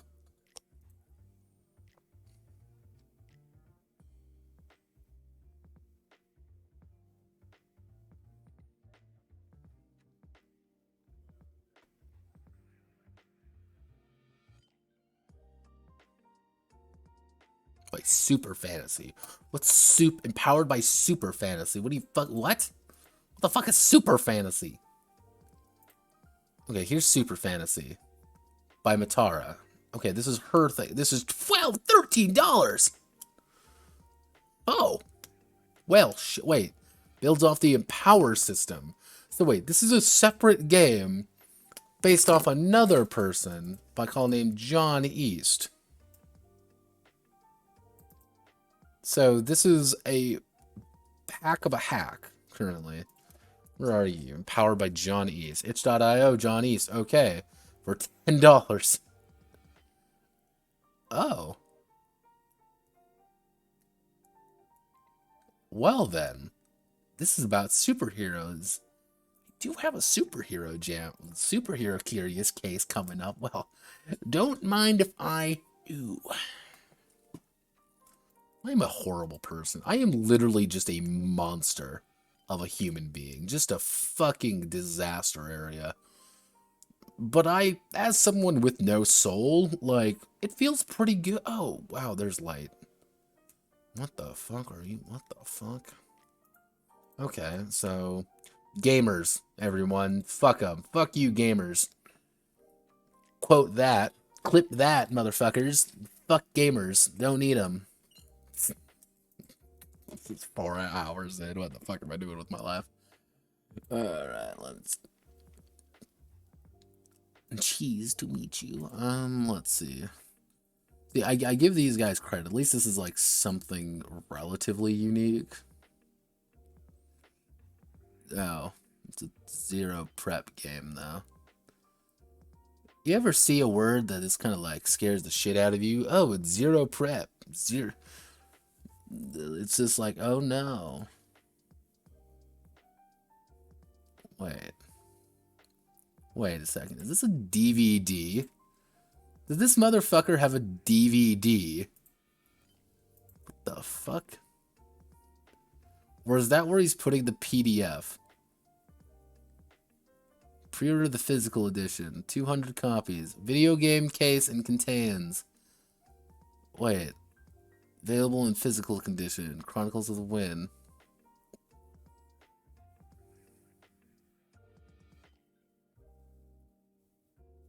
Wait a second. This is the physical edition. Is this the physical edition? Is it literally just a... It's a disc with a bunch of PDFs on it. I don't know. God, I hope so. That would be fucking hysterical if it was literally just a disc with a fucking PDF on it.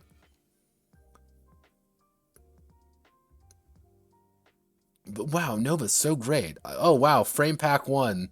Character pack 1. Oh. Oh, Gilla. You can't get away from me that easily. Honey Heist. Honey Heist isn't the game. Don't think about it. Solo journaling game. iRobot. Wow, who fucking cares?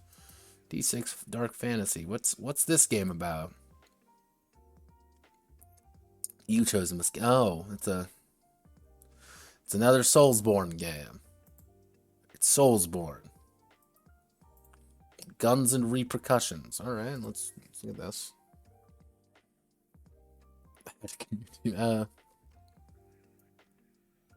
Oh, it's late. Oh, it's lasers and feelings. Oh, what a sin. Oh, c'est la vie. C'est la vie pour le vol. Pour le vol. 50 entries. 50 entries in there. Oh, that's a good start. Let's see. No video games. Anything tabletop go? No asshole stuff. Why do they always put this in here? Like...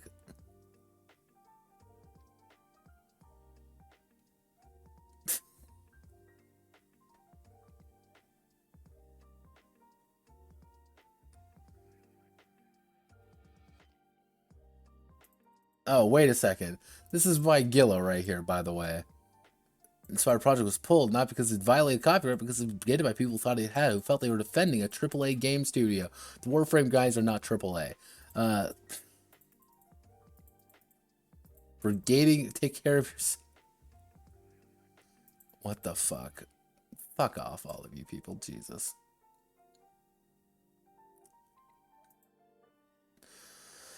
I'm tired. Tired of these people. Let's see. Gunfucks, $20. Light, Lumen. Why'd you just put light? Just put Lumen there. We already fucking know you do the rest of these goddamn. Oh my god. Lumen. Souls like, oh my god. Souls like.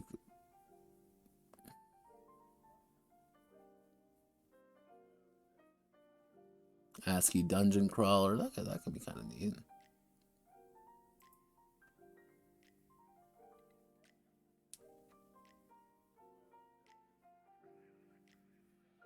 Vampire Monster by Castlevania, by the Castlevania cartoon, not the games. Castlevania cartoon, very different. We cannot enjoy the old games. That is a no-no. Lumen.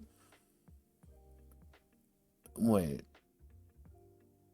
Urban Fantasy Shonen Anime, and I know that's a fucking Persona game. It's a Persona game. It's always a Persona game. Monster Hunter. That's just Lumen again. Oh. Okay. Dead Mo... wait, that's Soulsborne. Crypt of the Necrodancer, but it's a solo game. Solo journaling. Bleak Spirit. Guess what, everybody? Everybody, clap your hands together if you think it's going to be a Soulsborne game. Wow, it's a Soulsborne game. Who would have fucking found... Holy shit, I would have never discovered that it was in fact a Soulsborne game from the fact that it's always a Soulsborne game.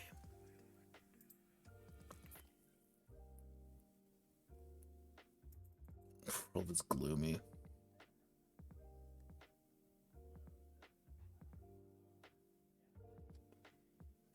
Wait, is that a Kickstarter? See, this kid is why we go on adventures. Bleak Spirit. All right.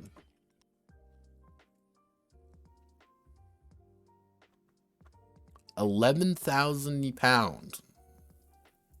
No small amount of money.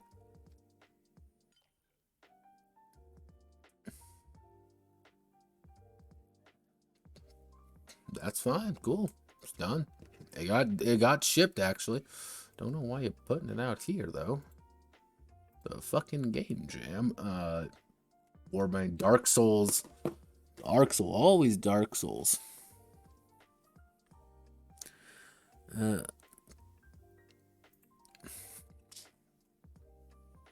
Troops. Okay, this actually looks interesting. Like, not gonna lie, this kind of looks interesting because it's more about like keeping soldiers together, I guess. Cool. Like ASCII dev. Like Caves of Cud. That's always a good. That's a good starting point. It's Caves of Cood of cock.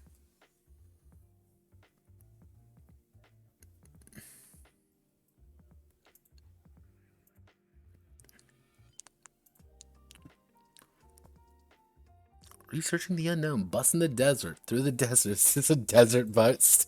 Is this a fucking desert bus game? Oh my god, why is this a desert? Why is there a desert bus game?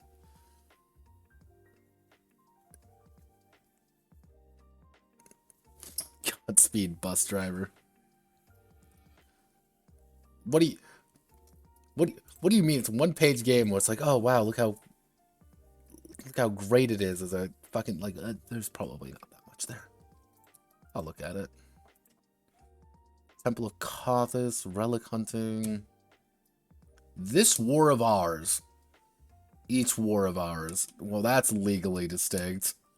That is a legally distinct game if I've ever seen that. Holy shit, they even got the same font. Fuck. Sula Sims-inspired fiasco. Thrash 2.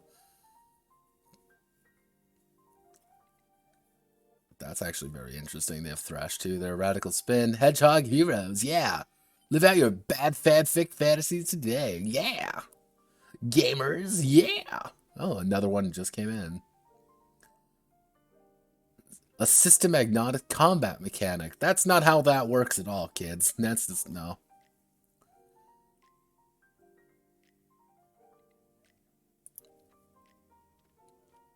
Oh, Jesus. I'm tired. Tired of these people. Of their games. Yeah, this is just this war of ours. This is just this war of ours. This isn't really a cool, I guess. Neat. Gamers games. You notice how they're all the same too. I think that's interesting. So yeah, these are our three our games, I guess. So, what are we working with here? Well, I had a few ideas. Well, the thing is, I need to accommodate for all three jams. So the game has to be inspired by a video game franchise. That's the most important thing. Video game franchise. Most importantly, an apocalyptic video game franchise. Now, I also have the requirement of not being strictly able to, you could say, reference it. That's, I can't really just call it the X game or the X this. That's not, I can't do that. However, I can make it a legally distinct version of it, which is going to be probably the main impetus of this. So, what does that actually mean? Actually, how much time do we have? That's the, so we got a month here. We got about, oh, it's over now. Oh, well, I don't gotta worry about that now. Fuck it. So I just have to worry about these two. Oh, I thought that one was going, so haha. So so roughly I got about a month and I got about a month for both of these. But we're not gonna do it in just a month. So what's the idea? What's the idea in this, tragic world we live in?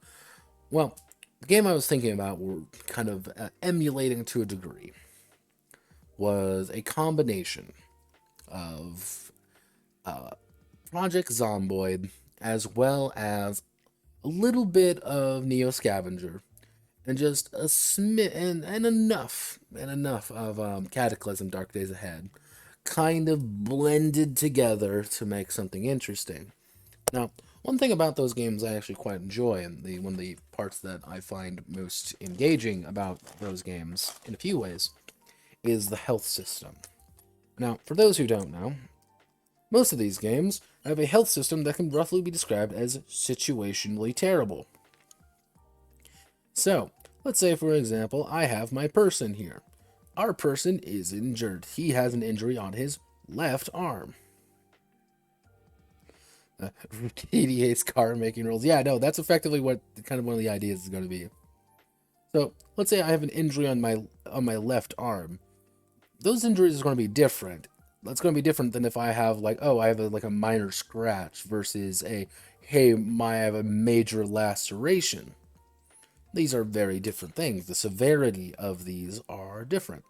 The other big thing is that the enemy is a constant threat, but not necessarily a simple threat, you could say. But there's always something you could do about them. In CDDA, usually it's the idea of breaking the head. They're a fucking zombie. Of course, that's what the plan is. Or in Project Zomboid, it's getting them on the ground and stomping their skull in, or making sure they can't move anymore. It's about mulching. That's one of the big ideas behind it. It's about rendering a zombie monster thing that wants to kill you into a puddle of goo because you're a very violent individual. So, how do we do this? How do we combine everything together? How do we put everything into the metaphorical pot, you could say? Now, one of the things, CDD. So that's what we're going to be doing. We're going to be just kind of thinking about that a little bit more.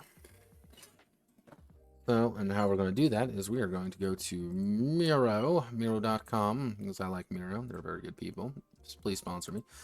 Give me 1 second. I'm going to log on here real fast so you don't figure out my name.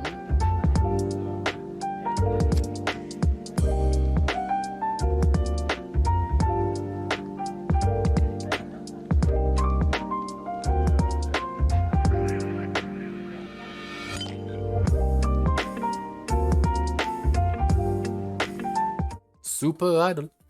Okay, so we're at Miro again. Miro, my beloved.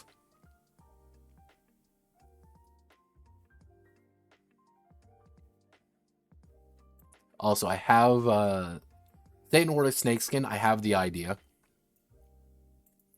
It's here. I know how to do it. It's gonna work, and I think it'll work pretty good. It's mostly a game about making it go at this point. But what we can do is select you. I said select you. Control C, Control V. Nope. We want to go like this. Select you, Control C.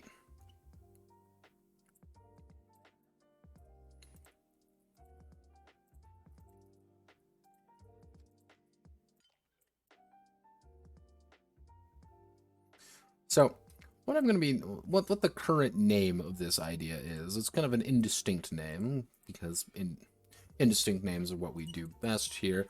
We're just going to be, this is just going to be the Project Apocalypse game. Now, that's a very simple term, and that's on purpose, because generally I'm terrible at naming, and it's also like 1:30 in the morning. What do you fucking want from me, you people?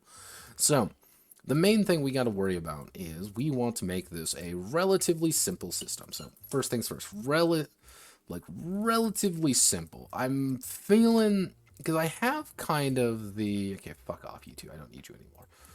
Go away. Begone, cretins.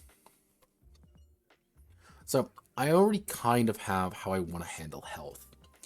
And that is from, if I go to another game that is legally distinct, it's not there. It's literally just, I literally added the guy asking him a question once. This is Fear and Hunger, Forgotten Chronicles.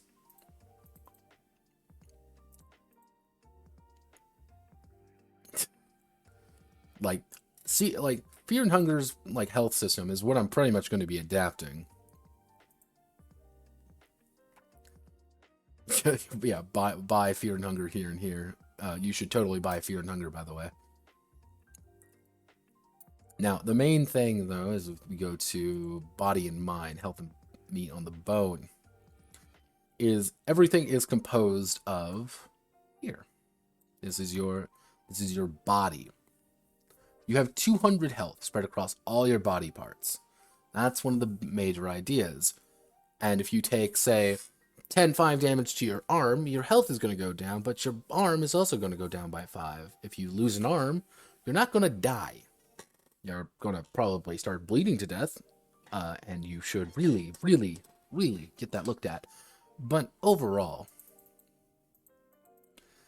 you are going to be able to get it. If your health hits 0, regardless of what you're fucked, you're dead. Or if your gut gets destroyed, or your head gets destroyed, or anything else gets destroyed, generally just don't die. Step 1, don't die. Step 2, please don't die.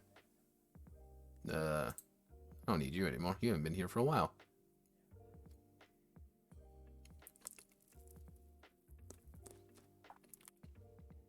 Yeah, and I was thinking about tying some aspects here, but this is actually a D20 game. I deliberately did that to invoke some old OSR feelings, but I'm going to be using that system, that health system. So relatively simple, quote, core system. The actual basis of the game, the actual, like, meat and potatoes, you could say, are going to be pretty simple. Because, like, actually, I'm curious. CDDA.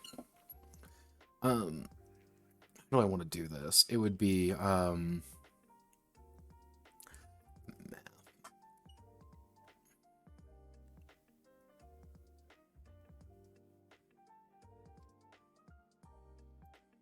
because CDDA actually uses kind of like a D100 system, personally. Was math behind through the code itself, many of the things you can take for granted. Actually, very complex math side.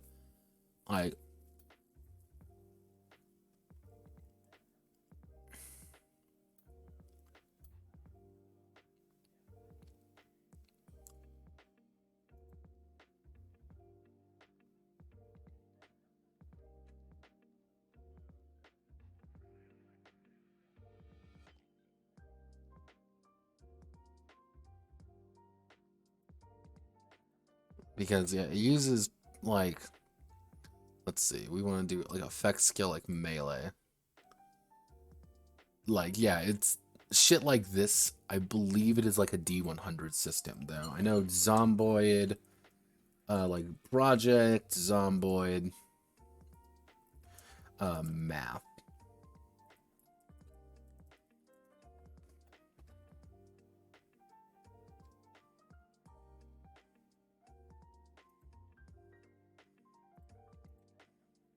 If I remember correctly, this is based around also kind of like a D100 system in a way, but it's like its own thing as well, because you have like a lot of these games, fun fact, are actually incredibly complicated behind the scenes.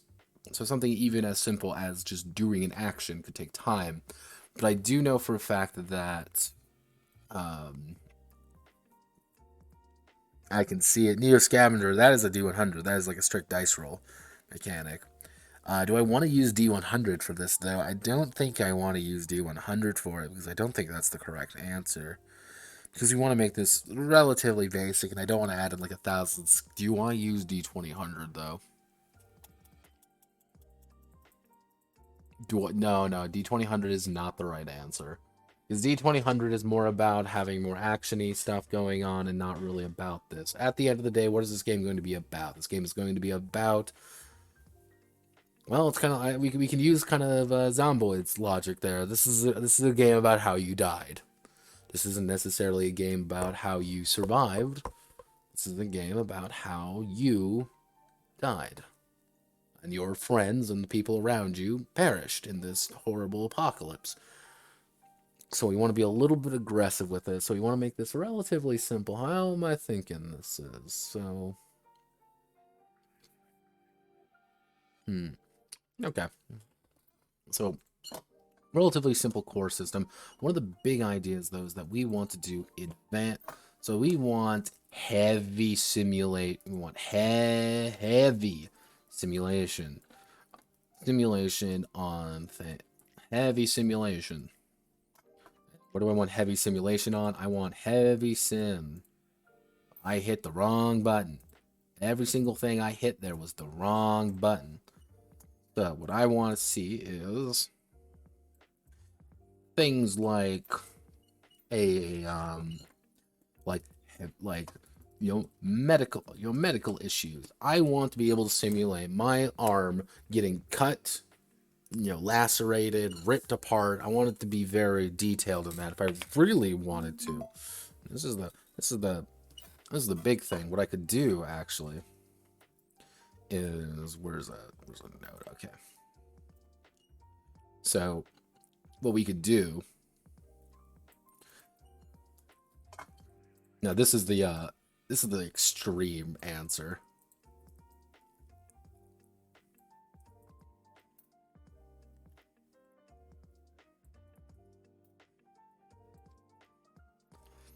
This is the extremely stupid answer, but it's going to be really funny if it did work.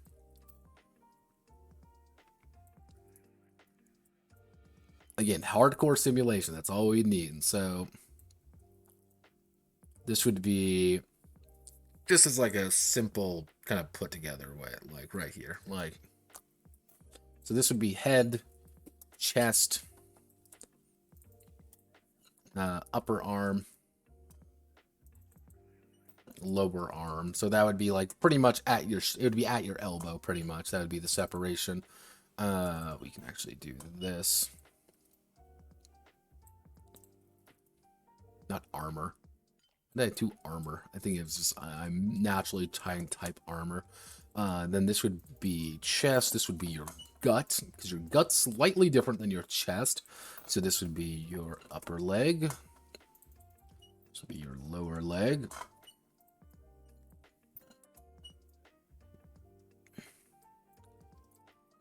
See, now here's the cursed option. Now this is the really cursed idea. Manly, you gave me a very bad idea here. I hope you know this. This is your fault. So, this is what a regular person would look like, roughly. The game about getting beat in the head with a golf club. Yeah, pretty much. Like, what I would want to simulate is if your upper arm gets injured, I want it to feel like your left upper arm, like right here, you are in extreme pain. Something bad is going on, but things like, oh hey, I need to amputate my lower leg. Then yeah, you can amputate your lower leg, or hey, this is here or something. Now if I wanted to be real autistic, I would do this. Now this is like true mega big brain autism time. I didn't know you can actually make these smaller, by the way. I thought I had it the lowest it would realistically go. So, since I have this newfound power,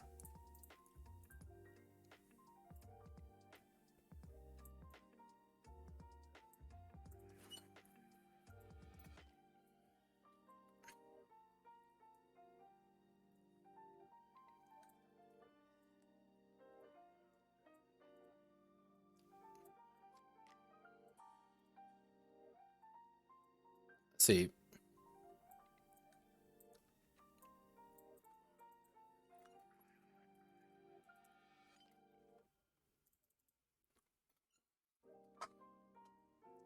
this is what I mean by we're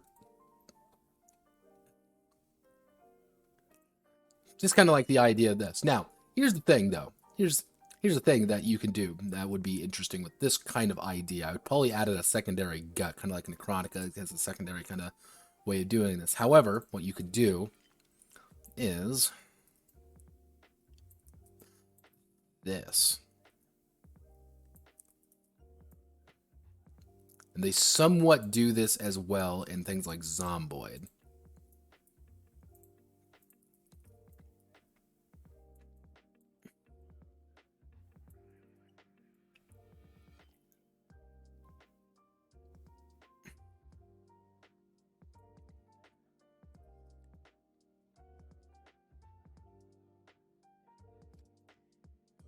So if we take this, so this would be our bumpers.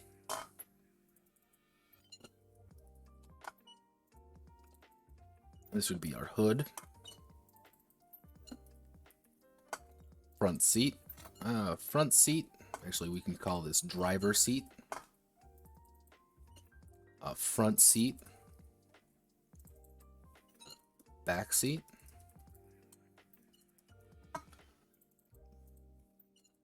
Back seat.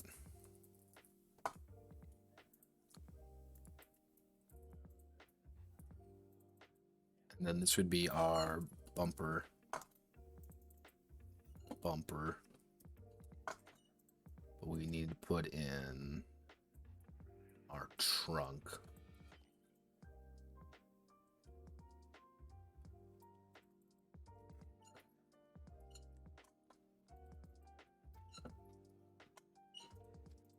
The whole car.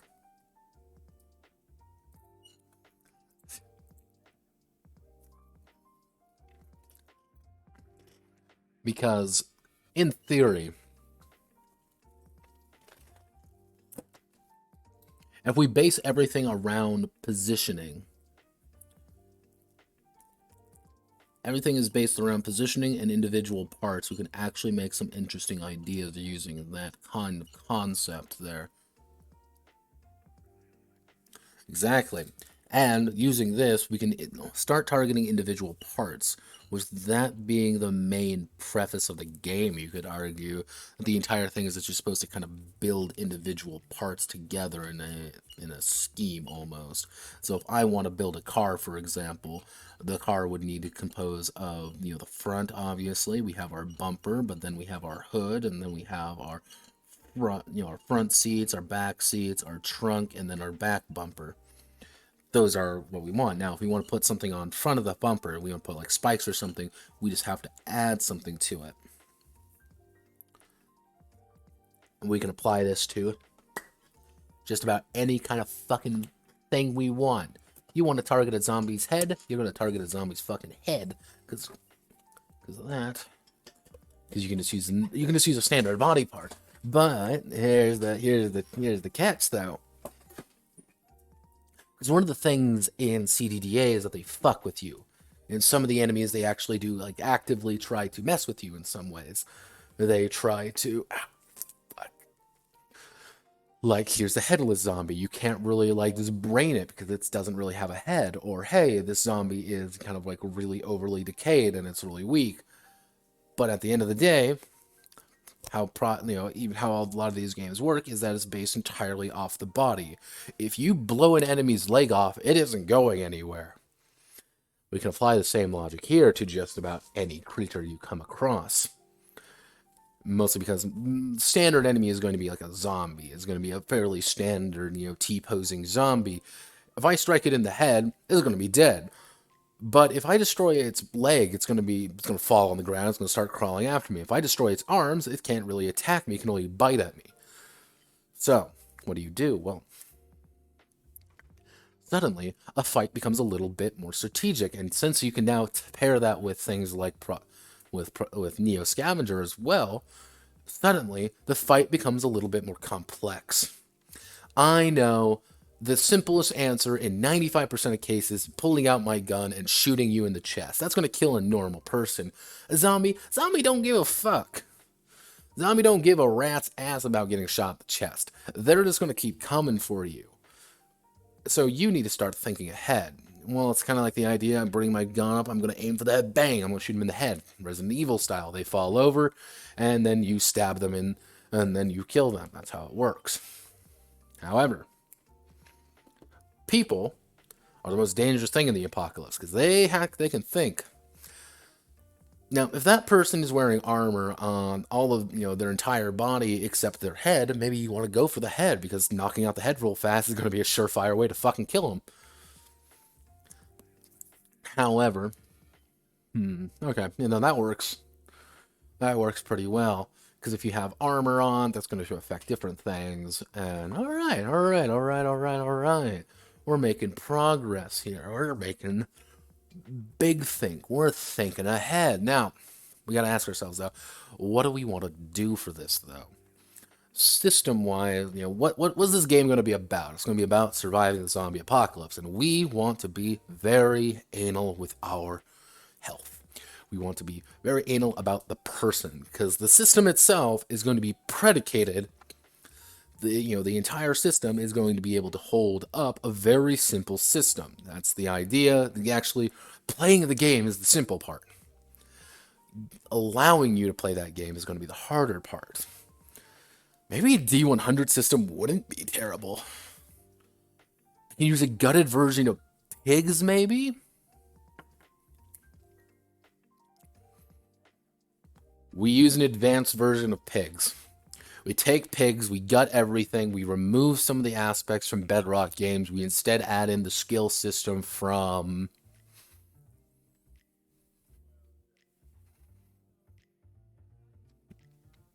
Not CDDA. CDDA has too many skills. Zomboid? I think we add in the skill system some Zomboid, mostly because we can start tracking things. You are hungry, you're going to start taking penalties to things. You're thirsty, you're going to take penalties. And that means we can track some smaller anal additions and problems, and that means things can get gradually worse and worse. So you can track things like your 8%, your 8%, your 16%, your 32%. Things are going to get gradually worse. That's the entire idea, is severity. That's the idea. We can track things with severity with attacks. Getting hit by an attack for a severity of, say, like 15 is going to be a lot different than getting hit by an attack with a severity of 32. With 32, your arm is ripped to shreds, You're very injured, you're bleeding out.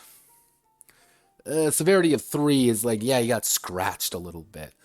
And we can also start applying things from, like, infection chance.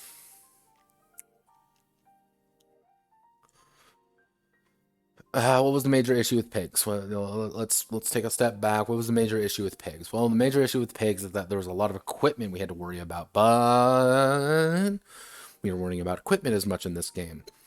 That's a major issue. Like, the core system of pigs works fine.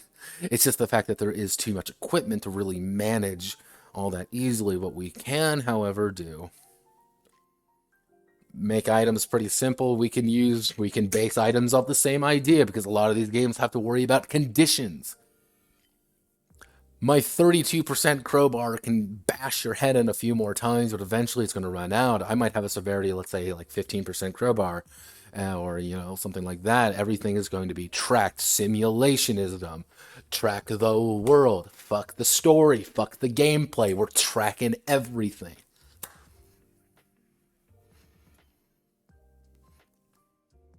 All right. I'm feeling pretty good. I'm fucking Fortnite dancing, right? I am Fortnite dancing my life away. I am feeling good. I have an idea. It's right there.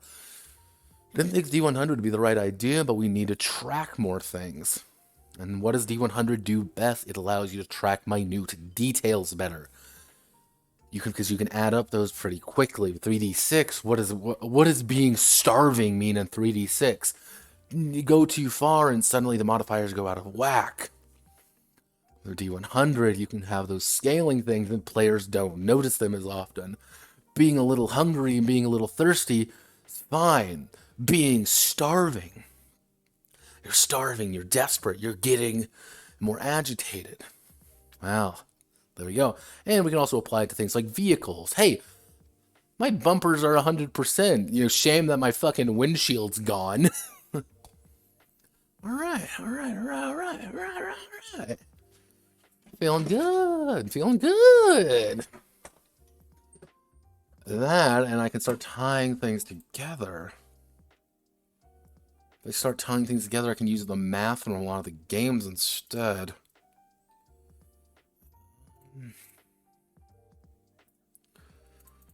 So we want to do D100 system.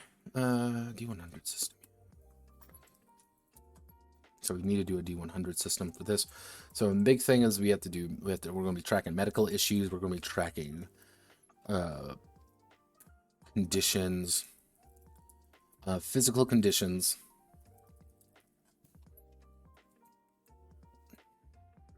design, so we need to do randomized. We need to do simple randomized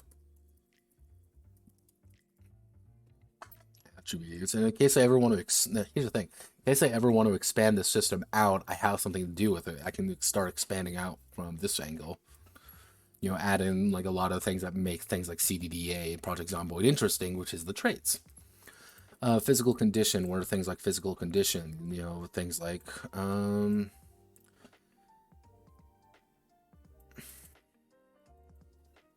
hunger, thirst, illness. Let's see, hunger, thirst, illness, depression, things like that. You know, it's pretty standard. We can actually cite Inchling for that. Inchling, that'd be a good idea. We can also start tracking equipment conditions. Equipment conditions, which is going to be which is also going to tie into this. So for example, if I have like let's say I have like some basic armor on, it might look like this. I might only be able to cover my chest, but I only have like jeans on. Like if I only have jeans on, like I'm not doing too hot, but we're going to need to expand this out a lot. Oh wow, we effectively need to simulate the human body. Actually, health system. Give me the health system already. Tell me every single so left and right foot, left and right shin, hand, forearm, upper arm. Because you have to track the neck in this one as well. Yeah, literally time to learn anatomy. So, Neo Scavenger health. Not the health clinic. We're not doing that. We don't need that. We just need your health bar. Tell me about your health. Nourishment, hydration. Nourishment, hydration. Rest, carrying capacity, comfort, outdoor temperature, pain, and blood level.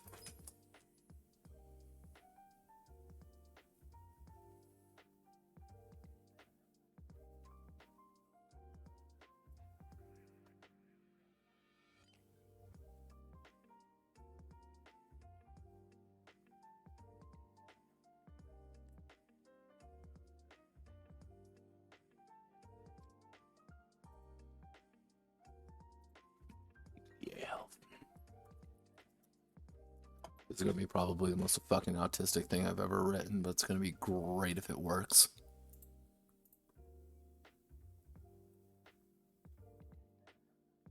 Probably not. It's like 5 hours in, but I just need to get everything. Godspeed, good luck there, Manly. See you on the flip side, brother.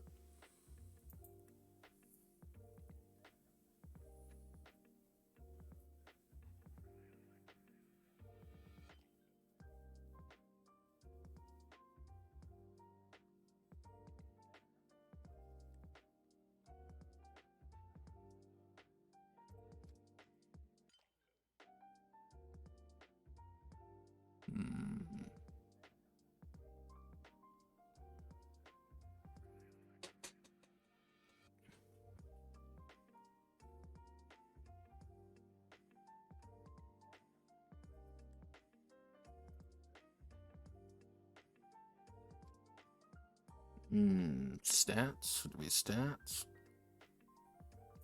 Stats might be it.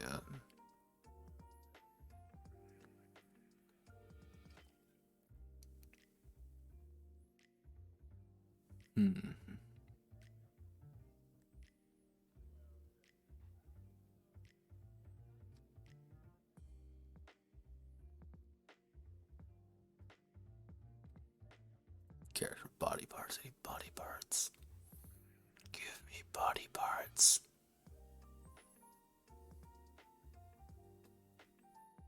Body parts. Hello there, darling. Give me your body parts. Hello there, darling. Don't you want to learn a little bit about body parts? Yeah. CDDA, body parts. I need body parts.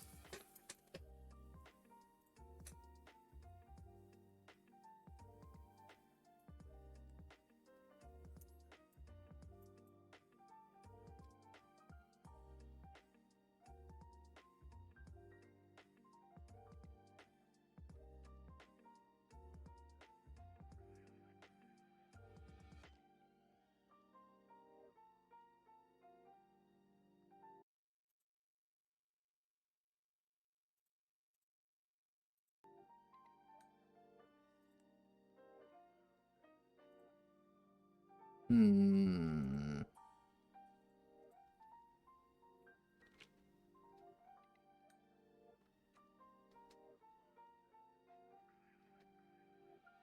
I just want to know what the body parts are. Do I have CDA installed? I might have CDA installed.